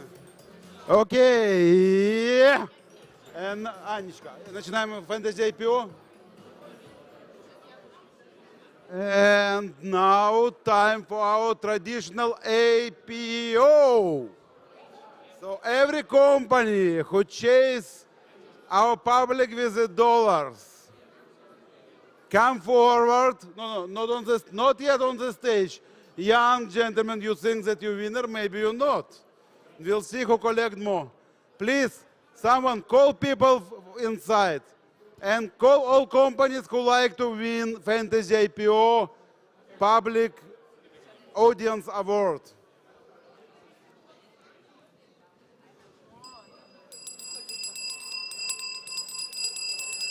Wine reception. Everyone inside. Давай. Okay. Who have SVOD dollars? How much do you have, man? 300. Who have more than 300? Wow. Wow. How much do you have? Wine inside, not here. 1,800. 18,000 SVOD dollars.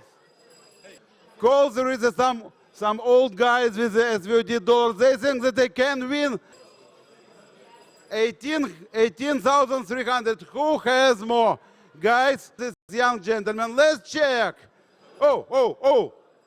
Is it bribe? Is it bribe or investment? 18,000. Wow, 19,200. And you still with the 300. You could start chasing other people. You know how to chase. You're investor. But one second, you entrepreneur. You know how to chase investors. Okay, so rule of the game very simple. Chasing and hustling.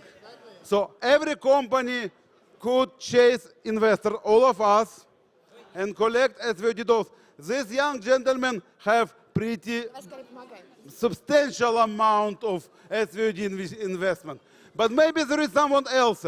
I remember some old guy like me have something.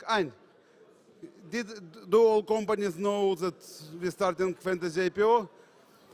Guys, hello. I believe you like to win an award. Yes. How much do you have? Come forward. Come forward. Now we will check who could collect more. Where is Eric? Eric here. Okay, with a bunch of money. 19,000 SVOD dollars. 19 dollars. How much? Why you? No, not on the stage.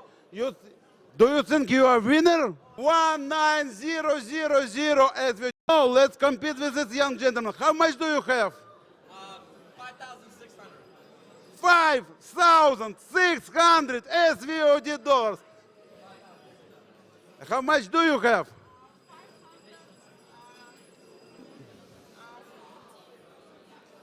So now, look, game is the following. It's investment. Yes, what is investment? It's a chasing for money. So now two of you could create one pool of money and fight against you. Any chance they could fight you? Who has money, guys? Guys, who has money? Stop and invest. We have 3 companies competing. What is your company name? Clues. One company, Clues. Second company? CloudCase. And third company? 1,000 plus. 1,000 plus. So we have 3 finalist companies. Now everyone could... Come close, come close. 5,000. 5,000. Okay, what name of your company? Cinemode. So everyone could invest in these 4 companies. Those companies that got more money will win our audience award. So let's chase it. No, invest.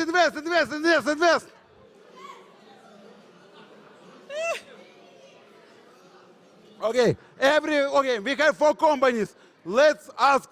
Eric is getting more. Let's ask He's too Eric popular, why guys. they have to invest in his company. Eric, why they have? You have 60 seconds. Why they have to invest in your company? 1,000 plus is a financial educational app teaching children and families how to save up their first $1,378. Okay. Can we have more volume on the mic? Okay. Why they have to invest in your company? You're repping our group, right? Oh, awesome.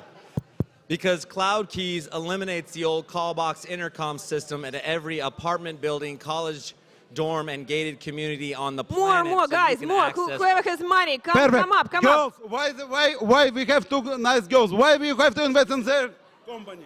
Because clues could change the fashion industry in a completely new way. Cool. Look at your pocket. And why we need to invest in your company? We make families happier and we make families closer to each other. Okay, so we have last 30 seconds to invest. If your dollars not invested, they waste it until the next year. So 1, 2, 3, 4, 5, 6, 7, 8, 9, 10, 11, 12. Okay, 5 seconds. Invest your last dollars and we starting our calculation. 1, 2, invest. 4 companies trying to chase your money. 4. Who going to invest last dollar? What company you prefer to invest? Oh, old people actually support old people like me. And stop. Now everyone calculate how much money do you have. Okay.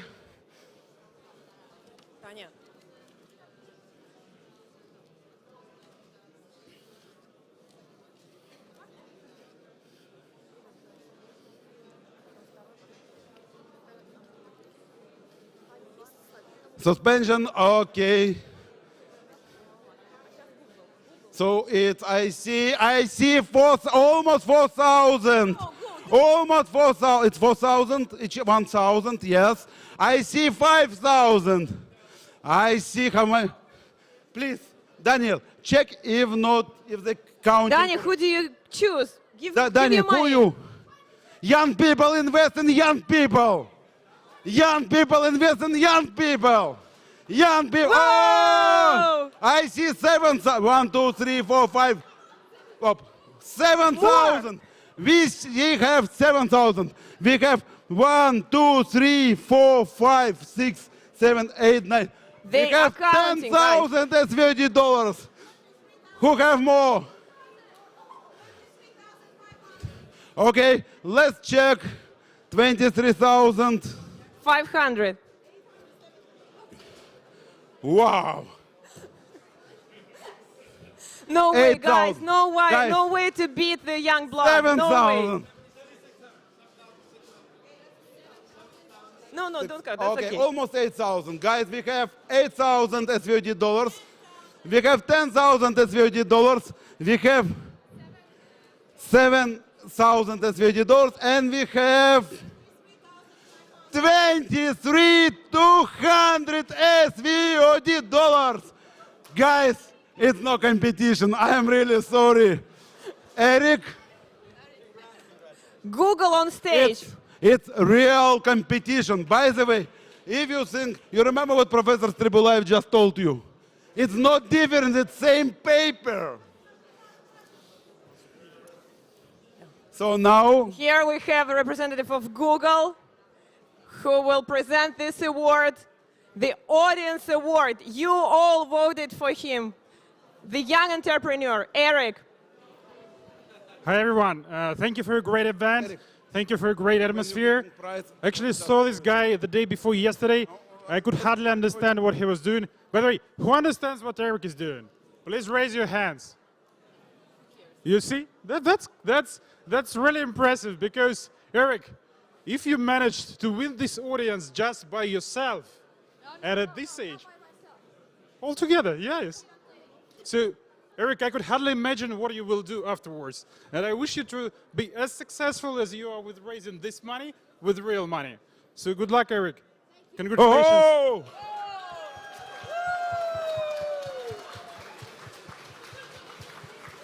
Come close, Stas. Hold your hands. Hold your hands.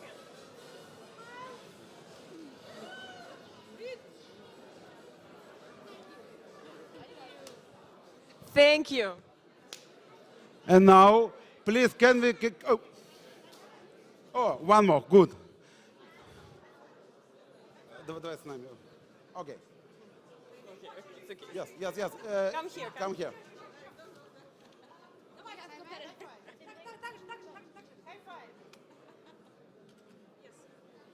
Okay, our first award given, sorry guys. But I believe that all 34 companies who present today, they got award of talking face-to-face with the investors, setting up future meetings, and hopefully soon informing us about your big, big successes. Not just investment is just beginning. Okay. Okay, now you have the awards. We're going to announce the awards. Where are the awards? No, потом. Okay, best tweet. Do you have best tweet? Who has best tweet? Tanya, do you have best tweet? Do we have a best tweet?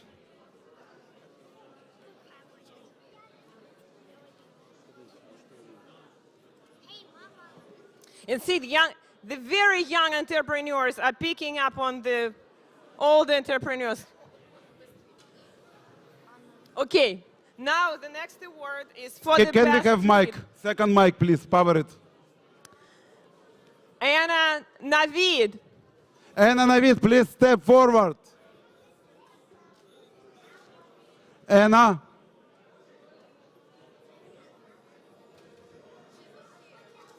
She's not here? Okay. We'll send it by. Great. Who going to?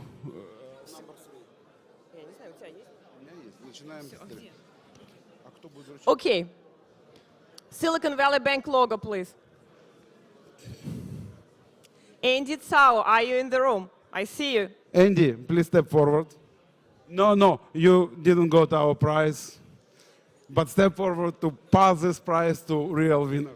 So we're happy to announce that Silicon Valley Bank is going to present the award to the third winner of the competition. And can we have some music?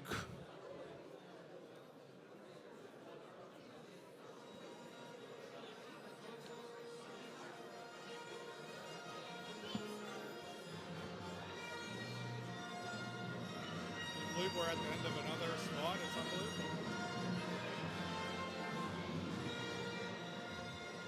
We're happy to announce that the winner of the third award, number 3, is Who do you think number 3? Any candidates? So it is Whitley. Whitley, please step come on forward. stage.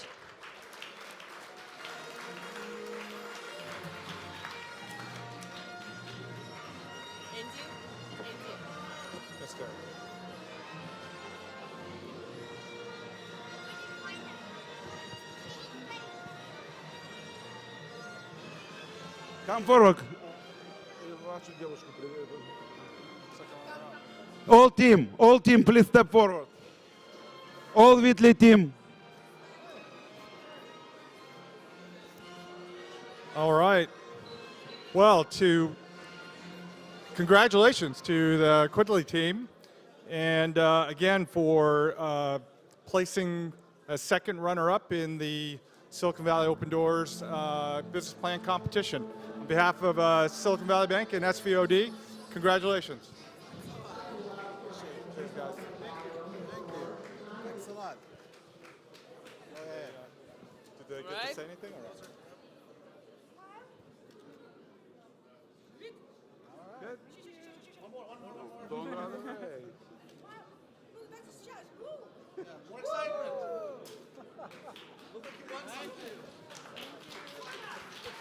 Your support, please.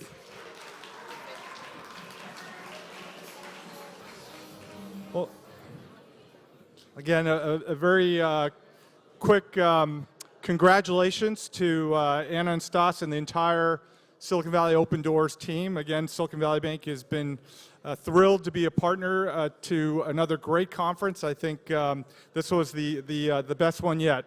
So I hope you guys all had a great time and look forward to sharing a glass of wine with you guys. Thank you, Andy. Thank you for supporting us. Thank you. Okay. Do we have Siguler Guff in the audience? Roma? He's not here. Do we have Microsoft in the audience? Do we have Microsoft in the audience? No, okay. It's okay if I play a role of Microsoft? Sure, but it's the second runner-up. It's not the first. No, Microsoft Award. Ah, okay. Now we're going to announce the Microsoft Award? Yes. Sorry. Okay, now the second runner-up, right? So the first runner-up, which is the second place. So second place is a little bit music, suspension, so people will wait. Who is it? Da, da, da. If I start to sing.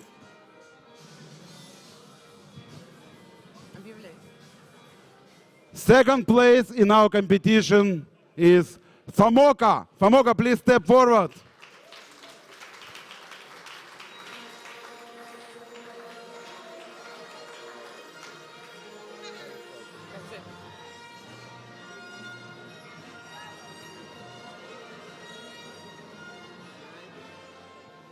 Thank you. Congratulations. Thank you very much.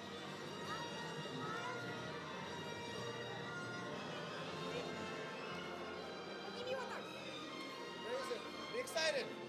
Yeah, actually won something, right? Thank you. And your support, please. Thank you.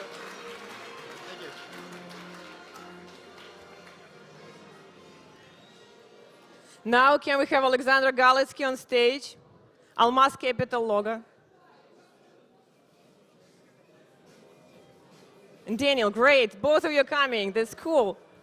Come on stage. We're going to announce the winner of the SVOD competition.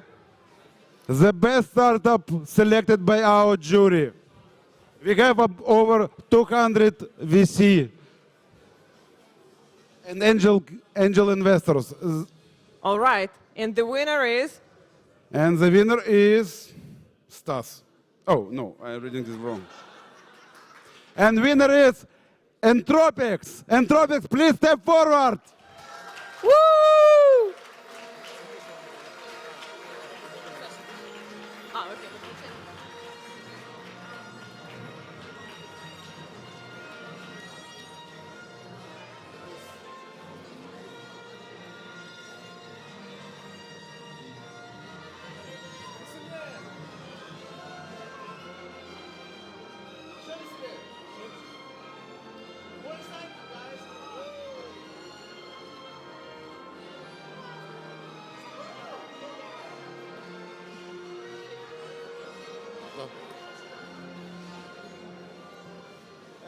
Make Microsoft. So actually what happens that these guys, doesn't mean that they won for this reason price. I came to hotel after first night and was hungry, decided to eat something. And I see that this guy is sitting there and I decided they follow me, but really is not. So they got prices not for this reason that they follow me or not follow me, I don't know. Our congratulations for this prize, and we are happy with SVOD, and we are happy for reasons that we have one investment which done by our company for one of the participants of SVOD 2 years ago. We are looking for companies from last year, and we will start to look for companies from this year. I don't know if it will be this company or different, but important to pay attention to Daniil, since Daniil is making all work over here when I am outside of US for a long time. So from this perspective, everybody work with Daniil. Great, congratulations to 3 winners. Congratulations again to this prize, but all the other guys who didn't get the prize, it doesn't mean that you don't deserve the attention, and you don't deserve the attention of investors. You do, and I'll speak on behalf of all the investors here in this room. We're happy to spend time with you. We're happy to look at you. We're happy to talk. Please reach out to us. Thank you. Thank you. Thank you. Don't leave the stage. All companies that participated in the pitch competition, please come on stage. We have one more prize. Step forward. Oh, okay. Moshik. Very special prize. which going to the best person who helped. Maybe Anna will open it, yes? Okay. No, you pass to me. Well, I want to say that the price is important, and I have to check if there is no bomb inside. Okay,